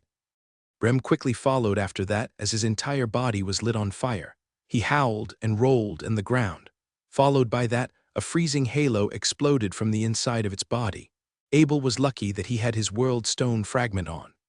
Because of it, he managed to call his spiritual guardian knights and spiritual guardian wizards away before they got caught up in the explosion. Same for himself. He would have been gravely injured if he didn't use the instantaneous movement on himself in time. He couldn't do much for the claystone monster, though. Despite being strengthened multiple times with his potions and buff spells, the hit still smashed it into pits of ice fragments. 5 undead crows were also hit. However, they just flew again as nothing happened to them after they shook off the ice frost on their bodies. Gray shadows and golden shadows started flying out of them, and they were all absorbed by the Horadric cube. Abel turned back to look at the dark, golden king of darkness. Very surprisingly, it actually knew how to use the teleportation technique. It didn't escape the fight because the spiritual guardian knights had their flash technique. Not a lot of problems were prolonged, and Abel's participation quickly ended the fight. Without a way to attack from a long distance, the King of Darkness could only use its sacred freezing to attack the enemies around it, and apart from the 3 spiritual guardian knights that were at the front, Abel and the other spiritual guardian wizards simply continued their offense from over a distance. Soon, very quickly, the King of Darkness let out a great howl as a light flashed across its dark, long robe. The robe looked like it was floating in the air before it. Dropped to the ground. The King of Darkness's gray soul and golden ability then flew into the Horadric cube. Nice. Abel looked in satisfaction at the 2 ability potions that were inside the Horadric cube. He didn't have a lot in stock. The only potions he currently had were the ones that might have spiritual Kai buff on them, and he wasn't planning on using them immediately. Out of the 2 bottles he had, one of them was an ability potion he got from Brem. Since it wasn't infused with the spiritual Kai buff, it was alright to use it directly to his summoned creatures. Anyways, he was planning on moving to the next area. He remembered that there were just 2 dark golden quality hell creatures here. So he was confident enough to bring his summoned creatures straight across the pathway. It was the right call. When he went to the other side, he saw many kings of darkness, but he couldn't spot any dark golden quality leader among them. Again, as they were all too close to each other, these kings of darkness had no real ways of unleashing their long-ranged attacks. After a few rounds of the corpse explosion, the kings of darkness all became pieces of corpses that laid still on the ground. It became a lot easier for Abel to observe the place. After that, this place was literally a stream of blood. In the middle of this area, a pool filled with blood had divided the entire floor into 4. Apart from where he stood, there were 2 rooms on both the left and right sides. Right across the pool, he guessed, was Mephistopheles. Perhaps he just needed to cast 1 instantaneous movement to get there. Well, not before he finished cleaning the hell creatures on either side. He wanted to make sure that this boss fight was as clean as it could get. In the middle of the pool of blood, there was a teleportation gate that was built right in the center. The teleportation gate was not activated at this moment. He decided to first pick the room on the leftmost side. Again, he did this very carefully. He had 1 spiritual guardian knight closing it step by step, and when it saw a member of the committee moving very fast towards it, he quickly called it back. Dragon Hand Muffle. That's the name he read from the member of the committee, so this one was supposed to be a key member of the Sakaram Church. A real dark, golden quality hell creature, in every sense. He wasn't too worried, though, as long as there weren't too many spawns that he had to deal with simultaneously. He was not afraid to handle a dark, golden quality hell creature on his own. Immediately, he switched on the world stone fragment to ready for the upcoming combat. He could feel the world around him becoming slower. It became very easy to see Dragon Hand Muffle's every movement. It was the same, even if it was using the speed enhancement technique. Very quickly, the outcome of this fight was decided when the spiritual guardian blocked the 9-headed sea serpent technique. All of Abel's summoned creatures started ganging up on it. Spiritual Kai enhancement, specialized ballista strengthening, special speed enhancement, lightning enhancement. After 10 minutes of what was basically a non-stop bullying of the committee member, Muffle went down after letting out a loud, terrible cry. It did create a lightning-strengthening explosion as it fell, but Abel had the world stone fragment switched on the whole time, which prevented damage from taking place in the first place. Pretty soon, Abel went into the room on the left side. He didn't find more hell creatures this time. This was where Dragon Hand Muffle lived, so it seemed. On the right, after multiple searches of one of his spiritual guardian knights, he realized another member of the committee. Finger of Hollowness Ween. Another member of the committee that became a powerful dark golden quality hell creature surrendered itself to the forces of hell. It was immune to lightning and freezing element spells, but Abel and the other summoned creatures still managed to swarm them up and beat them to death. This time he gained another ability potion that did not have the spiritual Kai buff.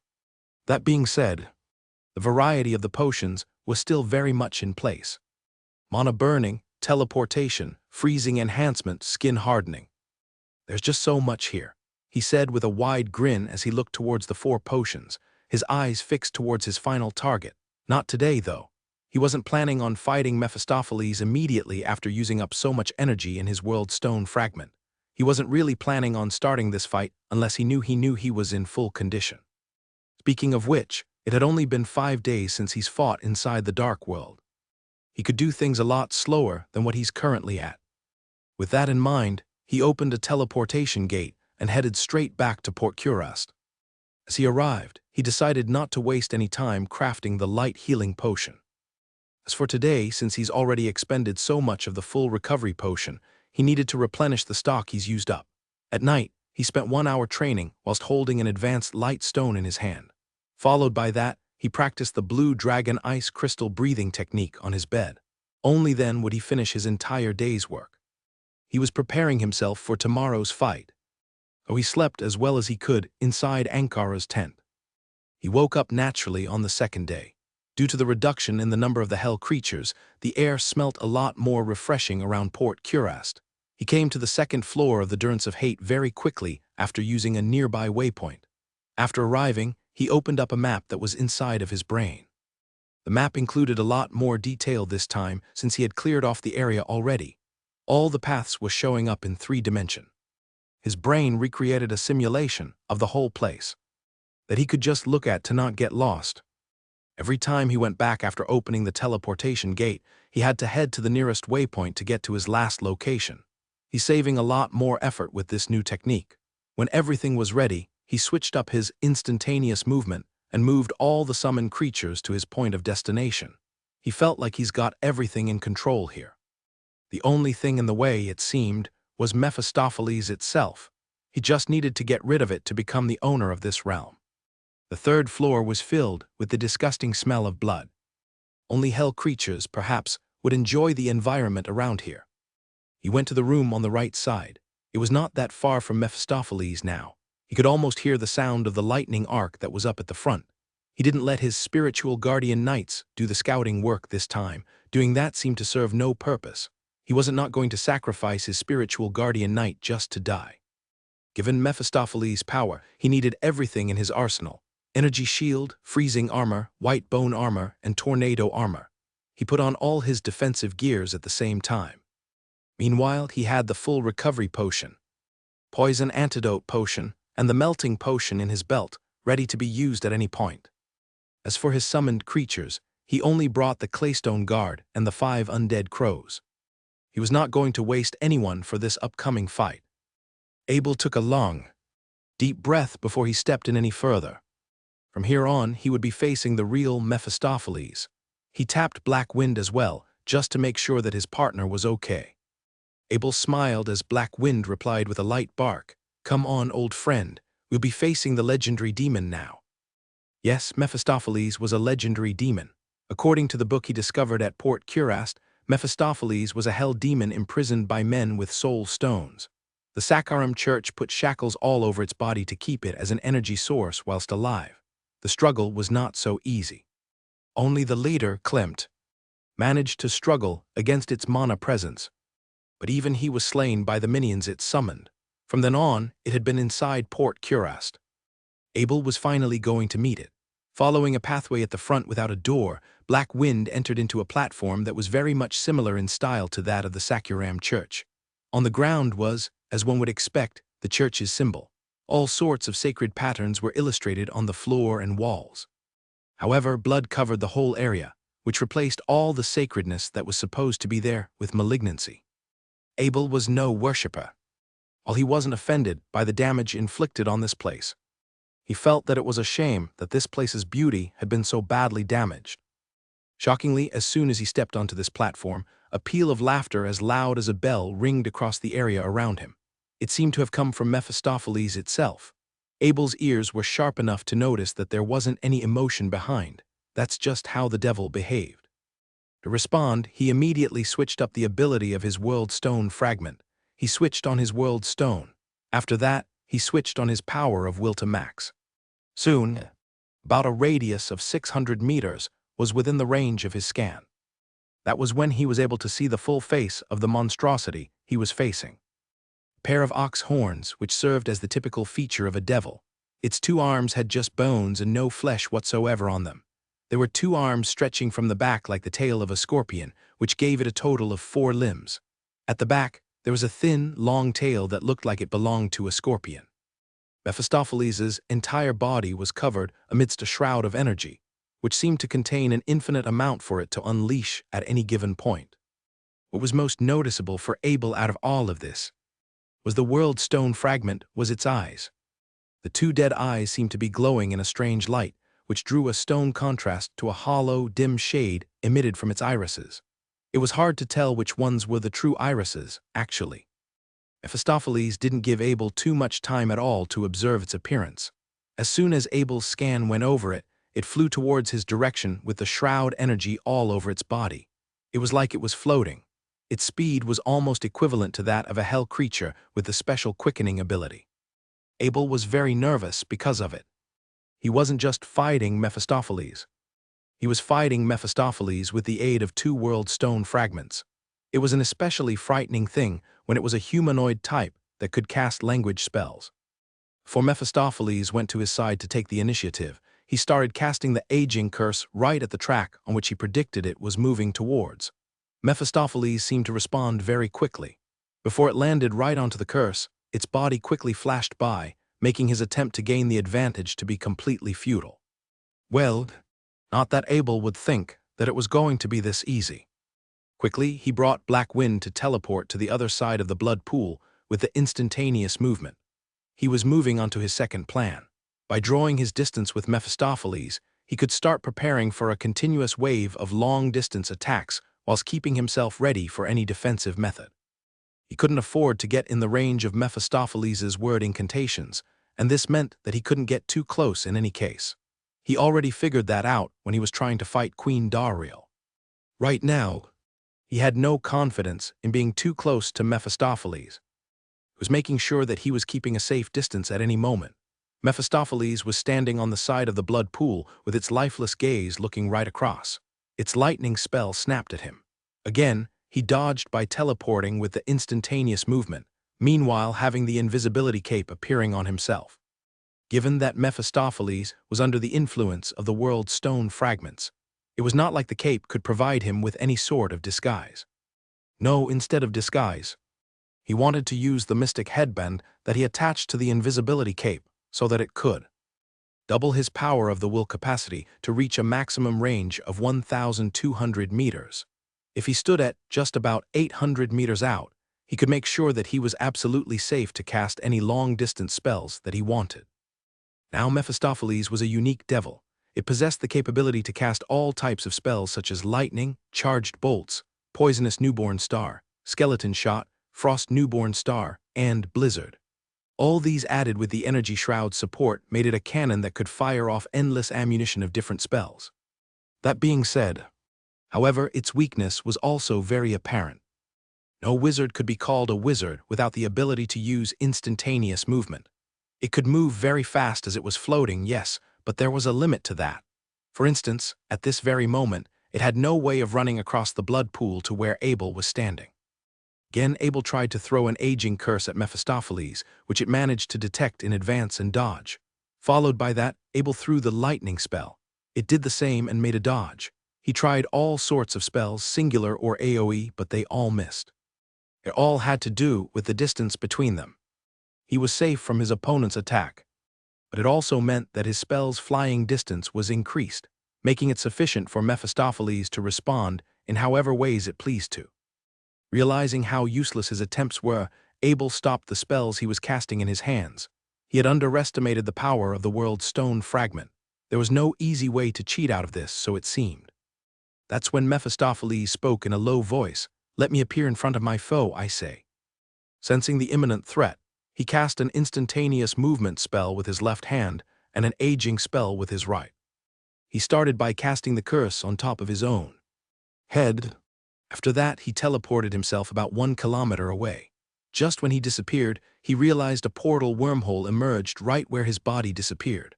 Mephistopheles was walking right outside of it. It happened to be walking right into the aging curse trap he laid up.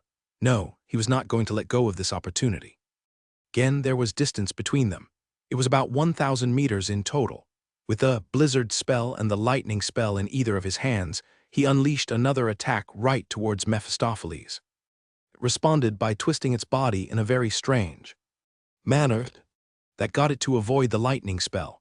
As for the blizzard, since the blizzard was an area attack spell, it couldn't really get out of it. Abel could see that the blizzard hit right onto Mephistopheles. That's when he took the chance and activated the spell with all of his might, overlapping the effect of the advanced freezing element spells. Unfortunately, Mephistopheles was not going to give him much time. As the aging curse disappeared, Mephistopheles dashed out of the blizzard's range and rushed towards him. This time, Abel switched to his priest bone wall spell. The spell rune appeared in his hands, and the colorless energy inside the druid spirit was quickly transformed into Death Kai as it was charged into his spell rune. Followed by that, a bone wall appeared right at Mephistopheles' front. Mephistopheles rushed very quickly towards Abel. It changed course when the bone wall appeared in front of it, but more bone walls appeared to surround it in 4 directions before it noticed. Abel began to cast more and more blizzards.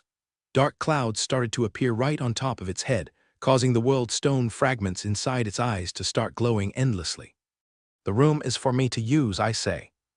This time, Mephistopheles did not use its power to close in on Abel. Perhaps there was just too much distance between them this time. That, or it had learned from its mistake last time. Portal wormhole appeared at a spot that was about 100 meters away from Abel. Mephistopheles was walking right out of it. Unlike just then, the glows flashing out its eyes were growing dimmer after it had used the world stone fragments ability so many times already. It made Abel hopeful, all things considered. It was already troubling enough that he couldn't use his own word spells here. He would have shackled it with the golden energy of his crystal angelic statue if he was stepping into an area where his opponent was the host. Once again, he used the bone wall to block at Mephistopheles' front. He covered it in every direction perceivable, making its digitalization ability useless. It had 2 ways to respond to this. 1, it could use the world stone fragment to escape in a wormhole. 2, it could tackle right onto the incoming wave of blizzard that he was casting. It didn't take long for Mephistopheles to choose the former option. The wormhole opened very quickly. Abel teleported himself 1,000 meters away this time, started repeating the procedures he was doing. He wanted to make sure that he was draining as much energy out of the world's stone fragments as he could. The job seemed to be quite successful. Mephistopheles was the fragment's owner, but it did not possess the intelligence to prioritize its own life over attacking the invader. Because of this, it only continued to use the energy that it was supposed to save. The process took much longer than Abel wanted. His body continued to move in different spots inside the large underground space. The claystone monster and the 5 undead crows he brought were already out of the fight. Mephistopheles was just too strong. The claystone monster was not durable enough to take even one of its spell attacks. As for the undead crows, they were immortal, but they just had no way of contributing in any way during this fight. Abel started to look a lot more exhausted after a day and night passed. He was already using the spare energy he had inside of his angelic crystal. That got him very surprised about how the Hell Devil was getting so much energy supply without ever stopping to use its portal energy. That was purely ridiculous when he had to expend so much just to use the energy inside his 2 world stone fragments. He would have been out of this battle of nutrition very early if it weren't for his angelic crystal statue. Actually, no, he wanted out of this fight already. He wasn't going to face off a Mephistopheles without his own world stone fragments. That was just a surefire way to commit suicide. He needed those to make sure that he could actually respond to every one of Mephistopheles' movements. By this point, the light glowing out of Mephistopheles was already very dim, like a candle that was about to go off at any given point. Abel took a bottle of the stamina potion by grabbing it. With his power of the WL, it would have been enough to get him to not eat for about another 10 days, but after spending so much of his energy and stamina, this was only going to give him another day to last. The world stone fragments inside Mephistopheles' eyes started to flash very brightly before they finally extinguished. It became this beast that looked like it just woke up from hibernation. It let out a terrifying shriek towards the sky. Its eyes became red, and its body dashed forward with lightning spells generated in both of its hands. Abel's power of the will continued to be fixated on Mephistopheles. In his detection, Mephistopheles was the very same as a beast with no intelligence. He decided to retaliate in a befitting manner. Bone cage. As the spell runes flashed across his hands, a pile of bone walls appeared right next to Mephistopheles, trapping it in the center. It became much easier to get this right now that the world stone fragments disappeared. While Mephistopheles struggled to release itself by hitting the cages frantically, Abel generated an aging curse spell rune in his left hand. A blizzard was generated in his right hand. The curse was cast on top of Mephistopheles' head. It could move at a very rapid pace, but it was not going to get out of the curse's range when it was inside the cage. It managed to get out of the cage with just 3 hits. But the white light of curse was already on its head, making it move a lot slower. As it fell from the sky, Mephistopheles let out a terrible, terrible cry as it was continuously attacked by the falling snowflakes. Having lost the world stone fragment's support, it had no choice but to rely on its own instincts.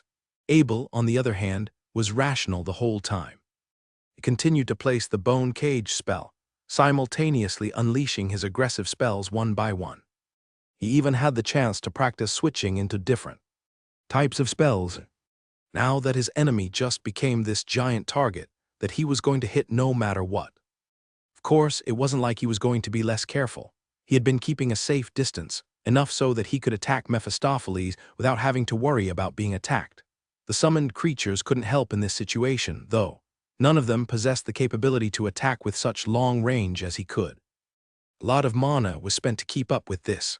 It reminded him of the time he was about to leave the Holy Continent. He made himself an observation giant long rune. Rank 17, meditation spiritual Kai Halo was just enough to get him to recharge his mana. Using his power of the will, he called for the spiritual guardian knight caption to come to his side. He threw the observation giant long axe for it to catch. White fog started to rise from his feet. His mana started increasing very rapidly. It was spiking up even though he was not stopping to cast his advanced level spell at any given point. This kept going until his mana capacity reached the max. From then on, every time he cast another spell, the amount expended would always recover in just 1 or 2 seconds. But there was just no end to Mephistopheles' insanity, so it seemed. Its body continued to attack the bone cage around it. Its hands started shooting spells in random directions in a random manner. It was not giving up, even though it had already entered into a state of complete lack of control over its own self. The world stone fragments were really crucial in strengthening its overall combat ability, so it seemed. Slowly, Mephistopheles began to move a lot slower. The Hell Demon's body did not feel any fatigue, but just being attacked endlessly by spells got countless wounds on its body. Oh! It suddenly stopped moving after letting out a long shout. The world stone fragments inside its eyes suddenly flew right towards the spot between Abel's eyes. It was like these pieces that ran out of energy were looking for their new owner, and they merged into Abel's psyche almost flawlessly. Abel could feel a divine presence as the fragments went inside him. He felt a strange connection to the land he was standing on. He felt like he had a better understanding of this world in general. In this very movement, he just became the owner of this area. That was when a second change happened to Mephistopheles. Large numbers of gray souls started flying out of its body. In an instant, many gray souls started emerging in this underground space. They seemed to have been liberated from their millennium of imprisonment, given how they were dancing so joyfully in midair. They didn't seem to forget Abel. They started flying around him. Abel wasn't going to better them. Anyone would want to dance a little after being trapped in the same miserable spot for so long. Nothing could feel worse than having to supply their own life. Forced to the enemy they hated the most. Soon they all stopped flying in midair and turned to Abel. They bowed towards him, bowed to the savior that just gave them a new doorway. The gratitude they displayed transpired their appearance from gray to pure white. The light started flashing about. Abel could see visions of old people, middle-aged people, children, boys, girls, warriors, farmers, royals, merchants, and many others alike. They were all so pure with the smiles they had on their faces. He began to appreciate the purity that was displayed. It was very relieving for him. Soon, as this light of life started to dim down, he began hearing a song that he was very familiar with, the song of life. May your souls find rest, he bowed to the shadows that were vanishing. The shadows started disappearing, which made the room look different. The pool of blood became a pool that was clear and translucent. It's like these diminished souls just cleansed the whole room. The sacred patterns on the floor and wall started returning to their former glory. The blood and filth all disappeared. Abel looked towards Mephistopheles' corpse. He saw that it was wearing this dark golden necklace. After grabbing it over with his telekinesis spell, he started examining the labels with his world stone fragment. Mara's kaleidoscope, +2 to all ability, +5 transforming to all element, all resistance +30. A divine item, great, he called out in amazement. This necklace might be the best in the entire dark world. He quickly started wearing it, which made all his traits and spells increase. It wasn't just the wizard spells. His priest, druid, and the only barbarian technique, battle cry, were also elevated by 2 ranks. The increase in his resistance to attacks just made his future exploration a lot safer. He was already in another league now that he had a 30 increase in resistance. Before he went on, he took another look at Mephistopheles' corpse. Since he's lost his spiritual guardian knight, he needed to cast a resurrection skeleton to make up for the loss. That's when Mephistopheles' corpse started wiggling. With a loud boom, its body exploded, and a skeleton in mist walked right out. Another mutate skeleton. Perhaps that's just how things worked. Mutate skeletons could only be summoned out of the corpse of top-level hell leaders. He smiled after thinking for a bit. Guess I'll call you Leamo now. The skeleton called Leamo started waking about, not even carrying a weapon in its hands. A lot of different spells can be seen in its soul fire. Lightning, charged bolts, poisonous newborn star, skeleton shot, frost newborn star, and blizzard. It's kind of weird seeing all these packed up in the same spot. The spell runes should be overfilled, but they just stayed inside Leamo's soul flame. As for the mist that was appearing around it, it was basically the same as the meditation, spiritual Kai, created by his observation rune. The Kai seemed to work only on Leamo itself, though.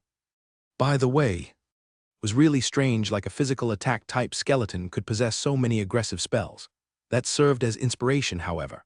If all these spell runes can be packed together into one soul, perhaps it was possible that he could try the same on his 9 spiritual guardian wizards. Of course, future research would have to wait at another time. Right now, his priority was to keep settling businesses here. While Abel was heading to the space that he hadn't explored over behind Mephistopheles, he realized that there was a gemstone glowing amidst the shattered pieces of flesh that were lying on the ground. He grabbed it with his telekinesis spell. The gemstone appeared in his hand under white light. Mephistopheles' soul stone. That's the name he gave to this gemstone. This was the stone that was supposed to keep Mephistopheles trapped in this. Well, that's what would have happened if Mephistopheles hadn't took control of it and killed the leaders of Sakaram Church. Abel could feel the infinite souls that were wailing as they were trapped inside. It's almost like the stone itself was a miniature version of hell. He placed the stone on the ground, reached out for his steel sword, and began clashing onto it. Clang! The sword bounced back without doing any damage to the Mephistopheles' soul stone. He started trying all sorts of other methods. He even used his Horadric malice, but he couldn't free the souls that were trapped inside. I'll have to find the Inferno Furnace for this, he said to himself. That's what his memory of his previous life was telling him. The Inferno Furnace was the only thing that could break this stone. Having made up his mind, he put the stone into his Valia's ring and began searching for the Inferno Furnace. He wasn't sure how long it would take to find it. Before actually moving on, he did another scan of Mephistopheles to see that he wasn't missing anything. After that, he went into the deeper part of the platform. He immediately fought the few kings of darkness who, without knowing that their leader was already killed, immediately threw meteor spells towards him. Not that it was going to work, of course. Very quickly, the spiritual guardian knights and the spiritual guardian wizards overwhelmed these kings of darkness. The number was just too much to handle. Abel didn't care for a fight that he knew he was going to win. His goal was the treasure chest that was up ahead. He went forward, meanwhile activating his telekinesis spell once more. He reached for the treasure chest that was showing the time inside. He could do it with his hands, but he was smarter than to expose himself to a potential trap. Again, he was very lucky to find himself another ring. He became very, very pleased to see this. It was very difficult to find a dark golden ring. His telekinesis activated to put the ring on his finger. The world stone fragment quickly gave out this ring's name. Wind of rotten flesh. A 10% changer to cast a 10 poisonous newborn star once hit. 8% chance to cast a 13 small tornado upon hitting an opponent. 9% life steal upon being hit. Plus 160 defense against long-distanced attack. Poison resistance plus 55%. Transforming 10% of life being lost into mana.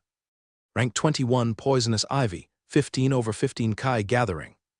Abel couldn't really tell if this ring was really good or not. Whatever the case was, it was definitely much better than the Bahamut apprentice's ring he was currently wearing, given how there were just so many odd features and skills in it.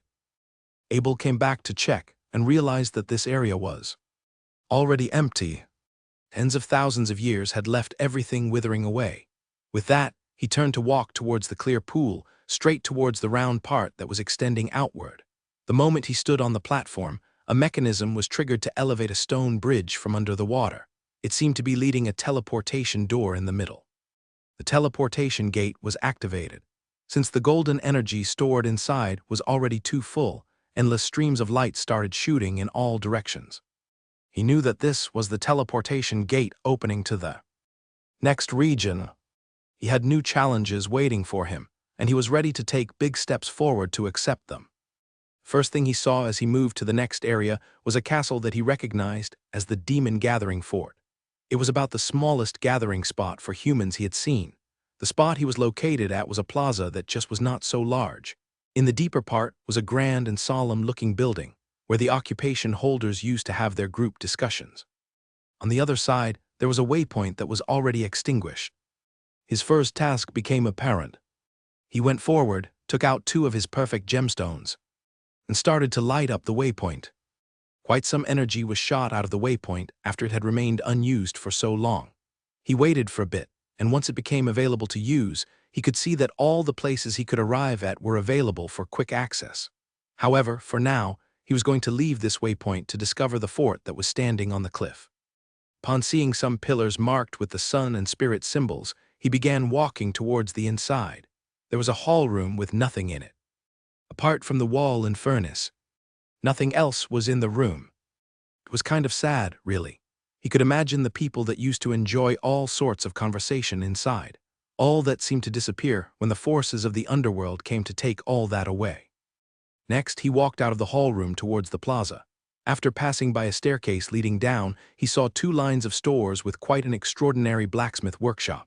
As for the others, there was just nothing inside any of them.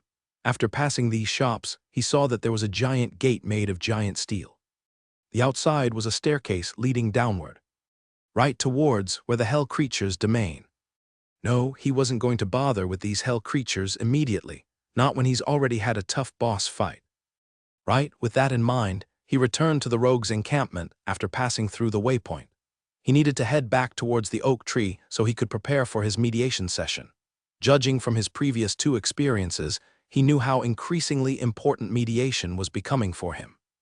The Song of Life's blessing continued to influence him even during this moment, and he would try his absolute best to find a safe spot to help further the effect.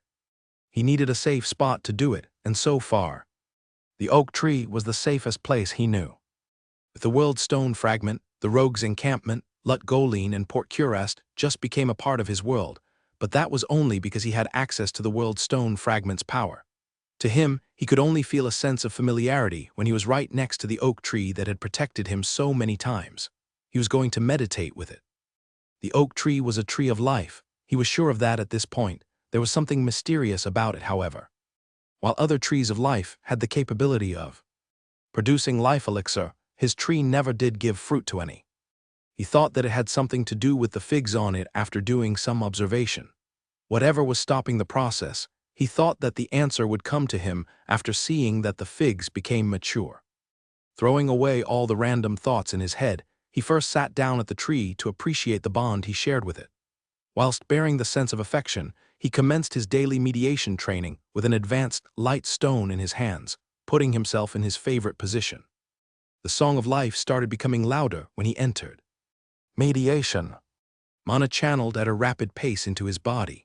There seemed to be no need to filter it, though, as the mana was already transformed by the song of life into energy that could be absorbed by his wizard crystal body. While Abel was sitting under the oak tree, an endless stream of mana started rushing towards him as though they were attracted by something. It was starting to loosen up the supply of mana inside the rogue's encampment. There was no need to worry about that, it seemed. The oak tree understood what was happening, and very responsively, it wiggled its leaves to start distributing the needed amount into its owner. Every one of its leaves, branches all acted like a mana gathering circle on their own, dragging in energy all the way even from Bloodmoor. Before the mediation began, more than half of his rank 18 wizard crystal body was filled with newly channeled mana. This was the result of his recent efforts. Not to claim that it was insignificant by any measure, but when the mana swarmed into his body, he was starting to realize something.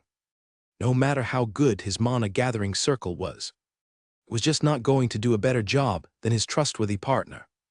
The oak tree really did him a huge favor this time. After becoming a rank 18 wizard, it was becoming very difficult to make enhancements, especially when the demand for mana was increased by so much. Even some of the talented wizards had to struggle for centuries before they could gather enough resources to help them with their training. Now, whilst barreling down the mana gathered by the Song of Life, his wizard crystal body was already becoming full in just 10 minutes.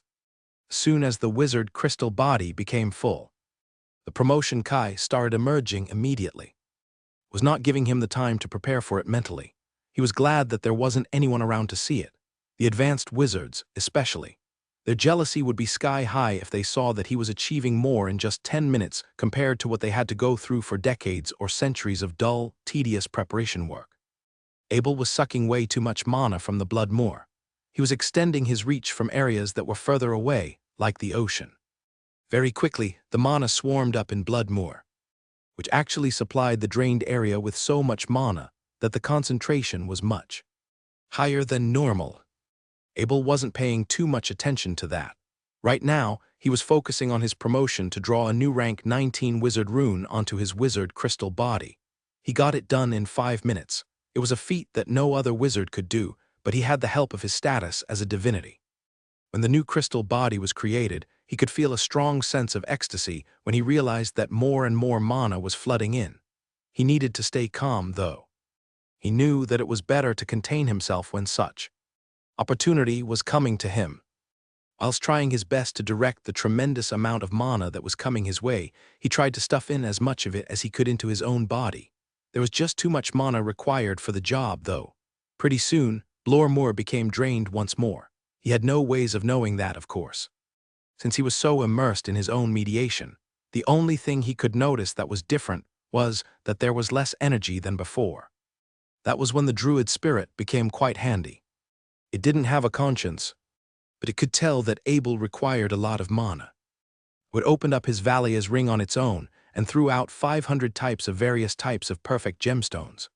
Normally, this would trigger an explosion, but the oak tree was a specialist in transforming a huge amount of unstable energy into something harmless and easy to absorb.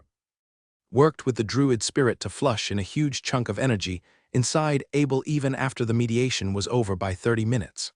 About half of the time was gone, and the perfect gemstones became so bountiful that Abel felt like he was swimming inside a pool when the energy surrounded him. Soon he attained a full rank 19 status. That would make him about an average fighter in any major wizard organization. The Song of Life didn't just end there, however. Soon, a promotion Kai started emerging, indicating that it was now time to draw a rank 20 wizard rune. It was getting to a stage where it became less necessary to make any significant adjustment to his body. His body would seldom be affected even when his total capacity of power of will was elevated. When the rank 20 wizard rune started flashing light, he knew that he was already a full-fledged rank 20 wizard. The mediation still had not stopped. There was still 10-something more minutes left. He planned on sucking in as much energy as he could so he could spend less time mediating. Mediation was supposed to last for 1 hour. That was just how things went. Given that the blessing effect of the Song of Life was technically a free meditation, he decided that he might as well draw his power of the will to absorbing the energy, just so that he could save more time the next time he was going to have his meditation session. The oak tree seemed to catch onto that thought very quickly. It started dropping so many leaves on top of his head that they were covering him up completely. All the energy was pure praying energy, something that the blue howling rabbits had gathered up after days and years worth of worship for the sole provider of everything they needed to survive. Soon, green energy started lighting up the golden rune on the leaves, covering up Abel as strange patterns started flying in the air.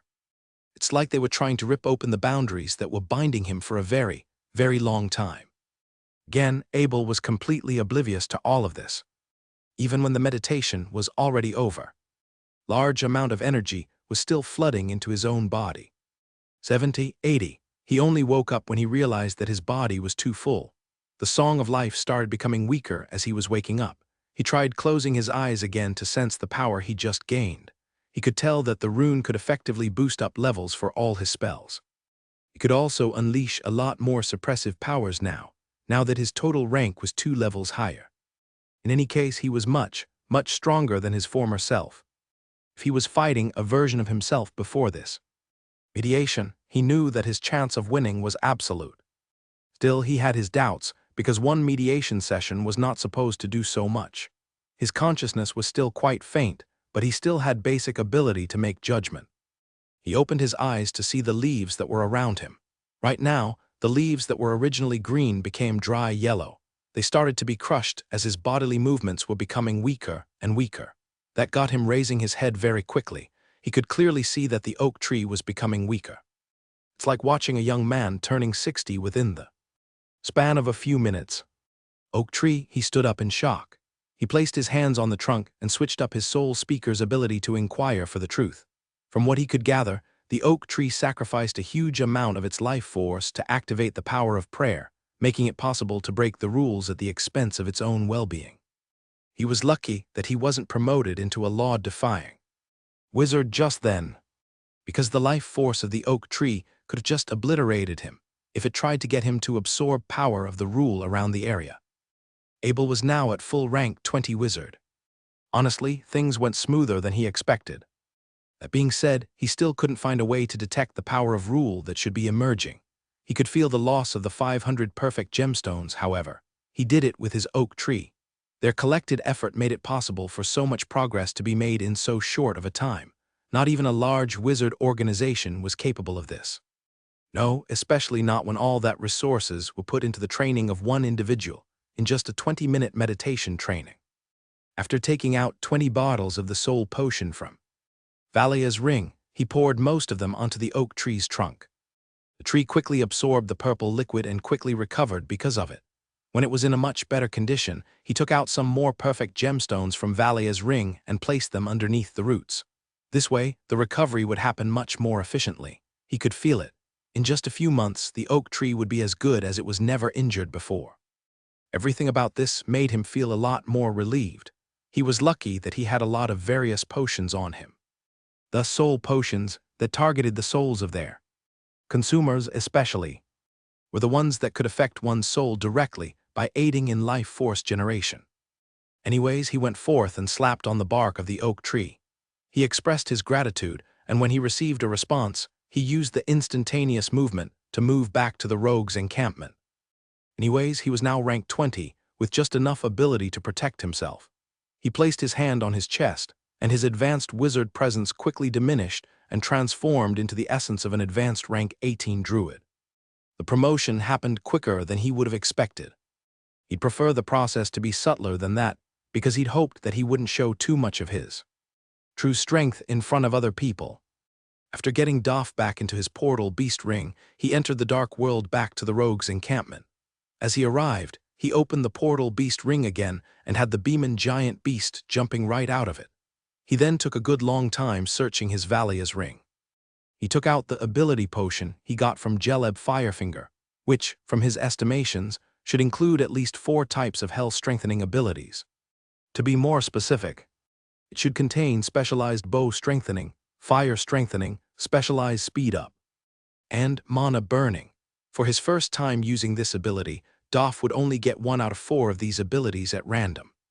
If Abel could choose, the ability he wanted on Doff the most would be the specialized speed up. It would help with Doff's overall fighting capability. As for Doff, it wasn't concerned with any of that. It did feel the power emitted from the ability potion, though on an instinctual level. As far as it was concerned, drinking the thing would make it a lot stronger than it was.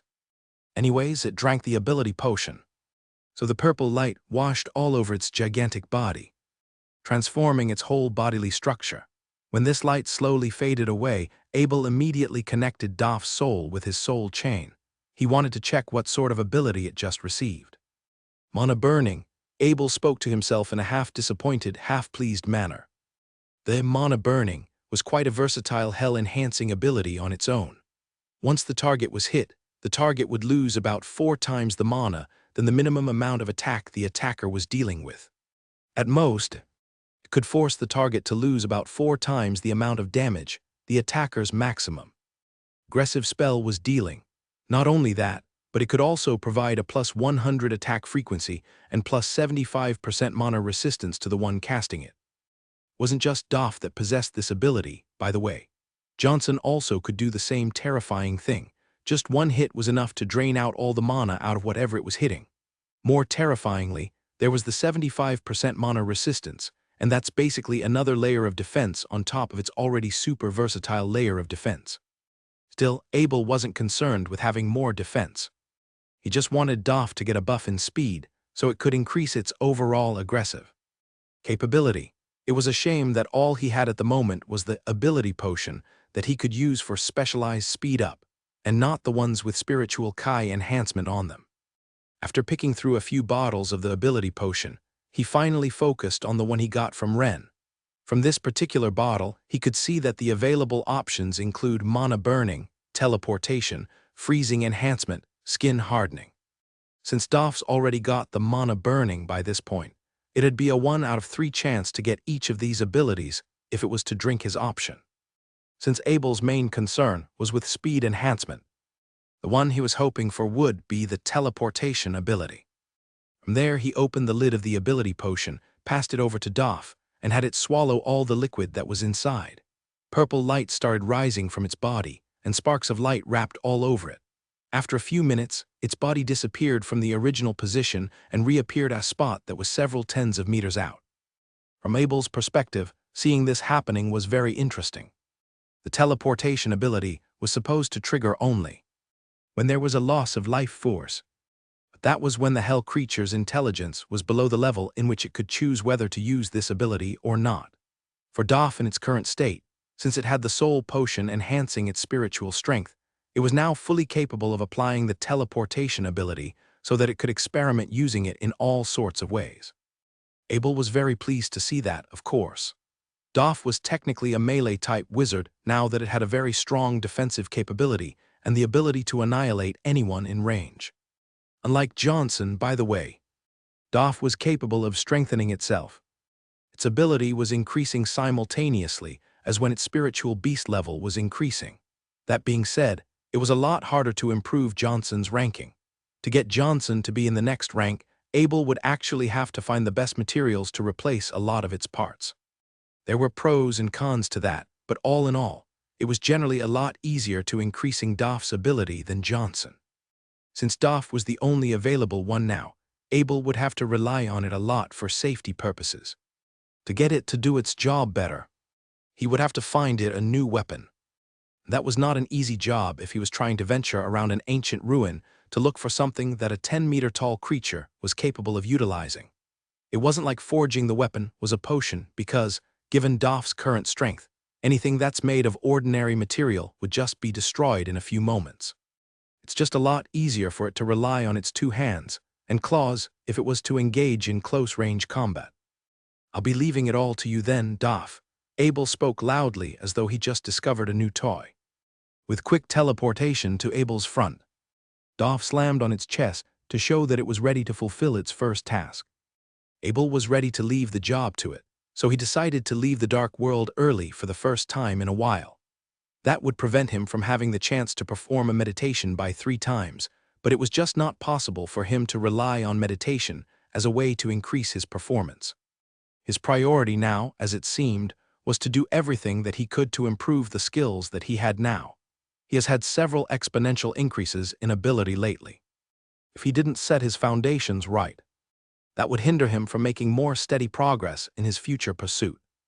Of course, if he was going to reach his limit at rank 18, he would just have to accept that as the fact. After having a nap, Abel woke up in the morning and went to the dining room. When he was there, he could see that the butler had already been waiting for him. A plate of fresh fruit and a portion of deer milk was something he hadn't seen in a while. He wasn't all that hungry. He did spend the entire night fighting inside the dark world, but it's only been a while since he's drunk a few of the ration potion. That being said, since fruits were really more of a side than a main for him, he took no hesitation sweeping through everything in front of him. After seeing that Abel just finished the meal, "Master, there seems to be a lot of law enforcers patrolling near the royal palace lately. It appears that they're sending men even to this street we're living at." Abel didn't seem particularly bothered. "Well, I don't think that's a big issue as long as they don't bother us." The Empire seemed to have started moving already. He didn't think that it was the right move for them to increase the number of law enforcers, though. No, he thought that doing this was just going to make people hide more. There's something he was wrong about regarding that, though. After hearing the message he relayed, the Empire's intelligence force could use however ways they wanted to search everywhere inside the royal palace. That was what they did, of course, but they ended not having found anything out of the usual. This was true even when the royal palace used their special admission to do scanning all over the city. Even after all the work that they've done, they didn't manage to find any race other than the elves. A law city was not a very inclusive place. Races other than elves and half-elves weren't usually allowed here. Even law-defying wizards that came from the Wizard Union had to prepare a lot of paperwork if they were to be there. As painstaking as this was, it also contributed to making Bay Law City be the safest city across the entire central continent.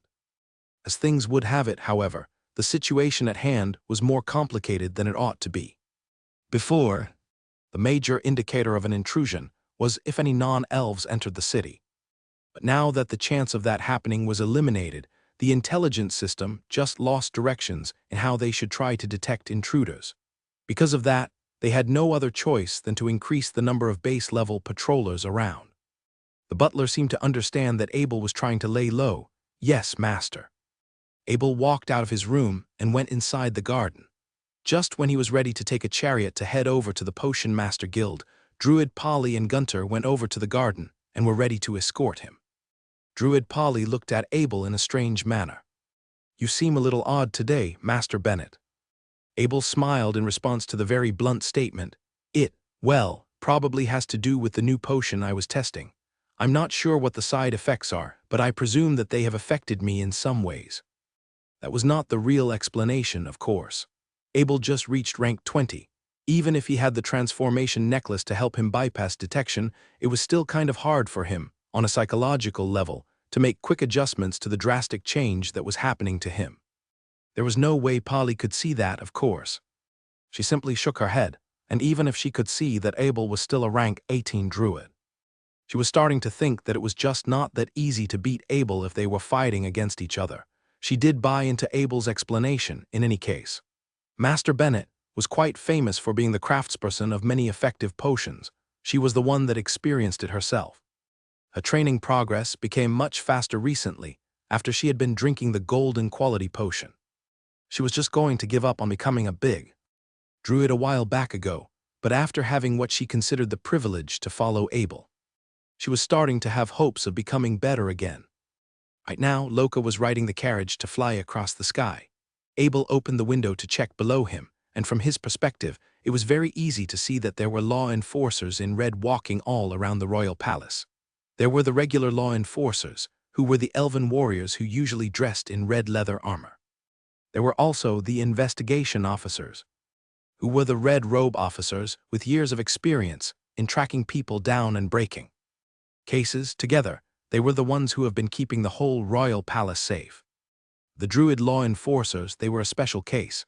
They would only come out if there were particular cases in need of special attention, especially if there was a discovery of extraordinary powers that could be further cultivated upon practice.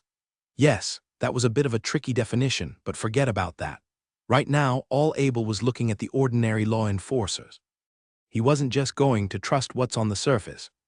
However, if he had to guess, there were more intelligent officers that were hiding in plain sight. What could they be waiting against? Abel spoke to himself and smiled, realizing that it was of no use asking this sort of question. He was no expert himself, and there was just no use asking these sorts of things when even the elves didn't know what to do. When the vehicle arrived at the Potion Master Guild, Abel could see that Master Mia was waiting for him. Abel went down and smiled with a bow. "I thought it's work day for you, Master Muir." Master Muir was a busy man on most days. It was the same for all potion masters. They needed to study, and brewing potions was, by no means, a job that would take little time to finish. The fact that Master Muir was standing here would mean that he'd have to drop a lot of his workload, and that's very surprising to see for Abel. Master Muir greeted him with a bow. "I come here with good news. What else? Master Bennett, your residence is available now. I'm here so I can be the first one to let you know." Abel was more to like a celebrity lately. This was especially true after so many blue-quality master-level potions. Even the other 3 masters in the same rank were looking for ways to be on good terms with him. They were trying hard to make sure that they could learn something out of him, and even if they weren't looking to learn something new, they all knew how convenient it would be to get able to help build potions for them. This way, a good relationship with Abel was very important. "Done finally," Abel said pleasantly. The flying carriage was convenient and all, but it's still far. If he were to move to the new castle and vineyard, it would be a lot more convenient for him to wait for the new residence the Potion Master Guild was preparing for him. The Potion Master's encampment was a spot that was set up outside Bay Law City by elves who were in the same industry. It wasn't as extravagant or resourceful as Ba Law City. However, since it still accounted as the largest supplier of various ingredients throughout the whole central continent, the amount traded here was still quite impressive. Other than that, some of the larger organizations also had their elven representatives here coming every day. The potion masters mainly resided in the camps already attracted elves everywhere to set up businesses in the nearby area. This way, it created an entire supply chain of potions that accounted for many potions that were needed on the Holy Continent. For the east, south, and west, 3 large buildings were built for the 3 potion masters to live inside. Now that Master Bennett was here, there would also be a new mansion situated in the northern area. Abel came to the entrance under the help of Master Muir. White fences surrounded the entire building.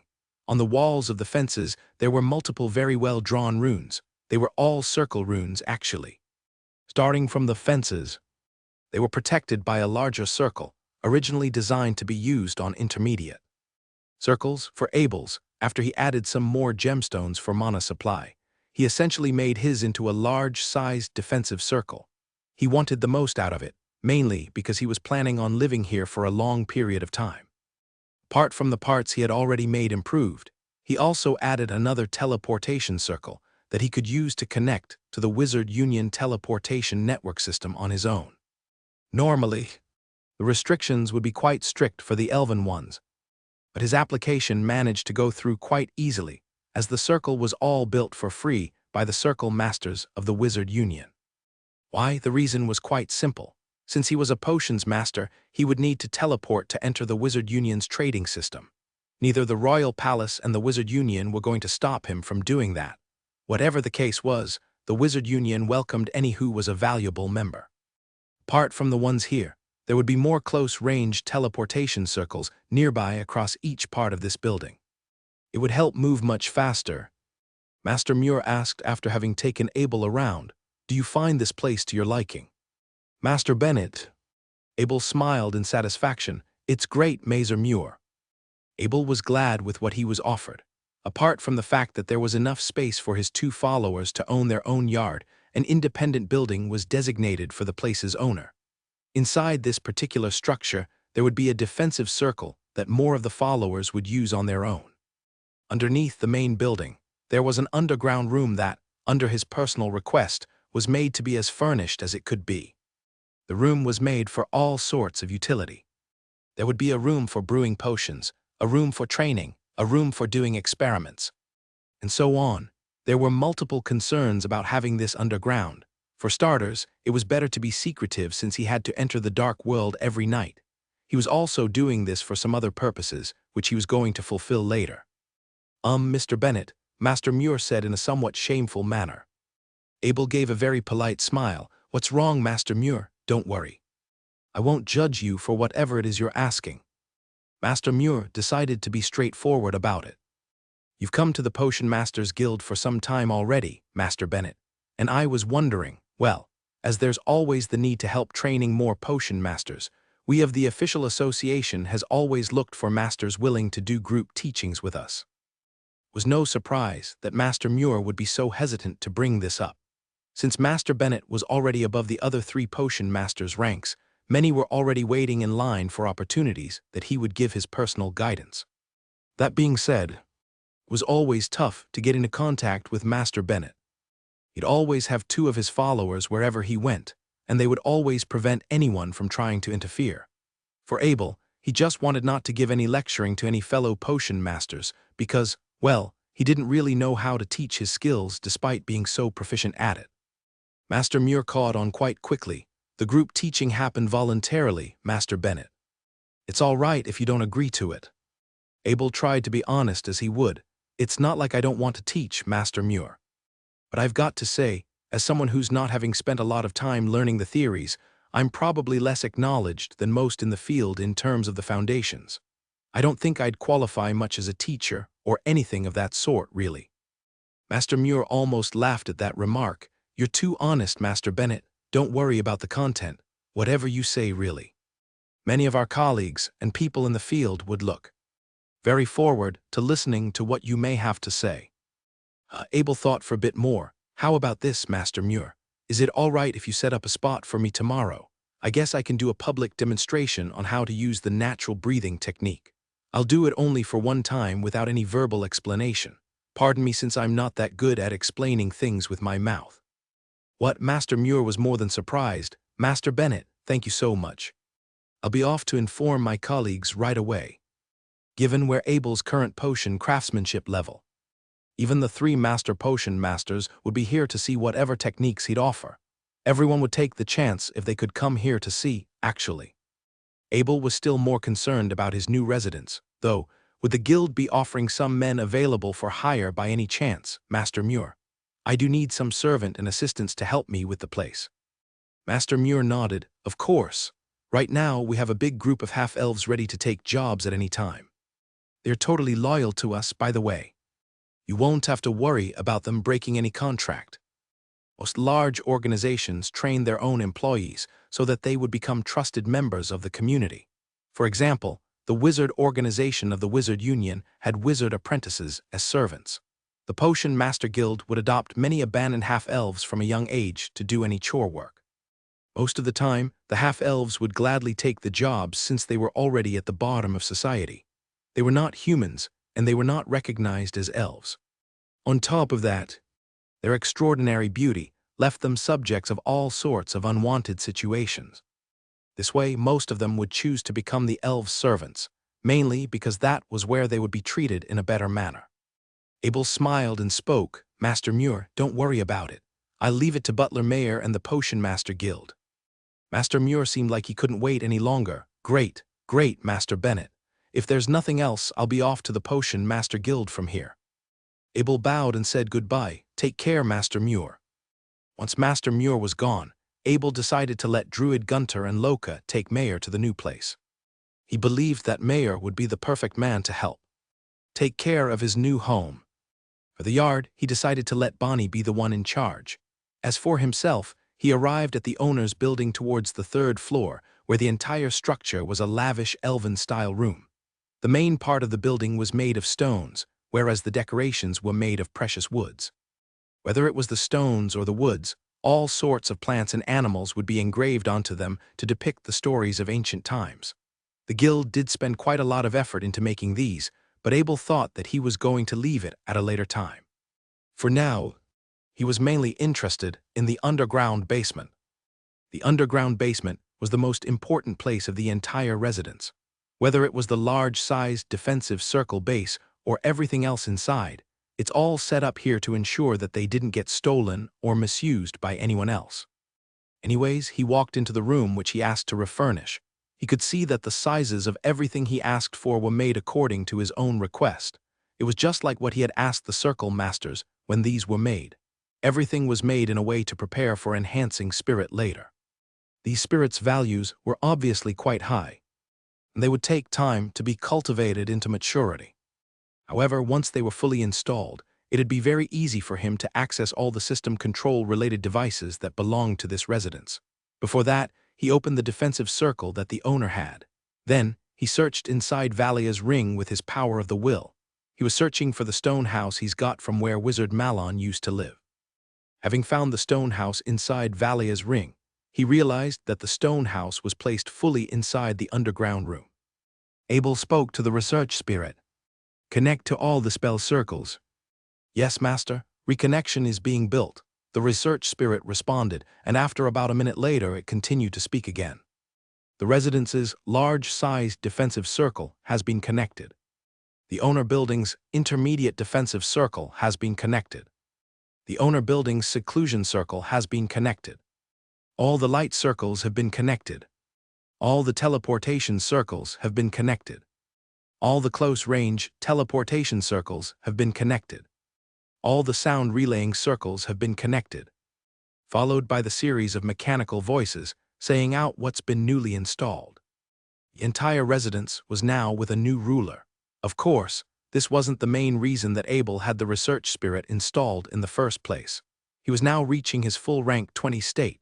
If he were to make it to the next level by becoming a law-defying wizard, he would need all the information he could get to help make that process easier. A very significant premise for that to happen was that he needed to install the research spirit properly. The research spirit originally belonged to Wizard Malon and the Blizzard clan. If his understanding were correct, he would directly access all the knowledge needed to become a law-defying wizard. Abel's power of the will was connected right onto the research spirit. I would need any information you can give to me regarding promoting to become a law-defying wizard. The research spirit responded as it looked up the most relevant search results. You would need the freezing bed to increase your understanding of the freezing element first, master. Here, I have 5 different accounts from 5 different ice element, law-defying wizards regarding their experience about promoting to become law-defying wizards. Please take them and read at your own discretion. Abel never thought that the ice bed was the key item to understanding the freezing element. He became hesitant because, honestly, he would prefer becoming a lightning element, law-defying wizard over becoming a freezing element, law-defying wizard. He was truly privileged, whichever he chose, really. Most rank 20 wizards struggled to make the right effort to become law-defying wizards, and it was the same even if they worked directly for the Wizard Union. For the Blizzard clan, too, to have access to using the freezing bed, they had to contribute greatly even to touch it. Why else would Wizard Malon let someone other than himself use it in the first place? It was the same for just any other wizard organization, really. The Land of Lightning Fall was a special area reserved for only the top members of the Lightning clan. Abel didn't really have to concern himself with that, however. He was a prodigy, and it was only a matter of time before he could gain special access to reaching the Land of Lightning Fall to attempt promotion.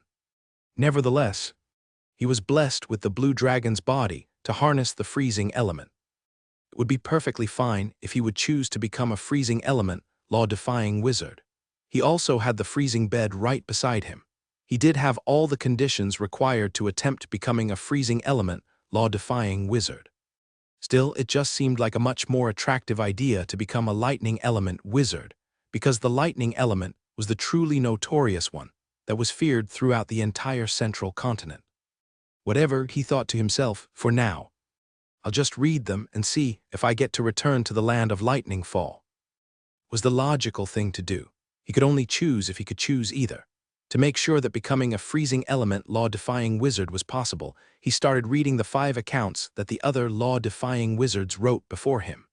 From what he could gather, personal accounts were much more valuable than some of the promotion guidelines that were on the market. Unlike the very vague guidelines, these actually helped wizards in similar conditions understand some of the specific errors that would occur. The Potion Master Guild got a lot noisier the second morning. For the first time in a while, the humans, orcs, and dwarves representatives all showed up. From what it looked like, this was one of these rare occasions where non-elven potion masters were allowed to spend points to head over to the Potion Master encampment. The items would still be at the same expensive price, but this was the headquarter branch where all the best quality ingredients would be worth spending a fortune for. There was definitely a bigger flow of customers coming here today. Not just that, some of the potion masters who were more interested in research and brewing also became. It was the same for those who usually worked for privatized facilities and those who were directly hired by the governing bodies of each empire. Master Muir spoke loudly, "Attention! There were just too many potion masters that came here today, and since there is only a limited amount of space within the potion room, we've limited the numbers to only those above advanced rank. Anyone else, we'll be closing them off from Master Bennett's live demonstration." Master Muir thought that he didn't have to do this, but the words got out before he told his elven friends about what Abel was planning to do. Somehow, someone leaked the information about this live demonstration to all the potion masters on the Central Continent. Everyone started rushing in, and a huge panic was what resulted. Everyone tried to be the first one to get to see Master Bennett in person. One human intermediate potion master cried out in dissatisfaction, "I've traded all my points to come here already. I'm not stopping before I get anything." Another orc potion master cried out, "Boo-hoo to you. I spent more than just my points to get over here. Why should you be the one to see Master Bennett?" One after another, the people among the crowd all spew out their complaints. Many of them came here to see a live demonstration, the non-elves especially. Almost every one of them had spent a great fortune to come over here to the Potion Master encampment. Master Muir was left with no choice but to discuss with the other two masters. Beware. For those of you who are in the intermediate or beginner rank, there'll be a live circle projection right over here if you want to see Master Bennett's potion brewing procedure. It won't be like when you're watching in person, but it'll be at least more than worth it than the points you've spent to come over here. Whether that statement was true or not, it did manage to stop the complaining a little more. The crowd definitely wanted to see Master Bennett. Once that condition was secured, it would be up to them to see how much they could get out of what they got to see. No, Abel didn't choose to take his flying chariot this time. He had the teleportation circle in his new residence, and he wasn't planning on saving energy when the distance was this close. He was in the underground basement now. Every one of his circle base and the energy slot would have top-level gemstones for energy supply. He could spend the energy in however ways he wanted. Essentially, which was why his appearance was so shocking when he showed up from the teleportation circle inside the Potion Master Guild's building with his two followers. Now about several hundred potion masters were watching inside the hall room. Not all of them knew what Master Bennett looked like, so none recognized him at first sight. On the other hand, Abel was just starting to notice the diversity here. The humans, the orcs, and the dwarves all seemed to be wearing potion master crests in front of their chests. "Master Bennett." One working staff saw Abel and greeted them with a bow. Master Bennett's here." For Abel's response, everyone started cheering as loudly as they could. They all thought that the trip was finally starting to worth it. They finally got the chance to learn from, very literally, the best man in the field. They wanted to imitate the craftsmanship of Master Bennett, mainly so that they could come up with ideas just as creative as his. Polly and Gunter started becoming more nervous very quickly, Polly especially. She could just unleash her level 20 presence to calm everyone down, but everyone in the crowd seemed to have a background of their own. She was really worried that Abel would be in a lot of trouble if she hurt any one of them. Master Muir's voice cracked throughout the room. "What are you doing? One step closer and you'll be banished out of this area, do you understand?" They started calming down very quickly. From then on, all the potion masters backed away as carefully as they could be. Abel was the first one to ask, "What's going on, Master Muir?" It was the right question to ask. He just couldn't understand how things could be so messy. In just a day, Master Muir seemed like he didn't know what to say. I I announced how you're ready to do a live demonstration, and this came to be. Abel asked as he sensed more potion masters that were outside. I thought you're only doing this for the Potion Master Guild. What happened? Master Muir explained, yes, and these people are from the Potion Master Guild. It's just that those who don't belong to the elven race don't come here regularly. They'd rather save points than to pay for the entrance fee and all. By the way, the Potion Master Guild was originally an organization reserved for the elven race. Everything changed when the Sky Demons came along and built their empire of evil. All the races on the central continent united, and that meant that all the privatized technologies had their restrictions loosened for more to use. The elves were pressured to loosen up the entrance condition for entering the Potion Masters Guild.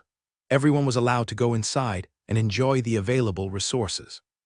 Of course, that just created an influx of newcomers that were of other races. Still, the elves did get they saw on one very important thing, and that was that the Potion Master encampment was a special ground reserved to only the elves. It made Law Bay City be the safest place on the central continent to be a very simple thing. The elves were the only ones that lived here, and that kept law and order very stable around here. Master Muir spoke as softly as he could. I'm afraid that you won't be able to do the live demonstration in your lab, Master Bennett. There are just too many potion masters that came here today. There are about 100 just for the live, and I've even restricted the number to just those in advanced rank. Abel was absolutely astonished. How did the Potion Master Guild organize everything in the first place, Master Muir? Master Muir pointed towards the meeting hall. So I've had the servants set up a bunch of lab equipment in the meeting hall. I'm not sure if the size of the alchemy table is to your liking, so why don't we go have a look first? The meeting hall Master Muir mentioned was the largest there was in the whole Potion Master Guild. It was reserved more for large-sized assembly than workshop tutorials, really. When Abel walked in, he realized that the original seats were already taken. All that could be seen was the alchemy table and a wardrobe that's for placing in ingredients. Master Muir smiled and introduced. This hall room wasn't all that small, Master Bennett, but again, this is about 100 advanced potion masters we're talking about here. They'll all have to stand as they watch you do the demonstration, but there should be enough space for you to exercise whatever you are going to do. Abel nodded, understood. I would like you to come over here then, Master Muir. Without asking about anything else, Abel walked towards the alchemy table and let the other elves handle whatever else needed to be taken care of. As far as he was concerned, all he needed to do was complete one forging process here. He began by checking all the available equipment. The brewing tools were exactly the same as the set that he owned, actually. He could see that there were 5 portions of the finest selected ingredients. As little time as there was to prepare, he could still see that the Potion Master Guild spent quite some effort to prepare. After he made sure everything was ready, the advanced alchemists came to the meeting hall room in a very orderly manner. All of them were of a distinct status of their own, but they were all very respectful in how they acted. Their eyes flashed zealously as they stared towards the young prodigy that was about to teach them whatever skill he had to offer. The name Master Bennett was a celebrity's title here on the central continent. The light healing potion he invented was a product that sparked off an entire generation that relied heavily on producing all sorts of master-level blue-quality potion. The advanced potion masters seemed to have been asked beforehand already to not get too close to Abel. Abel had a 10-meter radius buffer, and everyone stayed in their designated area. They were all skilled and famous in their own way. The seats were designed in a way that the most accomplished of them would be at the front. Elves were of priority, of course. This was a territory owned by the elves, so no one would say anything if they got to have the best seat. No, none of the advanced potion master spoke. About 100 advanced potion master controlled their breathing, making the meeting room as quiet as possible. That's when Master Muir, Master Nolan, and Master Balfour entered as well. They stood right about 5 meters away from where Abel's alchemy table was. Abel scanned around as he spoke. Everyone, listen to me. I'll only demonstrate this once, so make sure you watch as closely as you can. Remember, do not extend your power of the will within a 2-meter range of me. Do not influence me as I'm trying to forge. Everyone present was at least advanced rank or above. Any one of them could have the potential to affect Abel's performance greatly with their presence. They knew that, so after hearing Abel's request, They all tried their best to keep their power of the will in check. Abel smiled and bowed to everyone. "I'll be starting then." The three masters responded with their own bow. "Please, Master Bennett." This was when the entire Potion Master's encampment became completely quiet. In the middle of the hall room, a giant projection was displayed to show what's happening inside the hall room. Everyone was waiting for a once-in-a-lifetime chance. Abel spoke as he took out the necessary ingredients. "Today, I'll be crafting the natural breathing potion. It is a recipe that belongs to the Potion Master Guild. If anyone wishes to become a Master Potion Master, this is available at the guild." He continued as he started processing the ingredients. "There's a total of 120 ingredients. From here on, I'll be as quiet as I can. Whether you learn something from this, it will be up to you." Just like that, Abel got the first type of ingredient in his hands and started sorting through the ingredients. So far, all the steps were pretty basic. As there were schools of different disciplines, Abel thought that it best began with methods that were universal in the field. He was very fast, though, much faster than most of the people watching could be. He was precise at the same time. He was literally following the steps that were in the textbook. It was a total of 120 different ingredients, and it took about 2 hours in total. Everyone present watched as closely as they could. Abel didn't make one mistake, as he was keeping his maximum speed at a constant pace. The intermediate and beginner potion masters didn't seem to make much sense of what was happening, but the advanced potion masters and the three masters were already quite shocked with what they were looking at. For such speedy and efficient processing, only those with a lot of stamina would be able to go through all these different materials with the perfect timing, speed, and precision. Those were the two things needed to make sure each step was done correctly without making the ingredients lose their freshness. It was very easy for Abel to do this, but it was pretty impossible for anyone present to really imitate what he was doing. As Abel continued with his brew, every single potion master in the hall held their breath as hard as possible, fearing that it would affect Abel in any way. This was mainly because the brewing process was usually done in secrecy, rarely than in public. Every bit was supposed to be confidential, which made every moment even the more valuable to preserve. Here Abel was, trying to get into the official process of forging.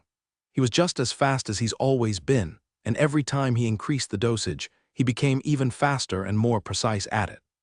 Master Muir looked towards Master Nolan and Master Balfour and noticed the obvious confusion in their eyes. It seemed like no one really understood what Abel was doing now. They could see that all of Abel's steps were done in the standard manner. There was nothing peculiar whatsoever about it. The same question was raised in each of their minds. Is Master Bennett just trying to make it easier to understand what he was doing? If so, how would he increase the brew's success rate with just ordinary methods? Remember, this was a master-level potion. The three masters had already made this potion several times, but the success rate for doing this was still quite low. If they had to use their ultimate techniques to get just a blue-quality potion, it wouldn't seem feasible that Abel could get a master-level potion with what he was currently doing. Still, none of them dared to miss out on any moment.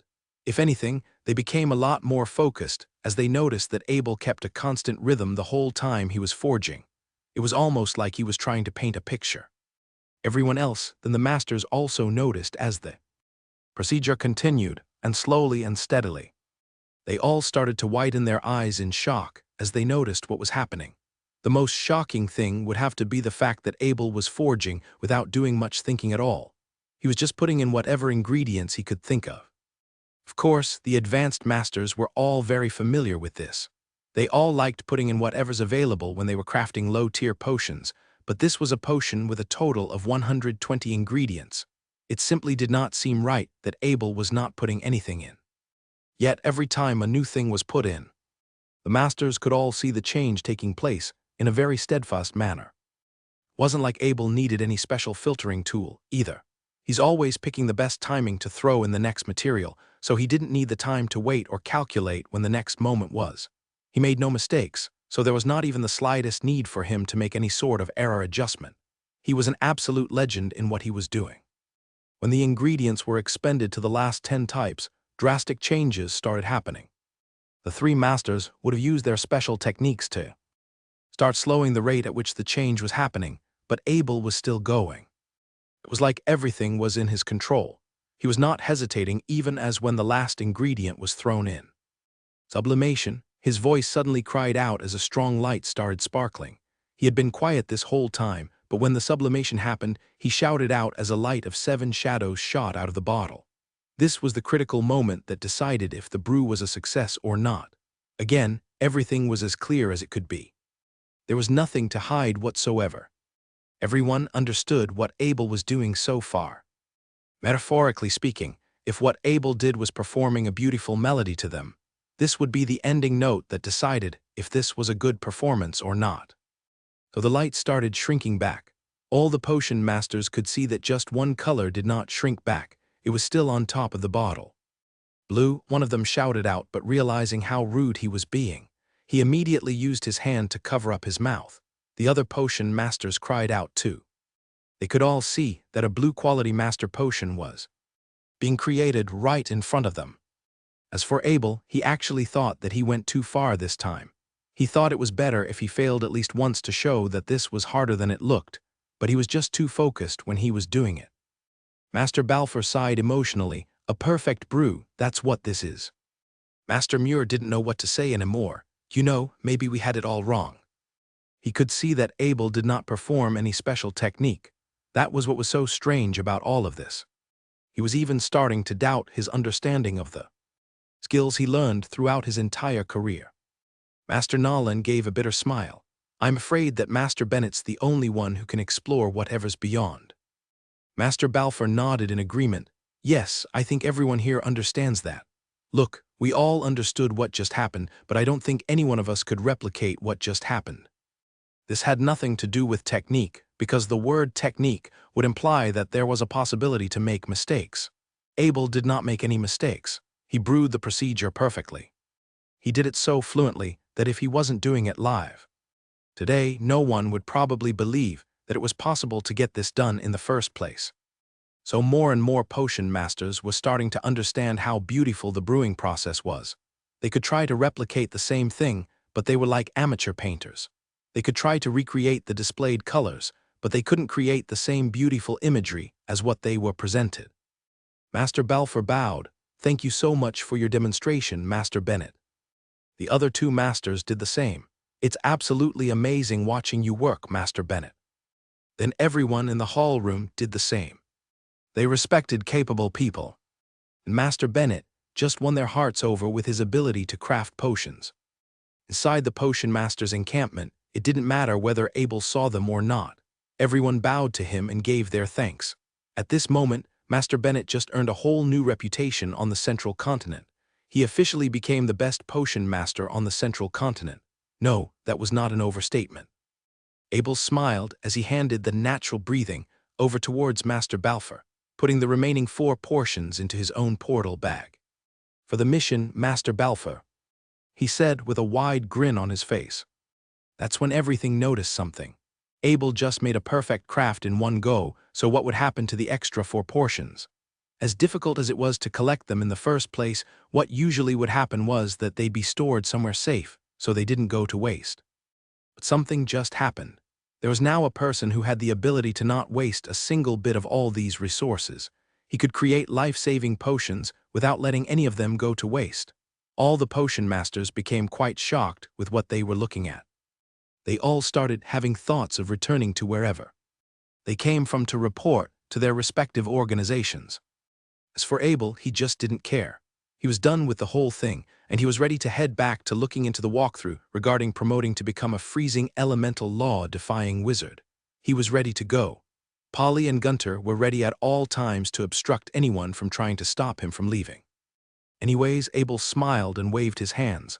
He did not want to do any segments where he had to answer questions. He said it already. He was doing a live demonstration just once. The whole reason that he could do this was that he had the Worldstone fragment switched on. Every move was slowed down from his perspective, and he was not going to disclose any more reading his secrets. It was a long, exhausting day for him, all in all. He became a lot more relaxed once he headed back to his own residence. These potion masters are crazy. He shook his head and sighed. Polly responded, Your potions made them crazy, Master Bennett. She and Gunter both knew that Abel wasn't at his best. If he was at his best, he would have made a golden quality potion and not a blue quality one. Abel smiled and spoke to his two followers. I won't be out today. Go to your training or whatnot. I'll be back on doing my research. Holly knew what the situation was like outside. It didn't seem likely that the potion masters were ready to leave. As far as she was concerned, this was really the safest place there was. There was the protection of the large-sized defensive circle, so it wasn't like she needed to be too concerned with guarding Master Bennett. With that, she and Gunter readied themselves to leave immediately. So Abel walked into the owner's building and immediately switched on the defensive circle and the seclusion circle. After that, he activated the instantaneous movement technique and moved to the underground training room. It was getting really cold here because there was a legendary, freezing bed laid at the corner. After reading through the personal accounts yesterday, he learned that it was only impossible to wrap his power of the will entirely around the bed when he's reached full rank 20. That was when he'd know the secrets behind the freezing element. Control Cold was a passive spell with no corresponding runes. There was only one way of getting it, and that was by controlling the freezing rule with a rune engraved inside one's own soul. Freezing element worked the same way as lightning and fire. As difficult as it already was to control one element, it just didn't seem likely that one would be able to control multiple types of elements. According to the experiences of many, it was the most important thing to be able to control one type of element. If one were to learn a second one, he'd usually have to wait before mastering the first one. What if someone wanted to learn two or more then? Most of those who did chose to do so because they were already stuck on one path and were too forced to repick their element and restart their research. As there was no end to the amount of research one could do, they'd usually spend so much time already that he could barely get through one. Yes, even if they were law-defying wizards. Law-defying wizards could live for a very, very long time, but there was really no end to the amount of knowledge one could learn from studying one type of element. So Abel sat on the freezing bed and began his very first research on the freezing element. His power of the will wrapped around the bed, and his rank 20 wizard crystal body started forming a strange shaking with his soul. The ripple made it possible for his power of the will to reach the bed's surface and into the inside of the bed. He couldn't do it before, but now he could do a scan to see the internal structure of this legendary piece. There it was. The basic structure of the freezing bed started appearing in front of him. The freezing bed was composed of some strange patterns that seemed to make it possible for the ice to not melt at all permanently. Abel's understanding that the runes were the records of the rules of the freezing elements. He could try looking upon them, but most of the part would just be hidden in the fog. So Abel got right into it. He used his power of the will to make records of the strange patterns he saw. The process seemed to be much more difficult than he had originally imagined, though. Some sort of strange powers probably protected the rune. If he wanted to see these patterns clearly, he had to be forceful and continuously activate energy waves from his wizard crystal body. He expended a lot of energy just to keep the runes visible to him, and each one was complex in its own way. From just the first half of the rune, he felt half of his mana depleted. He opened his eyes and was surprised by the message he saw. Coming from his druid spirit. It was already the morning of the second day. He spent more time on just half of the rune than sleeping. The scariest part, actually, was that he didn't notice until after. He shook his head and murmured to himself, "That's it, I'll look it up in the dark world the next time. This is a waste of time." He didn't know that the other two ranks 20 wizards spent years on just half of the rune. He didn't know that, no. He thought that having the world stone fragment would just make everything easy, which was true in some regard. But again, the other law-defying wizards had to go through a repetitive process just to make sure that they didn't forget the pattern of the rune. By now, Abel was starting to realize the pattern that was emerging in his soul. According to what he's read from the personal accounts of the freezing element law-defying wizards, he knew that this was the foundation of this rune. Once he could have all the runes engraved into his very own being, that was the moment that he became a law-defying wizard. "Butler Mayor wants to see you, Master," a mechanical voice came over. It reminded Abel that his schedule was actually a bit misplaced. Mayor bowed. "There are several representatives from different organizations that want to see you, Master." Abel looked away. "I'm going for shutdown training, Mayor. Carry on my words, I'm not saying anyone at this moment. Yes, at this moment, no connection was more important than figuring out how to master the freezing element. Yes, master, Butler Mayer backed away. With that, Abel went back to the owner's building after he stretched for a bit. He didn't stay here to continue with his research, though. Before he commenced, he called Black Wind to guard the training room. He needed to make sure that he was protected if a threat came. Black Wind seemed to be the best one for this job. It was small enough to fit inside the basement, and it wasn't like he needed it to fight for him this time. With that, he had the freezing bed inside Valia's ring, then teleported himself back into the rogue's encampment through the teleportation gate. From there, he found an empty spot and took out the freezing bed. He sat on it, and once he checked up the records again, he realized that he was learning much faster than before. It seemed that his world stone fragment was connected to this land. He was technically a divine being in the rogue's encampment. He wasn't a powerful one, but he still had the advantage of possessing unique abilities such as a much blessed memory, observation ability, decisiveness, and the ability to control. Originally, when the big piece of fog covered him, his power started coming out of him. His mana started running out much faster, though. It was depleted within a span of just a few minutes. He was not that worried, though. After taking out one bottle of the full recovery potion, he took out the Valia's ring and took out the rune language for observation. Next, he had the spiritual guardian knight captain hold it beside him. Like a fog that drifted to his side, the meditation ring appeared at his feet. His mana recovered at a speed that could only be described as terrifying. To use his mystic headband's mana bonus effect, he took out the invisibility cape and wore it on top of his head. He wasn't really planning on using it here, by the way. The elves would have easily recognized that it came from Prince Adler if they saw him wearing it. The rule of freezing will open to me, I say. When Abel began to receive a word spell from the inside of his world stone fragment, it was trying to tell him that each stone fragment gave him absolute control over the land he was on. Right now, it was the rogue's encampment. He was the owner of this land because he owned the piece of stone uniquely tied to this land. The hardest bit was done by hell itself. As for him, he just needed to think about what he was going to do with that. As he gained more of the world stone fragments, he earned more authorization in the land he owned. With just one sentence, he drained all the energy inside the world stone fragment. It might not be desirable to see, but he soon realized that this was all worth it. All 999 rule patterns appeared in front of him as they formed a complete set of freezing elements. He needed to memorize them all. Large amount of mana was quickly being expended from him. The meditation ring on his feet once again supplemented him. The loss in mana made resupplying energy very important for him. The druid spirit would use up bottles of full recovery potions in a matter of seconds. Still, it was quite easy to memorize the runes under this sort of condition. With no care for time or anything else, he tried all that he could to memorize the runes that he was seeing. 990, 991, 998, 999. When the last freezing rule rune was inserted into his soul, he could see that a light blue freezing rule was formed. He was starting to notice something. If he was to activate his power of the will now, he could enter into a state of promotion. There were two major problems. One was that he was still a member of the Lightning Clan, and two, mastering the freezing element was only the first step of becoming a law-defying wizard. The next step, merging, was also as important and possibly even more difficult. That was really the crucial point that decided if one could become a law-defying wizard or not.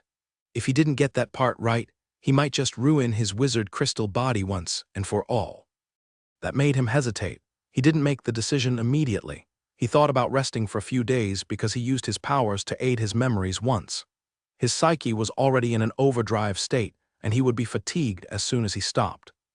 When he closed down the Master Building's defensive circle and seclusion circle and went out, he could see that Mayor Polly and Gunter standing outside in a very agitated state.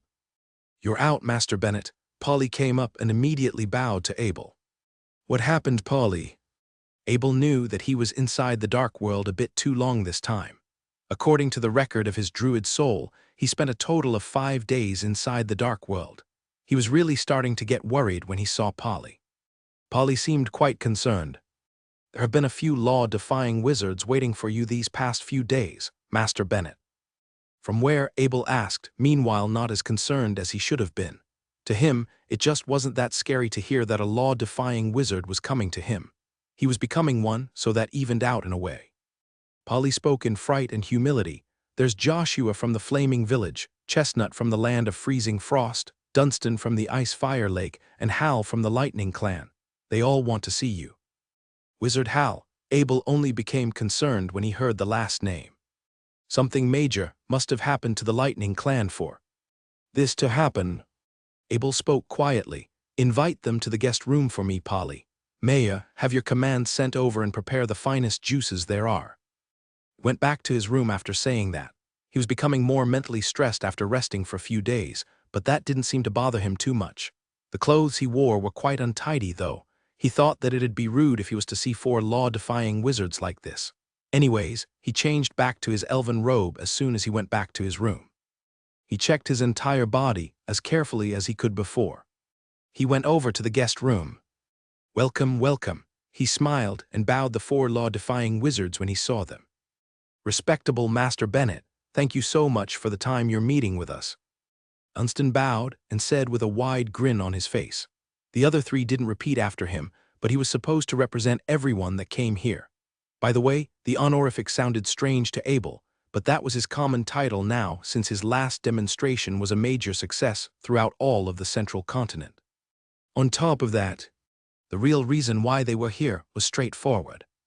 Abel shut down any visitors from the last few days, and they really had no choice but to come in such a humble manner. Wizard Dunstan went as straight as he could. I've come here so you can help me brew potions, Master Bennett. Same here, Master Bennett, please. Joshua of the Flaming Village and Dunstan of the land of freezing frost also spoke. Abel smiled and said, You're all very welcome. Please, just leave the ingredients and recipes over there, and I'll be ready to serve all of you. The Potion Master Guild welcomes those who are willing to trade. Under our rules, Abel wasn't going to ask more from them. It's already so much for 3 master wizards to come over to him. The most he was going to ask was to have them hand him over some ingredients. He didn't want to break the rules of the Potion Master Guild, so he was just going to ask for the amount that was allowed by the guild. Great, thank you so much, Master Bennett. Here, a token of my goodwill to you. As Wizard Dunstan said that, he placed a box on the table. It was a box with 5 fruits that were half red and half blue. This was the Ice-Fire Spirit, a specialty of the Ice-Fire Lake. It was supposed to be a very rare type of produce that could help enhance one's bodily functions with the counteracting forces of ice and fire. It was a very, very precious spiritual creation that belonged to nature. Joshua of the Flaming Valley and Chestnut of the land of freezing frost took out their gifts as well. These weren't the payment, though. Rather, they were present to show their respect to Master Bennett. Abel smiled as he took them. Please, hand the ingredients and recipes to Polly.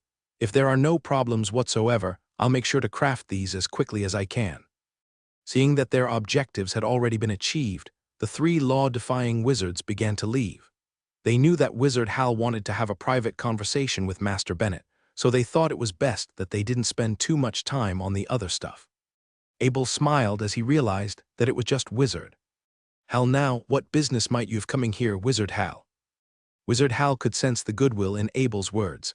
Respectable Master Bennett, you see, the flash spirit fruit of the land of lightning fall is about to blossom.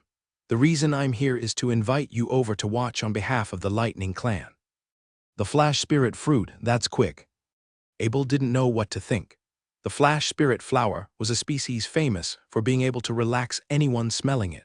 It was also known to have the ability to increase the lifespan of the person smelling it by 1 year. It was a treasured creation that belonged to the land of lightning fall. Since its blossoming stage was very short, the people invited to see it were a few selected candidates. The reason that Wizard Hal came here was clear.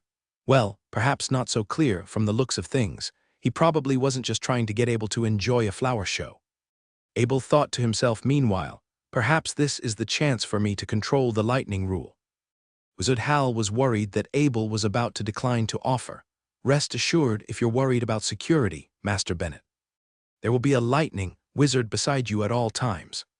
There won't be any danger. Abel nodded his head and asked, "So when does that flower bloom, Wizard Hal?" "In just 3 days." A smile appeared on Wizard Hal's face. "Oh, I thought you weren't going. Just 3 days, Master Bennett. If you're ready, we go head right over there and wait." Abel spoke as sincerely as he could. "Wizard Hal, I really wish that I can become good friends with the Lightning Clan. If there's anything you need help with, I'll make sure I'll do it to the best of my ability." Wizard Hal said in the same sincere manner, "Yes, Master Bennett. You have my words.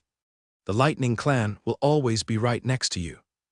Abel was free whether he was at the Potion Master Guild or Law Bay CID, so he thought that he might as well head over to the Land of Lightning Fall right away. Before that, he quickly went to Master Muir and said goodbye before departing. Wizard Hal came with Abel. He wasn't with him the whole way, but he did his best to try to make sure he was polite in his demeanor. As for Abel, he wasn't planning on going alone anyways. It was a must that the two followers were with him, so he brought them along to make sure that they showed enough respect. Once they were outside the teleportation circle, Abel saw an underground space that he was familiar with. He was on the first floor now. Wizard Hal opened the door for Abel. "I've arranged your residence on the 3rd floor, Master Bennett. Please come along with me." They were heading towards the 3rd floor underground, which provided some of the best residence places in all of the underground. Wizard Hal handed an identity card over to Abel. "This is your temporary sign card, Master Bennett. You will be able to use this to open the door and every close-range teleportation circle within the Land of Lightning Fall." Abel smiled and bowed. "You've been so considerate, Wizard Hal. Normally speaking, the invited ones would never have a place to live at the Land of Lightning Fall. This was where the Lightning Clan was grounded. Usually, they would always arrive before the Flash Spirit flower blossomed and wait until they got to see it. This time was a special case. Wizard Hal wanted to ask Abel a favor, so he did everything he could to make sure that Abel was treated in the best way possible. Abel opened the gate with his sign card and made an inviting gesture to Hal. Wizard Hal was ready to leave early, though. "You might want to take a rest first, Master Bennett. I've arranged for Wizard Field to be your local guide. If you need anything, just ask him." Abel turned and spoke to his two followers. "Polly, Gunter, find your own room to rest. Don't worry about me." The place he was about to go to was the surface of the Land of Lightning Fall. His two followers had no way of accompanying him. They did not possess the element of lightning, nor were they with the protection of the Lightning Clan advanced wizards. If they stepped in just like this, they would be instantly hit by endless strikes of lightning until every bit of them disintegrated. "Yes, Master Bennett." While unwilling to remain where they were, the two followers knew what this place was. They knew that they couldn't be of much help to Abel here. They stayed. Abel pushed the door to the residence and went to the 1st floor of the underground. He decided to head over to the big office area first. As soon as he went in, he could see that white light appeared right in front of him. Wizard Field bowed. "Respectable Master Bennett. My name is Field, and I'm your guide at the Land of Lightning Fall." Abel thought he could be alone but decided to comply. "I'll be in your care then, Wizard Field. Take me to the surface." Wizard Field was a rank 20 wizard. Still, Abel's never seen him before. That was kind of strange. Still, he seemed like the sort of man that was keen to follow orders. He didn't make much of a reaction to his request. He was told to fulfill as many requests as Master Bennett wanted, which he did. The two passed over to the teleportation circle and appeared at the surface. Apart from the dark buildings that were around them, the other places were laid with dark rocks. Wizard Field approached Abel as carefully as he could and had him under the protection of his essence. He didn't know why a potion master would like to come here. The Land of Lightning Fall was not a good place to be. There were countless accounts of intruders being burnt into ashes the moment they went here, and it certainly didn't seem like the sort of place that a potion master would want to come to collect anything. Abel walked to the front of the dark, giant rock. He observed as carefully as he could with his power of the will, and he realized that the darkness on the surface was a track left by lightning. There was a lightning force filled inside. As long as the rock was out of here, there would be nothing to supply lightning energy into it. That was probably going to take a few days, though, from the looks of it. He could sense it with his wizard crystal body. By connecting to it with his soul, he could recognize the lightning rule rune on it. Abel turned to ask Wizard Field, "Is it all right if I take a few rocks with me, Wizard Field? From what I know, Everything here is the private property of the Lightning Clan. Wizard Field said with a smile, "You're fine to take all the rocks you want, Master Bennett. These rocks aren't worth anything." He said there was only lightning energy attached on the stone if that was what he meant. Abel didn't think the same. He could understand what's so special about the dark stones here. Of course, the stone would just lose its specialness if it was out of the land of Lightning Fall. It was the whole reason that the land of Lightning Fall became the sacred ground of lightning element wizards. With that being said, Abel picked 10 small dark stones and had them inside his portal bag. After that, he took the time to look around the land of Lightning Fall. Abel smiled and spoke, "Take me back, Wizard Field." Wizard Field placed his hands on Abel's shoulders as he activated the teleportation. After teleporting a few times, they went back to where the teleportation circle was supposed to be and went back to the underground's first floor. Abel took out 2 bottles of the light recovery potion when they arrived. "Thank you for the tour, Wizard Field. Here, it's a small gift from me." Wizard Field smiled as he took the potion over. "Make sure to contact me if you need anything, Master Bennett." That worked out just like the way Wizard Hal wanted it. He got Wizard Field to be Abel's guide because he had the most potential out of the whole Lightning Clan. He was the one with the most potential to become a law-defying wizard. Wizard Field knew that as well, of course. He wasn't going to waste his training time for anything else, but this trip turned out to be much more rewarding than he originally expected. Before, 1 bottle of the light recovery potion could be traded with 1 intermediate light stone. But that's only when they were still available for sale on the market. However, after the Wizard Union came out and stopped all the supplies, hyperinflation took place and made it something that could only be used in the most emergent times. It was now a healing-type potion used only on the front lines. Other advanced wizards had no chance of seeing this potion. As a matter of fact, the potion would go mostly to law-defying wizards. If 1 or 2 bottles could only ease the law-defying wizards' injuries, much more would be needed to make a full recovery. This way, the demand would always be quite enormous.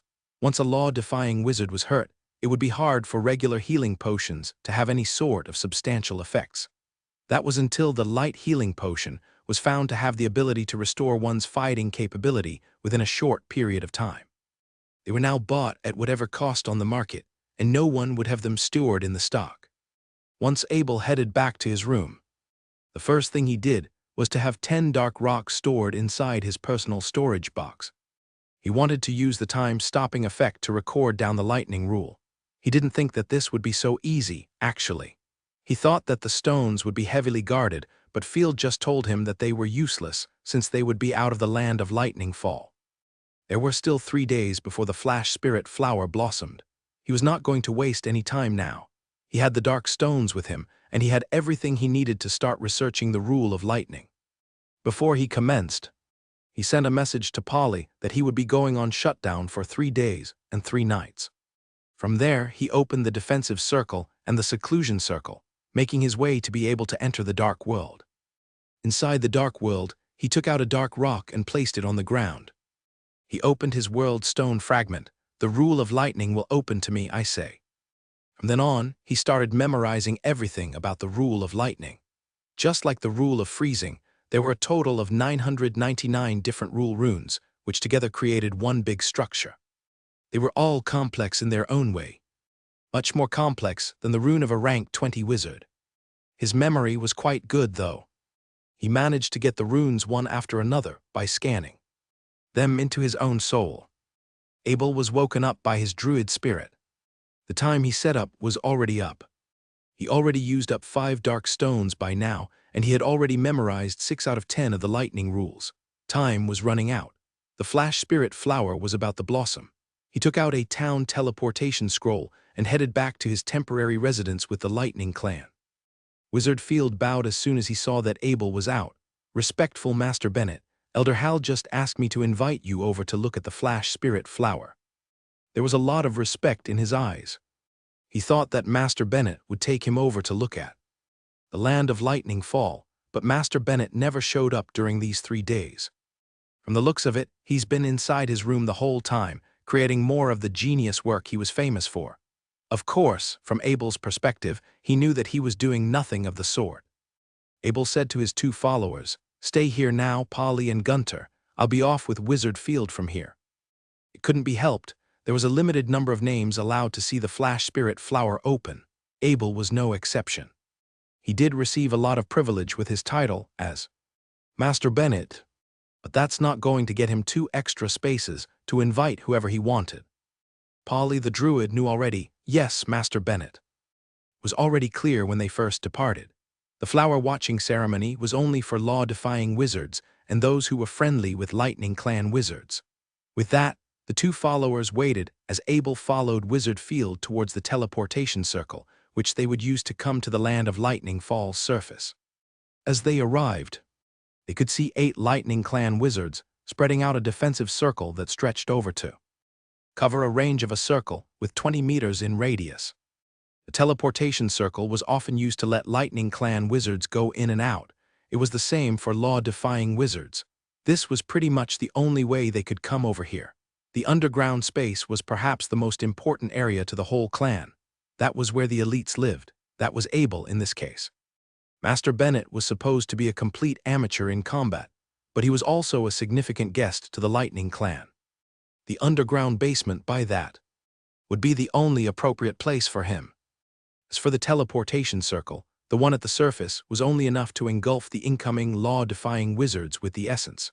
If the incomers went out of the Lightning Clan wizards' protection, the real way to not be affected by the automatic defensive mechanism was to leave the Land of Lightning Clan once and for all. This was just how the Lightning Clan protected itself. Most wizard organizations would do the same, but they were just not as extreme as the Land of Lightning Clan. Wizard Hal and a few law-defying wizards went up to bow as they saw Abel showing up. Respectable Master Bennett. The other law-defying wizards had sparkled eyes when they saw Master Bennett. Master Bennett was a celebrity now.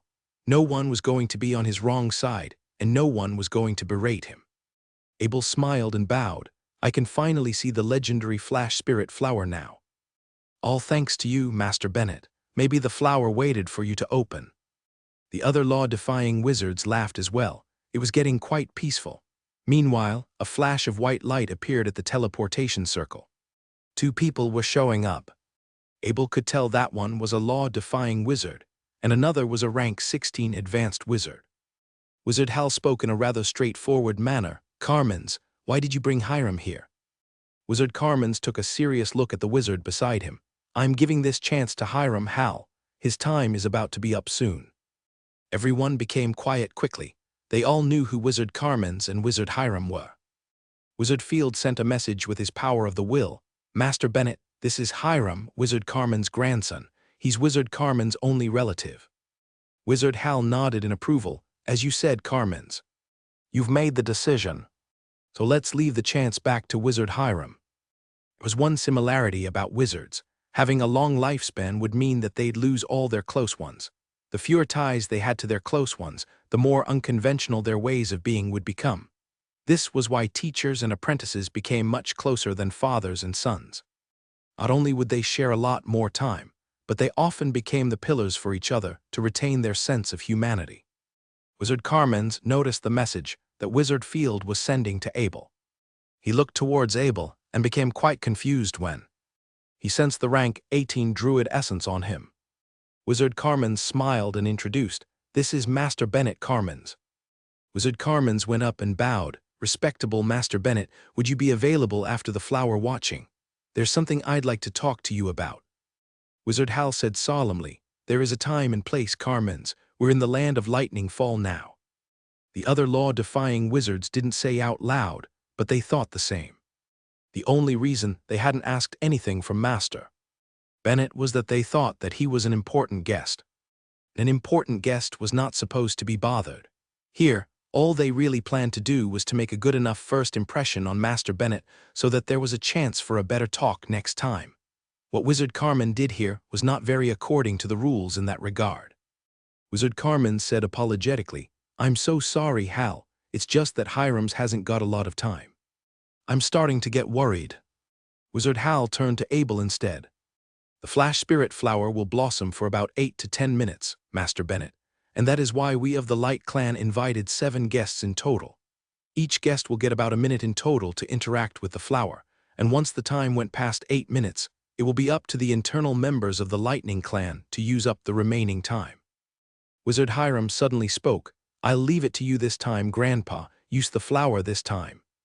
Wizard Carmen's was getting emotional. "Shut your mouth. I'm a law-defying wizard. I can turn myself into a mechanical puppet, even if I don't have much time left." "You are an advanced wizard, Hiram. You need all the seconds you can get." Abel turned to look at Wizard Carmen's. He never heard what the Flash Spirit Flower was capable of doing to advanced wizards. If the flower could actually do something, he didn't think that the Lightning Clan would disclose any information about it. Wizard Hal suddenly spoke loudly. "Time's up, everyone. Please come along with me." Following that, the 8 Lightning Clan advanced wizards activated instantaneous movement spells simultaneously. Everyone present was being teleported to the site where the flowers were. No one did anything to protect themselves because the Lightning Clan wizards were the ones that were keeping them safe, and they didn't have to worry that anything would happen to the Lightning Clan wizard, either. It was tough to kill any lightning wizards here if they were not completely still. Wizards were good at surviving attacks. It was the reason that they owned the entire central continent, to begin with. It was also, by the way, how they managed to own the land of Lightning Fall. They had the ability to keep teleporting to dodge the lightning attacks around here. Right now, Abel was being brought by 8 lightning advanced wizards to move continuously between the dark stones. Lightning continued to drop from the sky. It was scary, as safe as it actually was. Eventually, the group stopped at a dark plant in front of them, which, although it looked as though it was burnt to charcoal black, was actually alive and well. Wizard Hal pointed towards the plant. That's the Flash Spirit Flower." As difficult as it was to pinpoint the blossoming stage of the Flash Spirit Flower, it'd be very hard to locate and let alone figure out when to use it. In fact, the vast majority of people had never seen a Flash Spirit Flower in their life. They spent most of their time in shutdown training, so this was really a spectacular experience for them. Abel, too, of course. He was really keen on seeing the most beautiful flower across the entire central flower. Wizard Hal spoke quietly. "Everyone, allow me to announce the names. I'll wait for everyone to take orders." As he did that, Wizard Hiram was put at the very back and Abel at the very front. No one objected to that. The order had nothing to do with hierarchy, and it wasn't like the order affected the amount of influence the Flash Spirit Flower was going to have on them. Wizard Carmen's was an exception. He was worried that the last one watching would not get enough time. But he also realized that there were just 7 people here. There was enough time, even if the flower didn't blossom for too long this time. Wizard Hal smiled and spoke to Abel. "You've done the preparation, Master Bennett. Here, I'll let Wizard Field send you over." Abel could feel the life force that was erupting out of the Flash Spirit Flower like a volcano. He could also see the slim flower petal that was growing out. Wizard Field didn't place his hand on Abel this time. Instead, he wrapped his power of the will around Abel. And once they were about 5 meters about, he activated the instantaneous movement and brought him next to the flower. He himself was about 5 meters away from the flower. He was leaving all the benefits to Abel. 1 minute was the amount of time that the Lightning Clan discovered to be optimal for absorbing the flower essence. Too long, and it would be a waste of resources. Too short, and there wouldn't be the desired effect. Meanwhile, Abel was standing closest to the Flash Spirit Flower. When the flower petal opened, a strong, strange fragrance entered his nose. A white, dim light was what emitted to his eyes. A life kai transpired his soul. He could see the entire life of the flower in a span of a few seconds. It went from a dark seed that slowly grew as it continuously absorbed the lightning energy from the thin cracks of stones. It took about 5 centuries for it to develop to maturity. The flower grew slowly. Its growth was fueled by lightning, so naturally it would possess the essence of lightning, so that when they combined, it created this special energy that was transferred from the flower's smell. Abel didn't know how long his episode lasted. As he absorbed the energy, he could feel a slight change to his body, which actually made him lose the sense of time. For a bit, he was just starting to accept the energy of the coexisting life tree. Meanwhile, his lifespan was just being reset.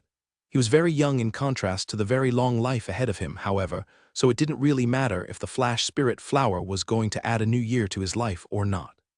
He wasn't going to turn down the offer when it's there. But the reason he came here was really, well, it was because Wizard Hal was looking for him.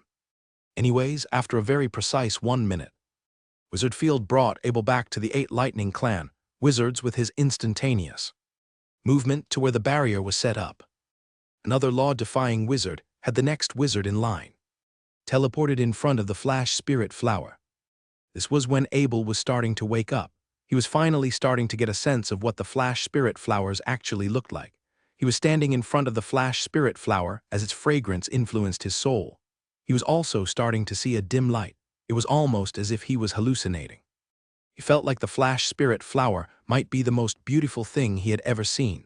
It was no wonder they said it was the most beautiful flower throughout the entire central continent. It might appear differently in different individuals' eyes, but it would always be conceived as the most attractive thing there was. After Abel woke up, he decided to look at the Flash Spirit Flower again, this time from afar. He noticed that the flower had 12 white, slim petals in total. There was a thin, long whisker that curled up like some vine plant on the top. Tiny sparks of electricity could be seen conducted through it. There was a yellow flower stamen that was surrounded by the petals. There was some liquid pouring out of the flower. It was strange seeing such a colorful thing when everything else in charcoal black. The land of lightning fall was mostly ashes, so the flower actually stood out more due to the contrasting visual. One after another, the guests were brought to and away from the Flash Spirit Flower. While some of them were law-defying wizards themselves, they sank into the influence of the Flash Spirit Flower as they went back. Same for Wizard Hiram. As he finally got his chance, he was brought to the flower to wait for 10 minutes. That was how long it took for the flower to reopen itself. Wizard Hiram waited, but he noticed the Lightning Clan wizard in front of him looked disappointed. That same wizard bowed to Wizard Hal before he disappeared. It seemed like the flower was not going to produce any more essence. Actually, it was starting to wither away very quickly. The flower itself was withering very quickly, and as the flower was completely withered away, the branches themselves were starting to lose vitality. Abel could notice something bred out of it, though. It's almost like the Flash Spirit Flower was trying to give birth to something from his perspective. Wizard Hal teleported to the front of the withering flower. He reached out his hands as carefully as he could to search among the flowers. A look of joy quickly appeared on his face as he put the item he found into his own portal bag. Following that, 8 Lightning Clan wizards brought their guests to the place where the teleportation circle was. The process was very abrupt. They didn't even spare the time to treat the guests to some water. Wizard Hal snapped a look at Wizard Carmen's. The flower watching is over, everyone. Please head back to your original place. Wizard Carmen's threw a helpless look between Wizard Hal and Abel. Without saying anything, he brought Wizard Hiram into the teleportation and left the scene. The other law-defying wizards did the same. Now it was just Abel that was at the original spot. Wizard Hal waved his hands to say goodbye as each of them disappeared under white light. Even Wizard Field wasn't planning on staying. How about you come to my place and have some tea, Master Bennett? Wizard Hal made an inviting gesture as he placed his hand on Abel's shoulder. Without waiting too long for response, the two of them teleported away from the surface of the land of lightning fall. He was wrapping his power of the will over Abel as it was happening, which was technically not the most polite thing to do, but Abel decided to go along as he was the guest here. After several instantaneous movements, they appeared at a guest meeting room where the decorations were in traditional royal fashion. Wizard Hal chuckled for a bit as he saw the way Abel was looking around. I came from a family of earls, Master Bennett. I've come to like this type of decoration after being educated in the ways of noblemen. Abel smiled in response. Well, I like this decoration too, Wizard Hal. Good to hear that, Master Bennett. As you've probably guessed already, I've invited over here because I wanted to ask a favor from you. Oh, sure. We've become friends the moment you invite me over to watch flowers, Wizard Hal. Please, what is it you want to ask of me? Wizard Hal went ahead. As you know, Master Bennett, there are a total of 3 law-defying wizards in the Lightning Clan. While I just became one recently, one was in shutdown, and another, Wizard Merton, just 5 years left to his life expectancy. If you can make one Flash Spirit life-prolonging potion for Wizard Merton, the entire Lightning Clan will forever be in your debt. Abel was confused. Debt? Well, Wizard Hal, don't put it that way. I'll be happy to help brewing potions for the Lightning Clan whenever I can. Just bring the necessary ingredients to my workshop. There's no need to get me all the way over here. Wizard Hal responded as he took out 2 dark seeds from his portal bag. The seeds were the main ingredients of the potion. Wizard Merton mentioned this to me. If there was just one seed from the flash spirit flower, he told me that he was as good as dead. Luckily, the number of seeds we collected this time were 2. Abel understood what Wizard Hal was trying to say immediately. As rare as the seed was, there was no way to guarantee a successful brew.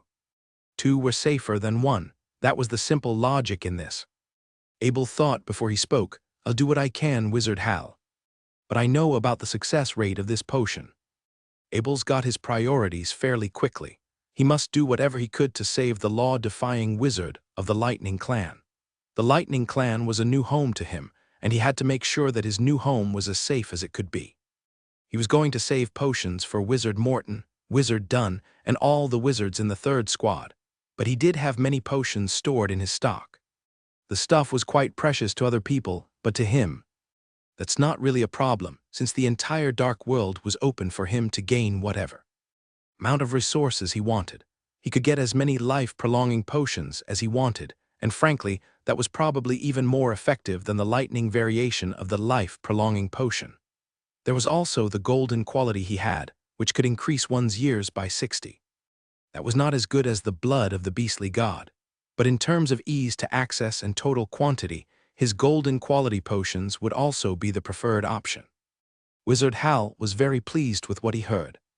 "Don't worry about the cost of the ingredients, Master Bennett. Thank you so much. The Lightning Clan will pay whatever the expense is as long as you agree to do the brew." Abel suddenly spoke, "Can I see Wizard Merton for a moment, Wizard Hal?" Wizard Hal seemed to be in a rush. "Of course, I'll get him over immediately." Without even a minute, he brought an old man with death kai all over his body inside the guest meeting room. Wizard Merton spoke in a powerless yet humble voice. "Thank you so much for taking care of me, Master Bennett." Abel proceeded to the topic at hand. "If I may be blunt, Wizard Merton, you're physically the oldest wizard I've seen. Why don't you consider transforming with a mechanical body?" Wizard Merton responded calmly, "Not all law-defying wizards can accept being inside a mechanical body. As you may already know, Master Bennett, there are all sorts of ways to prolong one's lifespan in the world, but they all have their limitations. Your training is weakened. Your chance of promoting becomes limited. I don't think that's what I want to get into if that's the cost of having to trap myself in a state that's neither dead nor alive." Wizard Hal added, "From my understanding, almost all the methods to prolong one's lifespan would be followed by some resistance from the body of the host. The spiritual pain alone has the potential of destroying the sanity of a law-defying wizard. We of the Lightning Clan respect the choices of what the wizards want, but we hold a strong stance on not supporting methods that will induce an excruciating amount of traumatic pain." Abel couldn't agree more as he heard this. He thought about Wizard Malon and the piles of dump he lived in. It was almost like the concept of humanity was already out of context. It was especially hard for him to imagine because he could brew any number of potions he wanted. He would always appear like a newborn baby in the presence of any other wizards. Of course, it was something that caused a lot of jealousy from the other wizards. Wizard Merton smiled as he looked towards Abel. "Of course, Master Bennett wouldn't have to worry about lifespan, I imagine." Abel tried to change the subject before things got personal. "If I may ask, Wizard Hal, can you hand me the recipe for the Flash Spirit Life-Prolonging Potion?" Wizard Hal took a parchment paper out. "Of course, Master Bennett." Abel couldn't tell how old this paper was, but there must be some years behind it. Anyways, he could see that there were a total of 150 different ingredients being featured. This was among the hardest one to brew out of all the master-level potions there was. 150 ingredients. It was enough to make an entire branch run out of stock, actually. The most troubling part would have to be the main ingredient, but that was already taken care of. Despite how hard it was to actually create this potion, Abel couldn't help but admire just how brilliant the master would have been. The concept of using the Flash Spirit Flower Seed to expand one's life force was genius enough alone, and to amplify that effect with the combination of different ingredients and with such complexity. He knew how good he was at brewing potions, but he knew for a fact that he was nowhere near, in terms of understanding of how the ingredients worked with each other. For him, it was not knowledge that got him to where his current level was. his ability to make very precise maneuvers with the ingredients at hand to get him to become the best potion master there was. Back to the subject, he read that the Flash Spirit Life Prolonging Potion could extend one's lifespan for about 50 years. This was the best recipe he had ever seen. Again, the main issue would have to be the Flash Spirit Flower Speed. He couldn't get another one by now. It would take 500 years to bloom again, and even then, the survival rate of the seeds would not be that high at all. Abel said quietly, "Can you get me a potion lab ready, Wizard Hal? Get all the ingredients ready. I need a perfectly quiet environment." Wizard Hal made an inviting gesture. "It's already ready, Master Bennett. It's right here, rest assured. I've got the seclusion circle ready. You won't have to worry that anyone was going to interrupt your work." "Sure." Abel decided to say something as he walked towards the door. "Well, Wizard Merton, I'd like to charge you." It was funny hearing this, actually. Abel was a surgeon, about to decide whether his patient was about to die or not. But he was already thinking about the payment since he knew that the surgery was going to work out regardless. It was arrogant, but it made Wizard Merton laugh out as he became more relaxed. Wizard Merton chuckled for a bit. "Don't worry about it. I've been fighting battles my entire life. I've got some storage rooms of war trophies if you want to pick some things you'd like." Abel walked into a potion lab that he prepared. There was a set of alchemy tools and a line of ingredients that was laid out very neatly. Most of the ingredients were at least master level or above, and they were quite different from the ones he'd pick out himself. This actually made things a bit harder, but he was impressed enough just by the fact that the Lightning Clan could get all 150 ingredients in one place. Yes, there wouldn't be a second portion if he failed. Some of the rare ingredients were just available in the vast majority of places. The Lightning Clan actually had to steal these from other people. By the way, it didn't matter how complex these ingredients were and how many types there were. Once the World Stone Fragment switch was open, all that really mattered was the procedures and not the number of things he had to process. Once he was done putting everything in, he called out the word sublimation as he saw a rainbow light coming out. Finally, he retained the blue quality potion in his hands, and the blue light remained on top of the potion. Abel stepped out of the potion maker room with a bottle of blue Flash Spirit Life Prolonging Potion in his hand. Wizard Hal and Wizard Merton were already waiting outside. They didn't say anything. They knew Abel had succeeded by looking at that blue potion in his hand. Excitement filled Wizard Merton's face. With tens of years more to live, he would have another chance to level up. "Master Bennett, thank you so much." Wizard Merton bowed with gratitude. "Wizard Merton, it's your luck I didn't make a mistake." Abel waved and smiled. "Master Bennett, you are too humble. Your potion-making skills are definitely #1 in the continent." Wizard Hal also smiled. "Wizard Merton, take good care of this Spark Spirit Longevity Potion. Since this is a blue potion, it is more powerful than the normal one. You will live for 80 more years."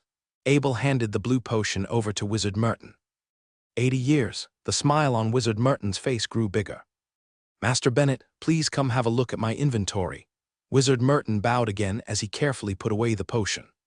Abel did not lack in any training resources, and he could make any potion, but he still needed to show them face. After his performance today, the Lightning Clan would definitely ask him for favors again in the future. "Wizard Merton, I've wanted to see the inventory of a law-defying wizard for so long." Abel smiled. Although he had been to Wizard Marlon's inventory, all he saw at the time was the water of life. Knowing how valuable those things were, he knew Wizard Marlon must have traded most of his assets for them. Now he was about to visit the inventory of a long-standing wizard, an invisible force of the Lightning Clan. He was very interested. "Master Bennett, you can go with Headmaster Merton. I still have something to take care of." Wizard Hal bowed. Although he was very close to Wizard Merton, inventory was still private. As long as Wizard Merton was alive, he would respect it. "Wizard Hal, I will go back to the Potion Maker Union after this. Feel free to come for a visit if you have time." Abel smiled and bowed back.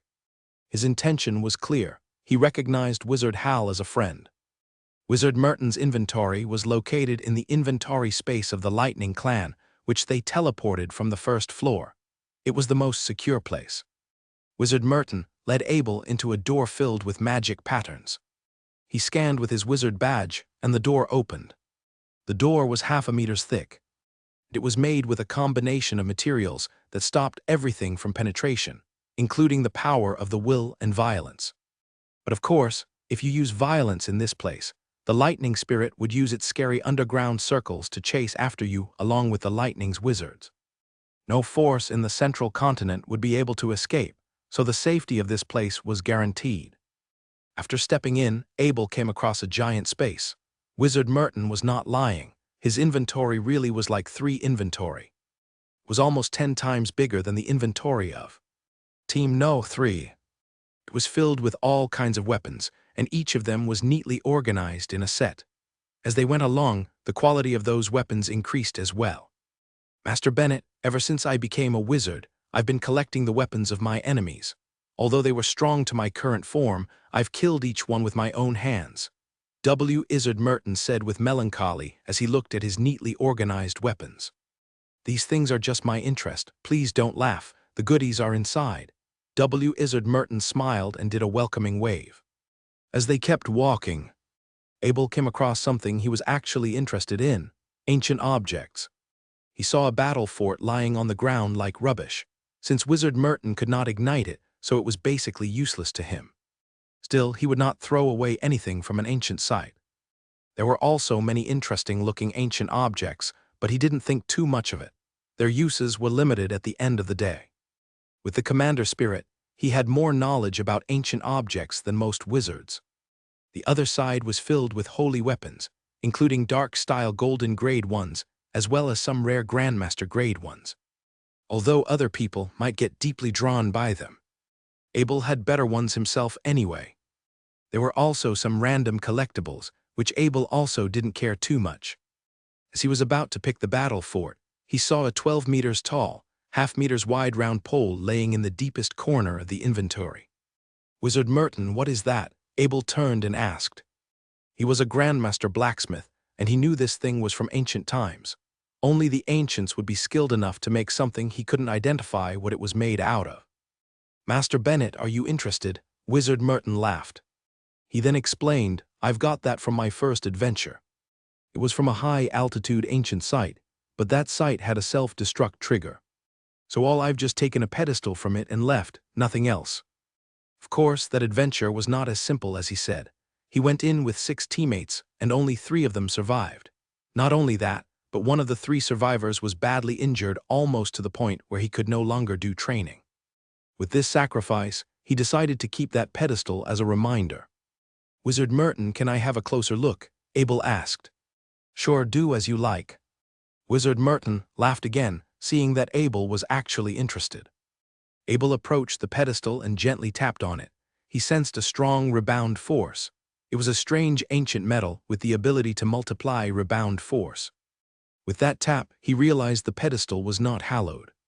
He took out a blade and struck forward. In a clean snap, the blade broke in half. Not a single mark was made on the pedestal. Amazing. Abel did not hide his discovery as he said it out loud. Yeah, it is too bad I'm not a barbarian. I could have used it as a rod. Wizard Merton laughed again. Wizard Merton, I'll take this. Abel gently patted the pedestal and said, this thing was a perfect weapon for Doff. Although it was impractical for other people, even with its special power, it would be very useful for Doff. Also, for a gorilla-looking behemoth, what was better than a rod? His stubborn thoughts from his past life made him certain that a behemoth had to use a rod as a weapon. Master Bennett, this thing isn't worth that much. Picking it would be a loss to you, Wizard Merton said honestly. He had this pedestal for many years, so of course, he knew its special power, but it was way too hard. It was indestructible, so altering it would not be possible. If not, it would definitely be used up already, not laying around like this. Wizard Merton, I have a contracted behemoth. This would be a perfect weapon for it. Abel was not thinking of lying. Master Bennett, I'm so jealous that you have a contracted behemoth. Do you want me to send that thing to the Potion Maker Union? Wizard Merton understood Abel, so he just changed the topic. No need, I'll let my behemoth carry it. Abel smiled and shook his head. He patted his chest, and a black hole appeared. Luckily, the space was big enough to hold Doff's body. Doff kindly lowered its head as soon as it appeared and looked at Abel with the most loving gaze. Wizard Merton sensed that Abel's relationship with this behemoth was not as simple as a contract bond. This giant behemoth was almost like it was Abel's child. He was not wrong. Abel had used the soul potion to form a new soul for Doff, so it was basically his child. Doff, have that rod as your weapon. Take good care of it. Abel pointed at the pedestal and said. Doff swiftly snatched the 12 meters tall metal pedestal with its giant hand with almost no effort. Wizard Merton almost couldn't help himself and drool. Those things probably had the most power in all the land. It was definitely not overrated. Too bad there weren't many of them. Their intelligence was their biggest weakness. Even Wizard Merton had never seen one that was as big and as mobile. Doff began to wave around the metal pedestal almost instinctively. The vicious turbulence caused some of Wizard Merton's collectibles to shake. Doff, get back. Abel couldn't help but shook his head. Doff nodded and stopped. Afterward, it jumped back into the black hole. Master Bennett, don't worry. Getting a little messy is nothing compared to seeing a powerful beast like that. Wizard Merton laughed and waved his hand. Wizard Merton, I want to use some potion to exchange another thing from you. Abel was still not satisfied. He still had his eyes on that battle fort. Master Bennett, you are too polite. If you are interested in anything else, just take it. I'll give you this pedestal as a gift, Wizard Merton said helplessly. Without Abel's Spark Spirit longevity potion, he would only be able to enjoy these things in his inventory for a few more years anyway, so Abel's request was like nothing. Wizard Merton, I'm interested in that thing. Can you help me send it to my place in the potion maker camp? Abel said as he pointed at that giant oval-shaped battle fort. Master Bennett, no problem. I'll bring that thing with you back to the Potion Maker Union. Wizard Merton saw Abel pick another almost useless ancient object, so he couldn't help but laugh. Wizard Merton, I only have one potion to give you for that ancient object, Abel said as he took out a golden longevity potion from his portal bag. Wizard Merton was about to reject, but he immediately paused when he saw the golden color of the potion. A golden potion was extremely hard to come by, no matter what kind, and this one was a longevity potion. However, he soon remembered every master-grade potion Abel made was a blue color. He wouldn't be surprised if Abel could make a golden potion, even a master's one. This is a longevity potion. It is not as powerful as the Spark Spirit longevity potion, but it can still bring you 60 years of life. Abel smiled and explained. Master Bennett, Wizard Merton was stunned. He was not expecting Abel to take out something like this.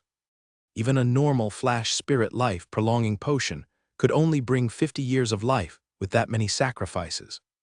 The Lightning Clan had spent tens of years roaming around to gather those ingredients. That oval-shaped ancient object was useless to Wizard Merton. Although he heard that the dwarfs knew how to make it invisible, being invisible was not something an attack wizard needed.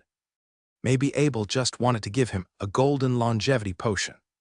But no matter what, it showed that Abel wanted to create a good relationship with the Lightning Clan. Master Bennett, if you have any trouble in the future, just ask me, Wizard Merton said in a confident tone. Abel smiled. At least he was the friend of two law-defying wizards from the Lightning Clan. He didn't want to take that battle fort with him because he didn't want to expose his holy storage ring. No normal storage space could hold something like that.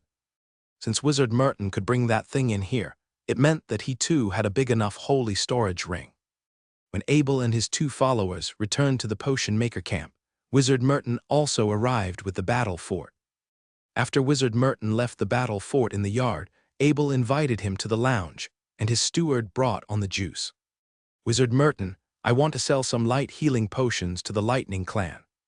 Since the Wizard Union is taking up 300 bottles every month, I can only produce 50 bottles more. I hope to sell them for 10 beginner light gems each. Abel looked into Wizard Merton's eyes and thought for a moment.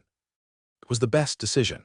He could give the Lightning Clan some light healing potions on the one hand and increase his light gems inventory. 50 extra bottles only meant a little less sleep each night. Master Bennett, you are saying you still have light healing potions? Wizard Merton almost couldn't believe his ears. He stood up with excitement. That godly healing potion was even effective on law-defying wizards. Ever since the Wizard Union had taken a monopoly on them and started selling them with credit points, Their price had shot up dramatically.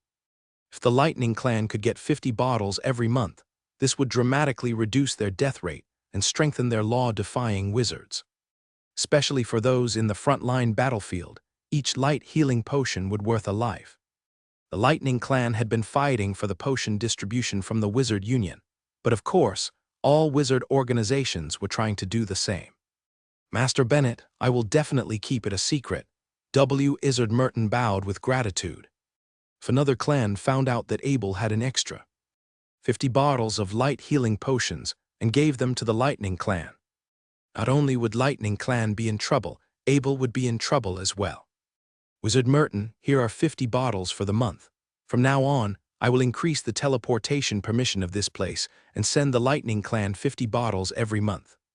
Abel took out the 50 prepared bottles and handed them over.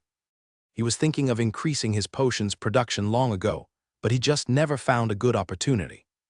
Making this deal with the Lightning Clan was a win-win situation, especially since he knew the Lightning Clan would not sell those potions to others. Wizard Merton had promised him to keep it secret after all. Afterward, Wizard Merton left with a smile on his face, and Abel's Master Bennett identity had gotten another powerful ally. Abel then came to his yard. That battle fort was taking up most of the space. If his elf garden didn't have such a vast patch of land, that thing would be squeezed to death already. Research Spirit, close the yard, he said to the sky. Immediately, a giant protection circle covered the area, and Abel could command the spirit any time.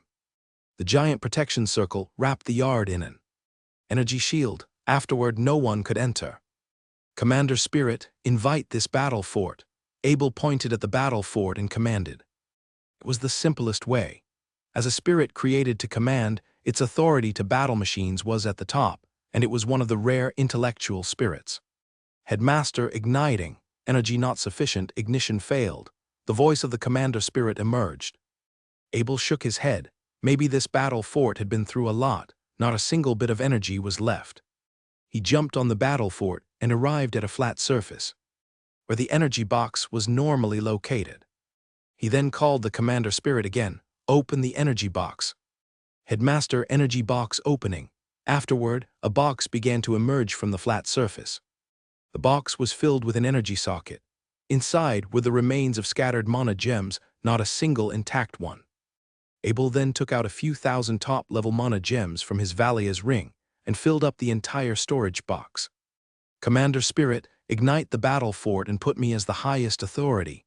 Abel spoke again. Headmaster, ignition begins, the Commander Spirit replied. Abel sensed the battle fort began to shake as a sea of energy rushed through the battle fort.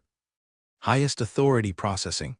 The Commander Spirit's power was undeniable, so invading a spirit from the same generation who still had not awakened was simple.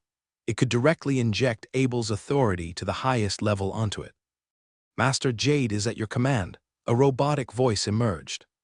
Abel knew the battle fort spirit had awakened, but this one had not lost its memories. Jade scanned the battle fort's condition. Abel commanded. Scanning in process. Energy system normal. Energy sufficient. Levitation system normal. Invisibility system normal. Defense system normal. Flying system missing. Attack system missing. Internal damage discover. Do you want to ignite the repair puppets? The robotic voice emerged again, but the last sentence attracted Abel. Ignite the repair puppets, Abel replied. Soon, 10 half-a-meter-tall spider-like puppets emerged from the fort. They quickly moved and entered the interior of the battle fort. His past battle forts did not have repair puppets, so he was very interested. Jade, can these repair puppets create missing parts? Abel asked. Master, the repair puppets can only repair missing parts with the right materials. Abel felt his heart move. Maybe he could exchange some ancient materials with his potions. His way of thinking had changed. Other than going on adventures himself, he would focus on selling his potions and get what he needed. Jade, ignite the invisibility system and go into levitation mode, Abel said again. Strange energy shield wrapped around the battle fort. Although it didn't look much different for Abel from the inside, the battle fort would have vanished for anyone looking from the outside. If the grass on the ground was not squished. No one would be able to tell there was a giant circle object in this place. Slowly, the battle fort began to lift off for the first time in tens of thousands of years. It was just as smooth as the ones Abel had in the Holy Continent. Abel caught a familiar feeling. He looked down at the grand scenery of Potion Maker Camp. He couldn't help but remember the time when he was in the Holy Continent. Jade land, Abel commanded, and the battle fort returned to the ground.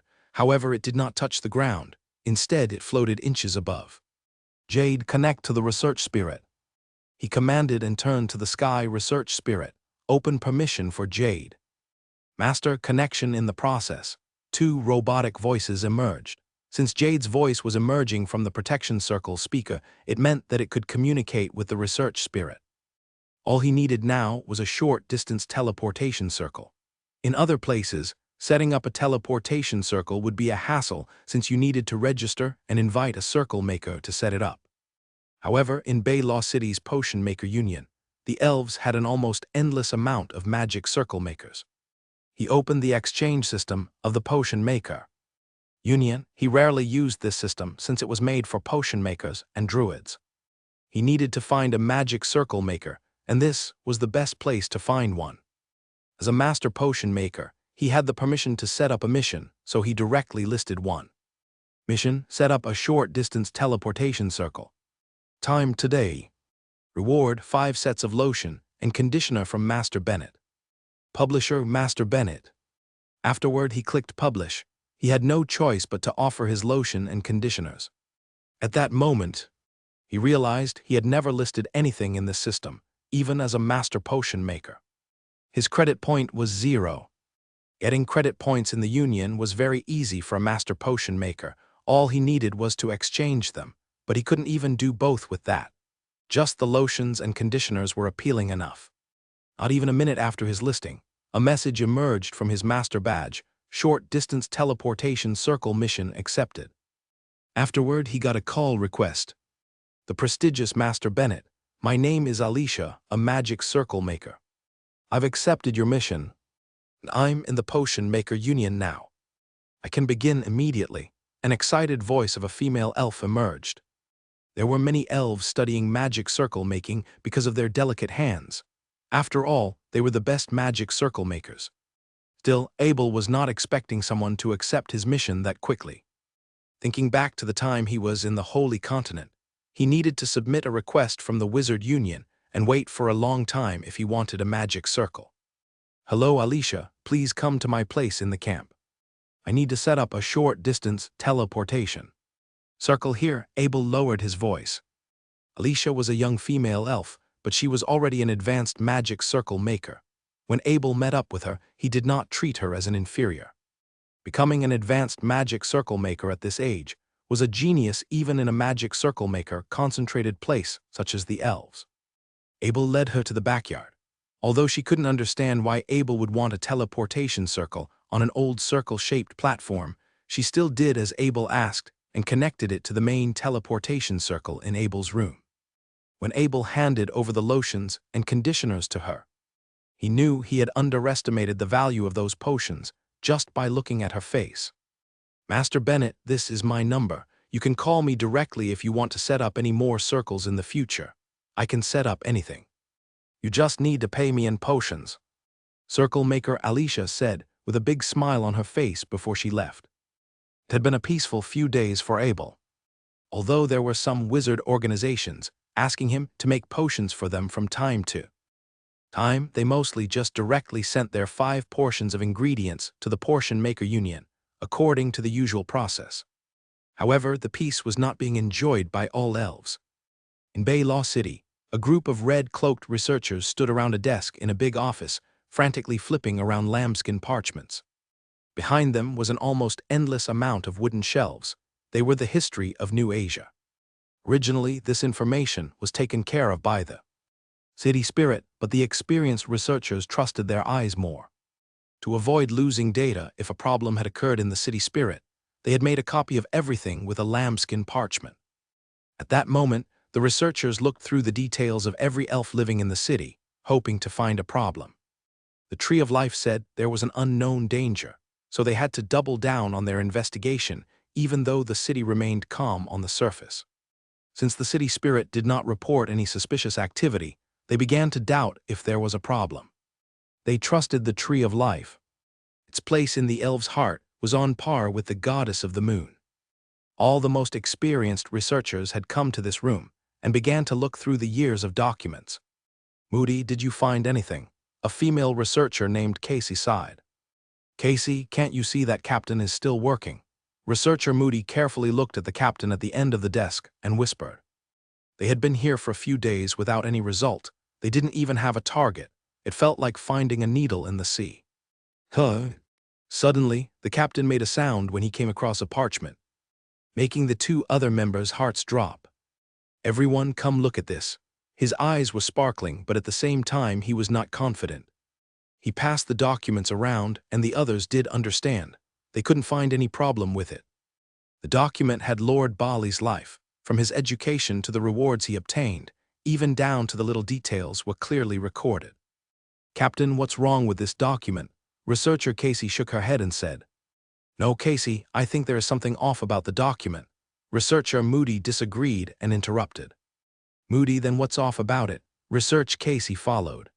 She looked through the document once, and every detail of this Lord Bali since birth was clearly documented, so there shouldn't be a problem. "I don't know, but it might be too detailed," Researcher Moody replied. "Everyone, I want to hear all of your opinions. Let me begin first." The captain looked around and lowered his voice. He believed there was a problem with this document through his analysis, but the target was a lord. If he wanted to investigate him, he would need at least 3 researchers to report. It was the protection of nobles. First, this Lord Bali's status was granted by the past ruler Judge Angelo. It did not go through the official registration. Also, he often went by his name. Not many people actually seen his face. The captain lowered his voice again. Everyone knew Judge Angelo was on the run. Since he granted this mysterious lord, there might be a problem. However, it was common for nobles to not show themselves to the public, especially the artistic ones.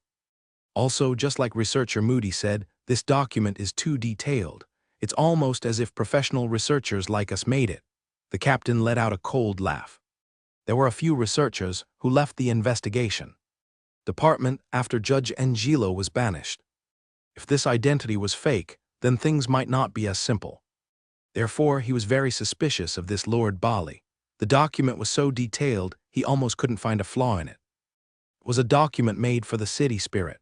It was too perfect for the city spirit to even bat an eye when looking for someone suspicious. But in reality, a perfect document was not really possible. The elves' investigation machine was not made to spy on Lord Bali, so missing some information was unavoidable. They were all experienced researchers on the spot. The document might look normal if you just look at one part, but the whole thing together was too perfect. Finally, the biggest problem is that Lord Bali has a castle. The captain slammed the table and yelled. He then added, "He is a noble without inheritance, and our past judges have granted him a castle. Since when were our past judges so generous?" "Captain, I agree. We should investigate this Lord Bali." Researcher Moody stood up and said. "Captain, me as well." Another few researchers stood up. It has been a few days of nonstop research. They finally found a ray of hope. They had to go for it. In an old castle outside of Bay Law City, past Judge Angelo Harmon was sitting in a lounge. There was some makeup on his face, so not many elves could recognize him. He was sitting alone with a cup of coffee by his side. Everyone thought he was running for his life. No one would be able to guess that he was in a castle near the city with an officially recognized identity. This was his final card. He was saved by someone the day he was being hunted down, so he changed his identity and returned. When he returned, he realized his family was finished. All the hardship they had gone through throughout the generations was for nothing. However, he did not blame himself. Instead, he turned to fury towards the Lenny family, Master Bennett, Queen Louisa, the New Asia continent, and finally the entire elven race. The person who saved him gave him a chance to avenge. He promised him that if he succeeded, he would be the leader of all elves, not in New Asia, but the evil kingdom. That was right. The person who saved Judge Angelo was a spy from the evil kingdom.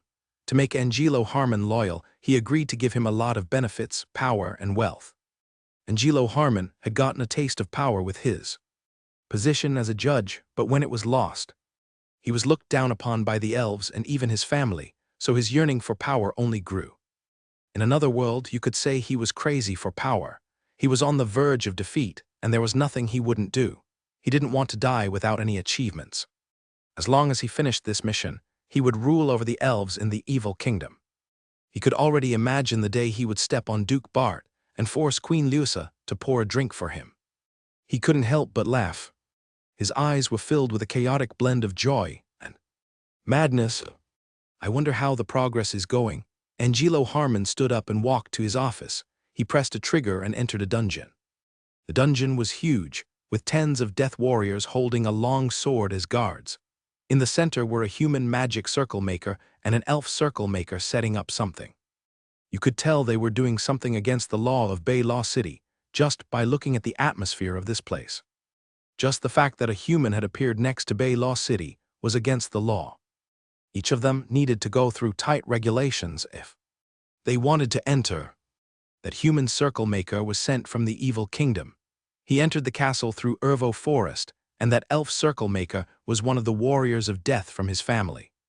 Judge Angelo personally cultivated them, and at that moment, they were helping him to finish the evil kingdom's mission. How many more days? Angelo Harmon asked the elf magic circle maker. Master, we will be done in half a day. The elf magic circle maker bowed. Nice, Angelo Harmon nodded with satisfaction. An extremely complex magic circle was emerging from the ground of this dungeon. It was a teleportation circle, a super teleportation circle. Each teleportation circle needed to be registered in Bay Law City, let alone a super teleportation circle. Once this super teleportation circle was ignited, Bay Law City's spirit would be able to spot them due to how close they were. But Angelo Harmon did not care. As long as that teleportation circle was set up, his mission was complete. Soon, you will all know the price to pay for messing with me. Angelo Harmon mumbled with hatred flashing in his eyes. Abel stepped out of his potion maker room after finishing another master's potion. Suddenly, he noticed Big Druid Lendo waiting for him, Master Bennett. I have something to ask you. Big Druid Lendo stepped up and bowed. Abel felt his heart drop. Did something happen to the Tree of Life, Big Druid Lendo? What happened? He asked desperately. The Tree of Life had gotten a lot better since you talked to it. But this morning, large amounts of leaves were dried up again, so I want to invite you to go take a look at it, Big Druid Lendo said in a yearning tone. Master Bennett's status had changed since the last time they met. Master Bennett had become the most popular name in the central continent. His status might even be higher than him. At the same time, Master Bennett was the only being who could communicate with the Tree of Life. It was him who helped the Tree of Life last time, so Big Druid Lendo had to be humble around him. Abel immediately sensed a threat when he heard this news. Maybe it was because he communicated with the Tree of Life last time. Their feelings had linked together. But he was sure of one thing. He could not underestimate any threat he felt with his current power. His intuition told him the danger would arrive very soon. He was not the Tree of Life. He could only sense a threat when it was approaching. He was in Bay Law City's Potion Maker Union. If a threat had somehow arrived, it would be catastrophic. Big Druid Lendo, let me prepare a little, and I'll be with you in a second. Abel lowered his voice. Master Bennett, please be quick. Big Druid Lendo nodded. Abel stepped out and connected with the potion spirit in his place through the teleportation circle with his master badge. Potion spirit, prepare to teleport me to the battle fort and command the puppets to move every valuable thing in my place onto it as well, Abel said. Jade transformed the battle fort into a little castle. Once the defense circle spotted an attack, turn into the invisible mode and lift off. He then connected with Jade from the battle fort. He knew this danger was not as simple. He had to prepare for the worst. As he commanded, his battle fort in the north of the Potion Maker camp emerged and began to transform. Rho Alpha Pidi Alpha in letter 1D0 FNU. SOM. Afterward, little puppets emerged and began carrying out valuable things from Abel's dungeon. When the last research spirit was moved out by a puppet, all valuable stuff from this place was cleared. Abel connected to the closest research spirit. He realized how useful those things were. They were a wizard's Wikipedia with the added ice inheritance. With the research spirit on top of the ice bed, he had a full law-defying wizard inheritance, making the research spirit much more important to Abel.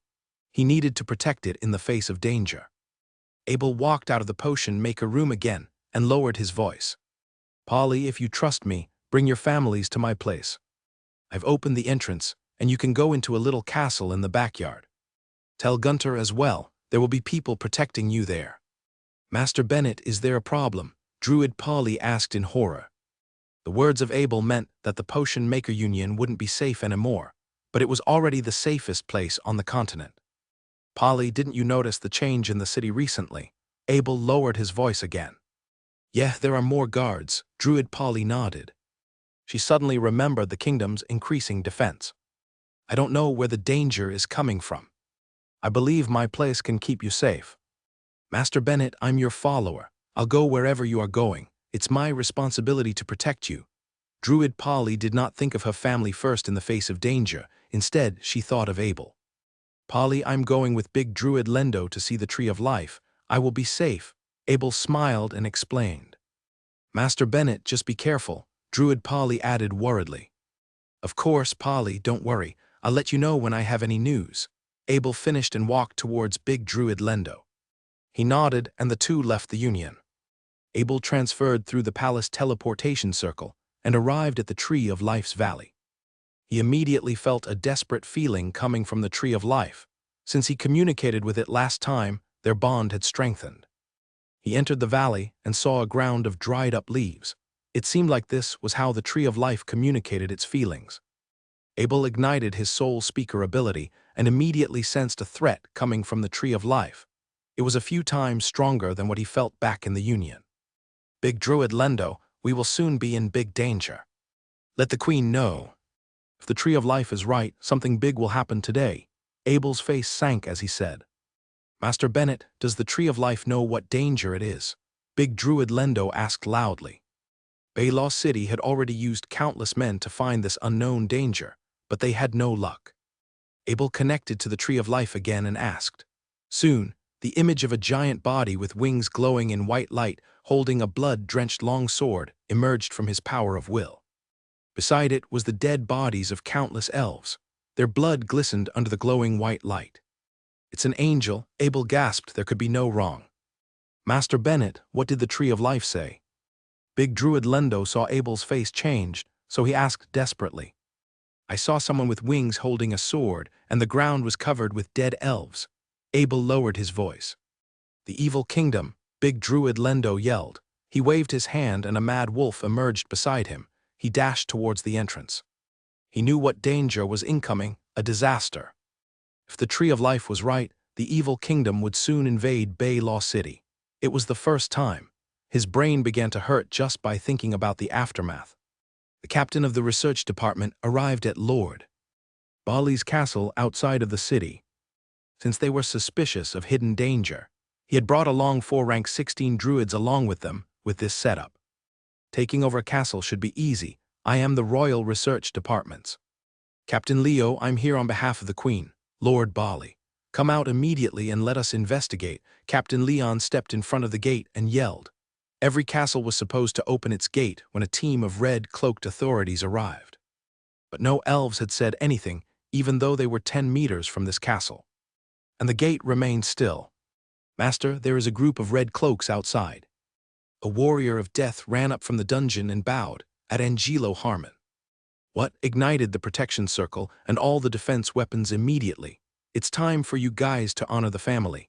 Guide this castle by all means necessary." Angelo lowered his voice as he looked into the eyes of that warrior. He moved every warrior of death from his family's secret warrior training base into this place. He did that for one reason, and that was dealing with situations like this. All he needed was a little more time, and his mission would be complete. "Die for our master." The warrior of death flashed in certainty and ran out. "Quick, how much longer till the circle is set up?" Angelo turned to the magic circle makers and asked. "Master, soon." The elf magic circle maker stopped and replied. "Who told you to stop? Quick, keep going," Angelo yelled. Setting up a super teleportation circle was no simple task. If he didn't have that human magic circle maker from the evil kingdom, as well as the vast amounts of resources as support, he would have never been able to build it by himself. Since there were only the two of them, they had been working non-stop for the past month. "Captain, something's wrong. They are resisting." A red cloak placed his hand on the city wall and discovered an invisible shield. "Lord Bali, you are going against the Queen." Fury flashed on Captain Leo's face. It had been many years since an elf had disobeyed him, not even big nobles. As he said his words, a crossbow emerged from the castle wall and aimed at a red cloak. "Fight, invade this castle, and drag Lord Bali out," Captain Leo yelled as he threw a signal bomb to the sky. As the bomb blasted into red sparkles, everyone around could see it clearly, even at noon.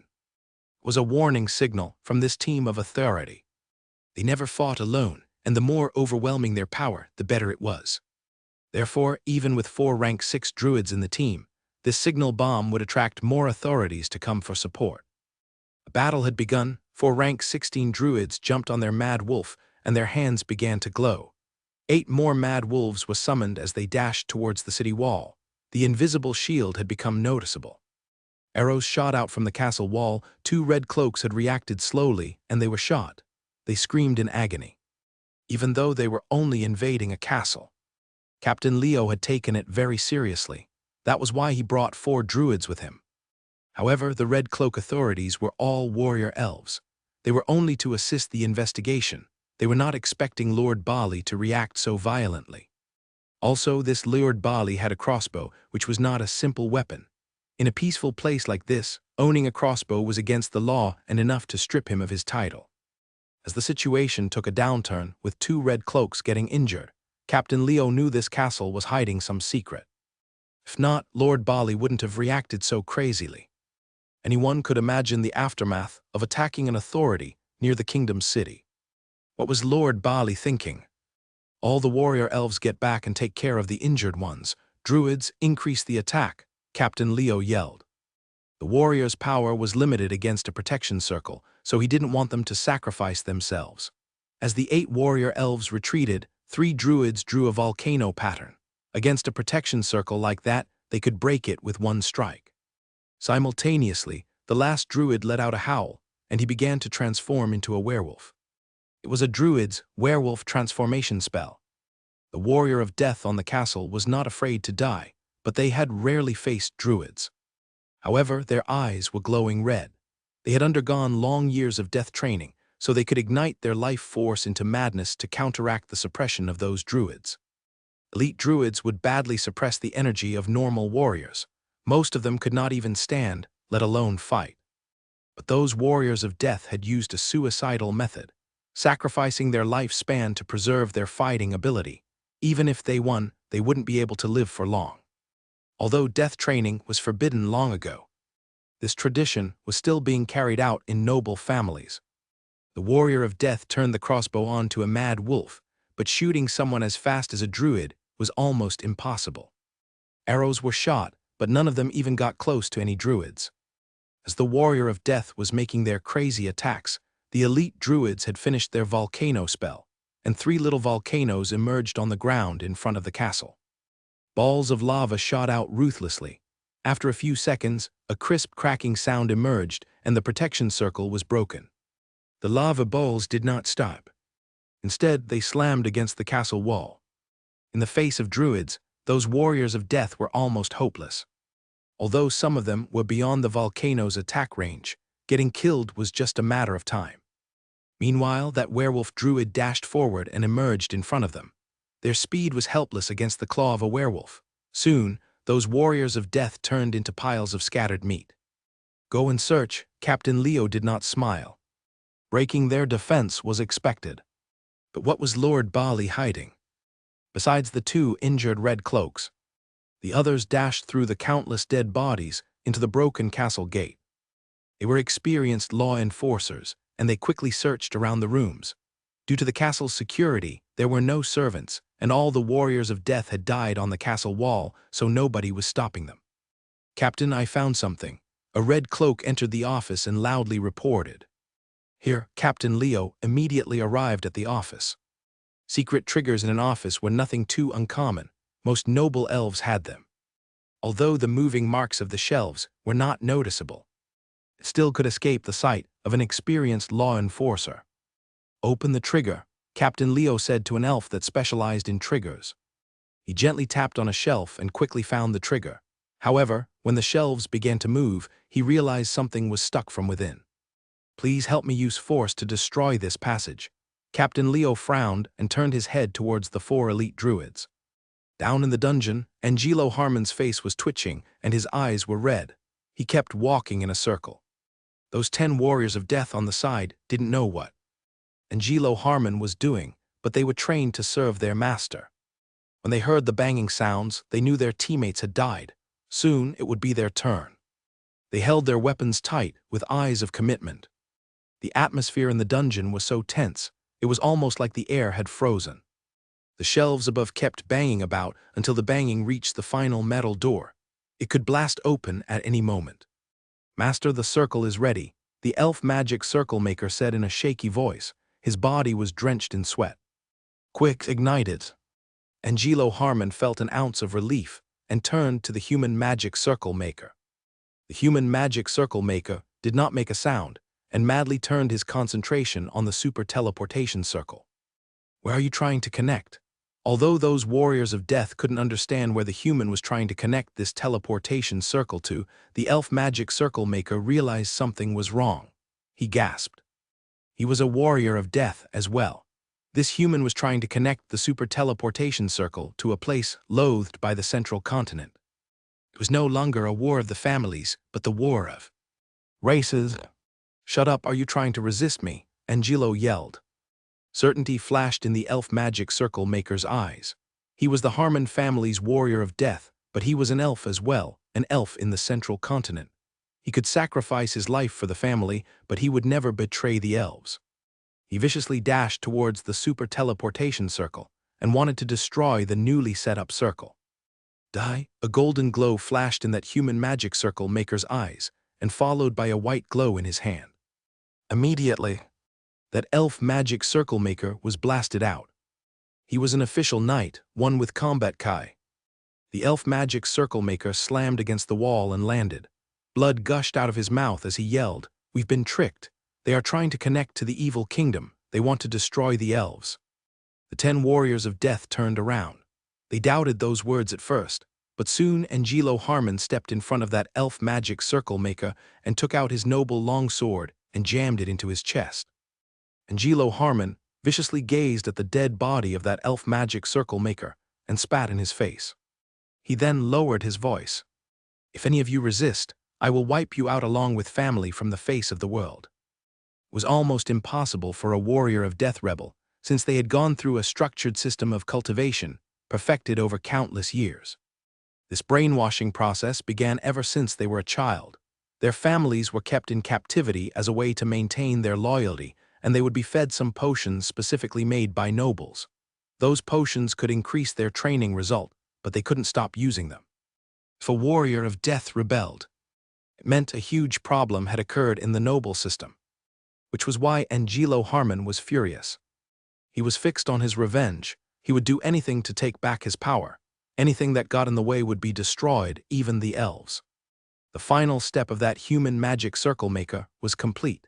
The super teleportation circle began to glow, and waves of energy began to rush through its lines.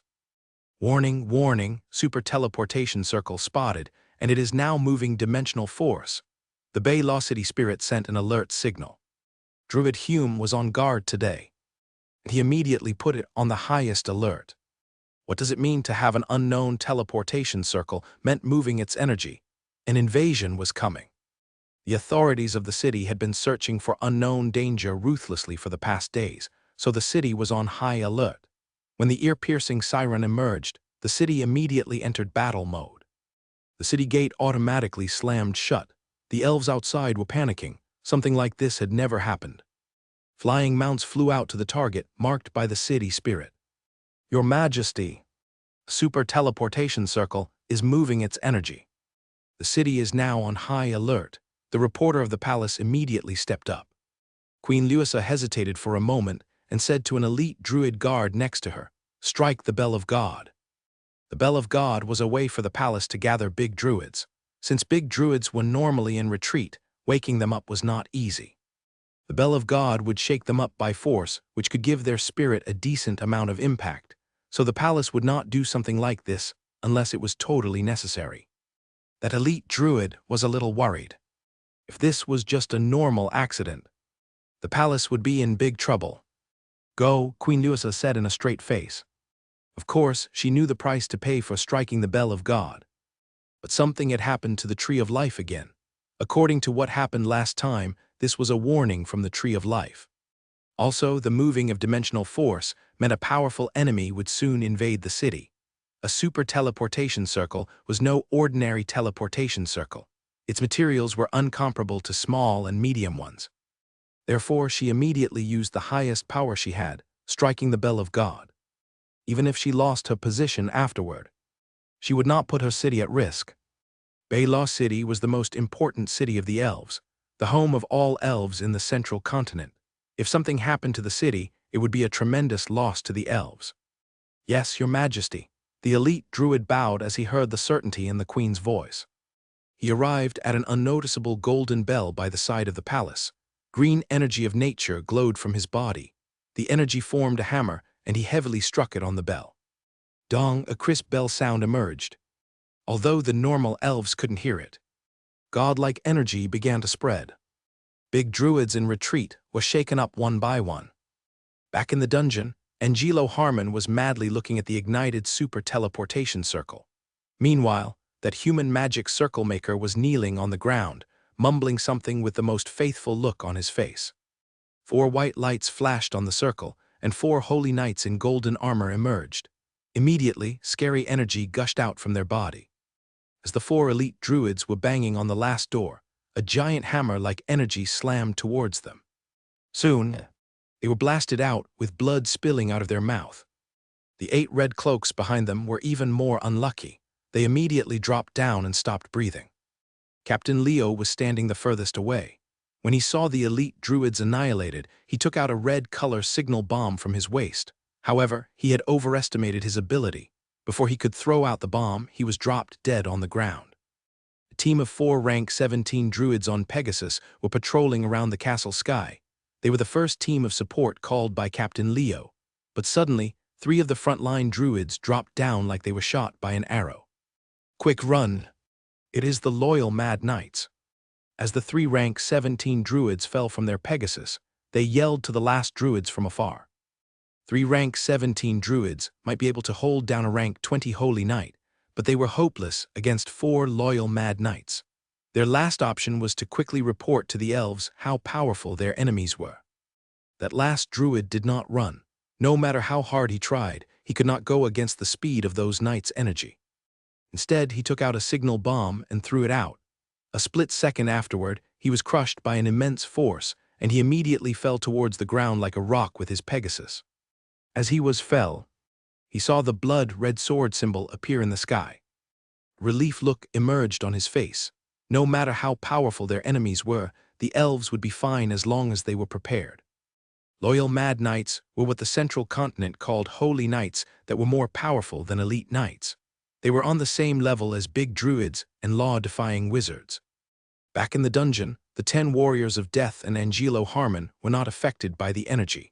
As the helper of the evil kingdom, the loyal Mad Knights decided to let them live. However, there was no gratefulness in those warriors' faces.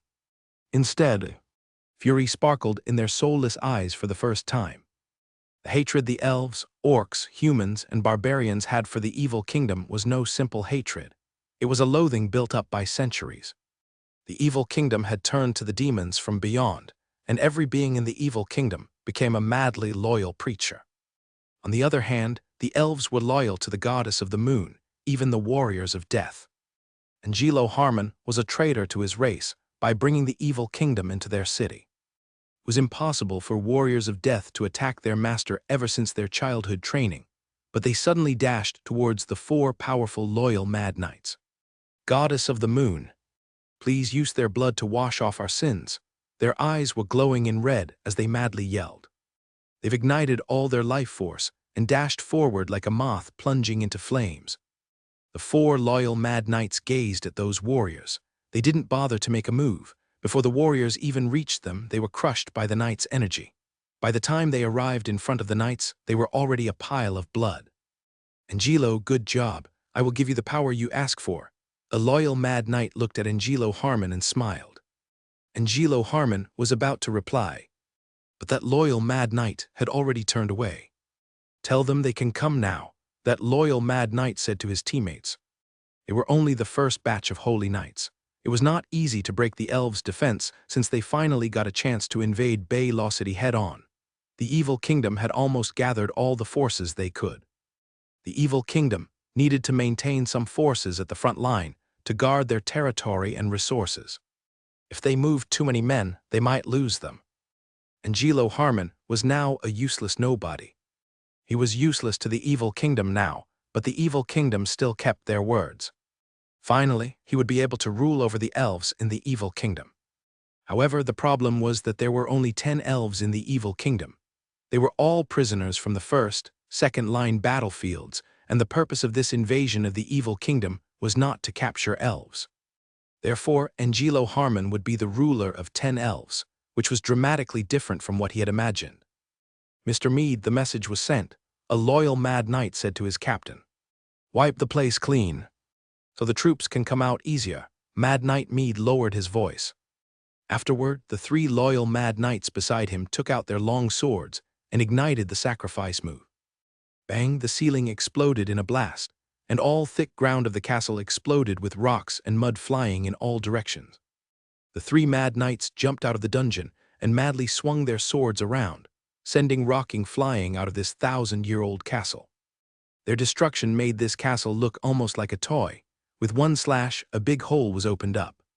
The super teleportation circle began to glow.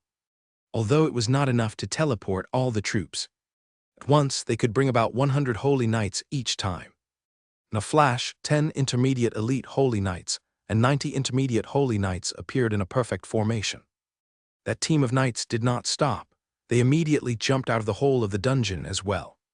Almost immediately afterward, another team of 100 holy knights appeared. "Quick, set up the defense, don't stop," Mad Knight Meade yelled. He was battling with time. They had to get ready before the elves discovered them. The more troops they could teleport, the more powerful they could be. Under his leadership, a team of holy knights could teleport from the evil kingdom every 10 seconds. Flying troops from the elves appeared in the sky again, but after seeing the signal bomb, those troops stayed very high and far from the destroyed castle. The elite druid on the mounts saw the holy knights gathering, so 2 of them quickly flew back to report, while the others remained to monitor the situation. "Mr. Meade, 2 elves are going back to report." A Mad Knight jumped down and lowered his voice. "Quick, faster," Mad Knight Meade yelled again. He knew he didn't have much time left. He needed to finish the teleportation before the elves. "What here?" Angelo was stunned as he saw the holy knights appearing. They all disregarded him. He began to doubt if the evil kingdom is really going to give him power. But it was too late for regrets. He could only turn his hatred into motivation. Queen Luisa was waiting for her report. 8 big druids were gathered beside her. They were a good part of the elves' power. "Report, Majesty. 8 green sunbeams were spotted outside of Bali Castle. 8 elite druids have died." A guarding elf speeded in and bowed. "Are the flying troops back?" Queen Luisa asked with no emotion on her face. "Majesty, not yet," the guard replied. "Okay, you can go now. Report to me immediately when there is more news." Queen Luisa waved her hand. "Big druids, should we connect the Wizard Union for support?" She turned to the 8 big druids and asked. "Majesty, let us wait for the report. With the 8 of us as well as the 3 big druids guarding the Tree of Life, we can definitely destroy our enemies." Big Druid Hales lowered his voice. He was very confident. They were the most powerful force of the elves. With 11 of them, they were able to take on anything. Even though Big Druid Lendo was taking Abel around the Tree of Life, there were 2 more big druids on guard.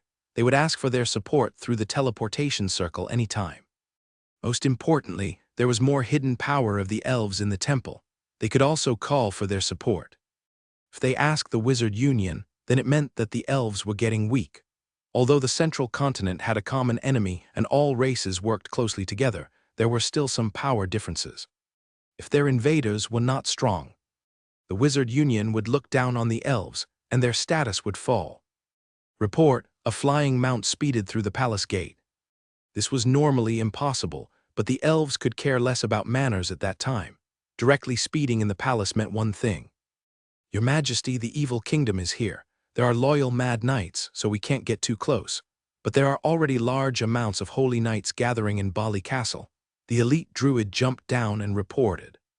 Quick, ask the Wizard Union and the Goddess Palace for help, Queen Luisa yelled. Big Druid Hale did not intend to stop her. If the evil kingdom had sent out loyal mad knights, the scale of the battle had reached another level. He took out his badge and connected to the Wizard Union through the city spirit, but he quickly paused. Majesty, our teleportation circle is closed. A stressful look emerged on Big Druid Hale's face. His hesitation made the elves lose their opportunity to call for support. He could no longer contact the Wizard Union. The Wizard Union will need at least an hour to confirm we are being invaded. Since the war has never broken out in the Kingdom City, it might take the Wizard Union even longer. Queen Luisa did not blame Big Druid Hales. Instead, she lowered her voice and analyzed her situation. Majesty then used the soul speakers to ask the temple for support. Big Druid Hales quickly suggested. They had an endless forest beside the teleportation circle. The most primitive way of communication with the temple was through those trees, and it was their last option. Quickly tell the soul speakers of the palace, Queen Luisa commanded and added, go into battle mode. Gather all the nobles' intermediate forces to the city. Wall, we can't lose our city.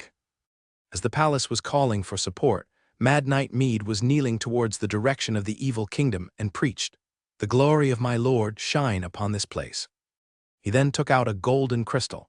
His movement was extremely gentle, like he was treating something extremely precious. He placed the crystal on the ground. The moment it made contact, a golden glow scattered out.